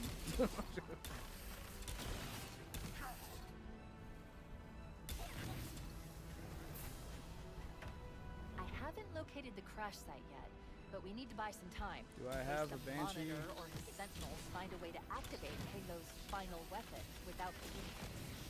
I'm sentinel beaming. Sentinel beaming all over Machinery the in place. these canyons are Halo's primary firing mechanisms. They consist of 3 phase pulse Yeah, okay, generators shotgun to still amplify sucks against Halo's the signal Covenant. and allow it to fire deep into space. Power levels are enormous. I can't even begin to calculate the pulse's range. Okay, we got a checkpoint though. So if we damage or destroy these generators, the Monitor will need to repair them before Halo can be used. That should buy us some time. Alright though, that was a good long stream though, I'm with marking no the location of the repeated nearest restarts. pulse generator with a So, nav point. you know, We need to move went in smoother and than neutralize the yesterday's device. stream. But yeah, Commandeer perhaps that we Banshee. shall We'll need continue. it to reach the pulse generator in time. Yeah, maybe even later tonight or after Forge, depending on if I decide I want to play more of this game or just relax and do something else. And Monday is a holiday, so maybe I'll play a bit more on Monday. But yeah, everybody, I guess that. Oh, actually, you know what? Here, before I abandon you, in fact, here I'll leave you with Halo music and possibly me dying because I'm all tabbed away from here. As I set up the redirect, because Mahler has actually scheduled the stream, therefore I can actually do a redirect properly here. Settings, maybe? Here we go. Monetization off? What the hell? Ah, well, at least I made a super chat today. That's nice. Pop out dashboard? Where the hell is all my... Am I just like not good at YouTube anymore? It's possible that that's the case. No, I've not said goodbye yet. I'm still here, and I'm setting up the redirect. Also, EFAP hasn't started, so you're not missing anything. But hey, if anyone has any last questions or anything for me, I'm willing to answer them as I figure this out.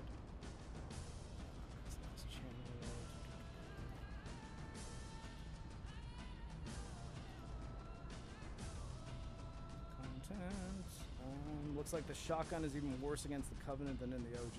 Yeah, it is. Oh yes, the film grain mod. Don't worry, I will sort that out before I next stream this game. I promise.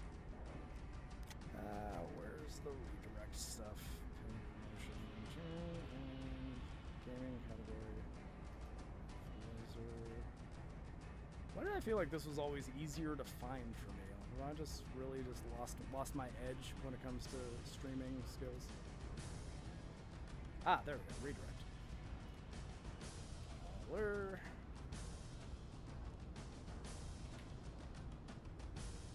Okay. Saved.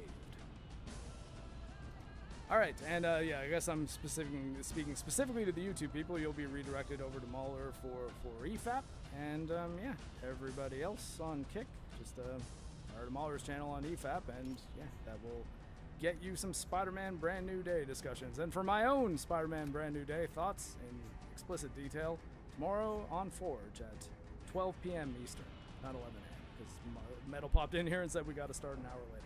But anyways, everybody, thank you very much for watching. I appreciate the much higher viewership today than last few streams. So yeah, that feels nice. I appreciate that, and yeah, appreciate you all. Enjoy the EFAP, and I will talk to you tomorrow. Take it easy.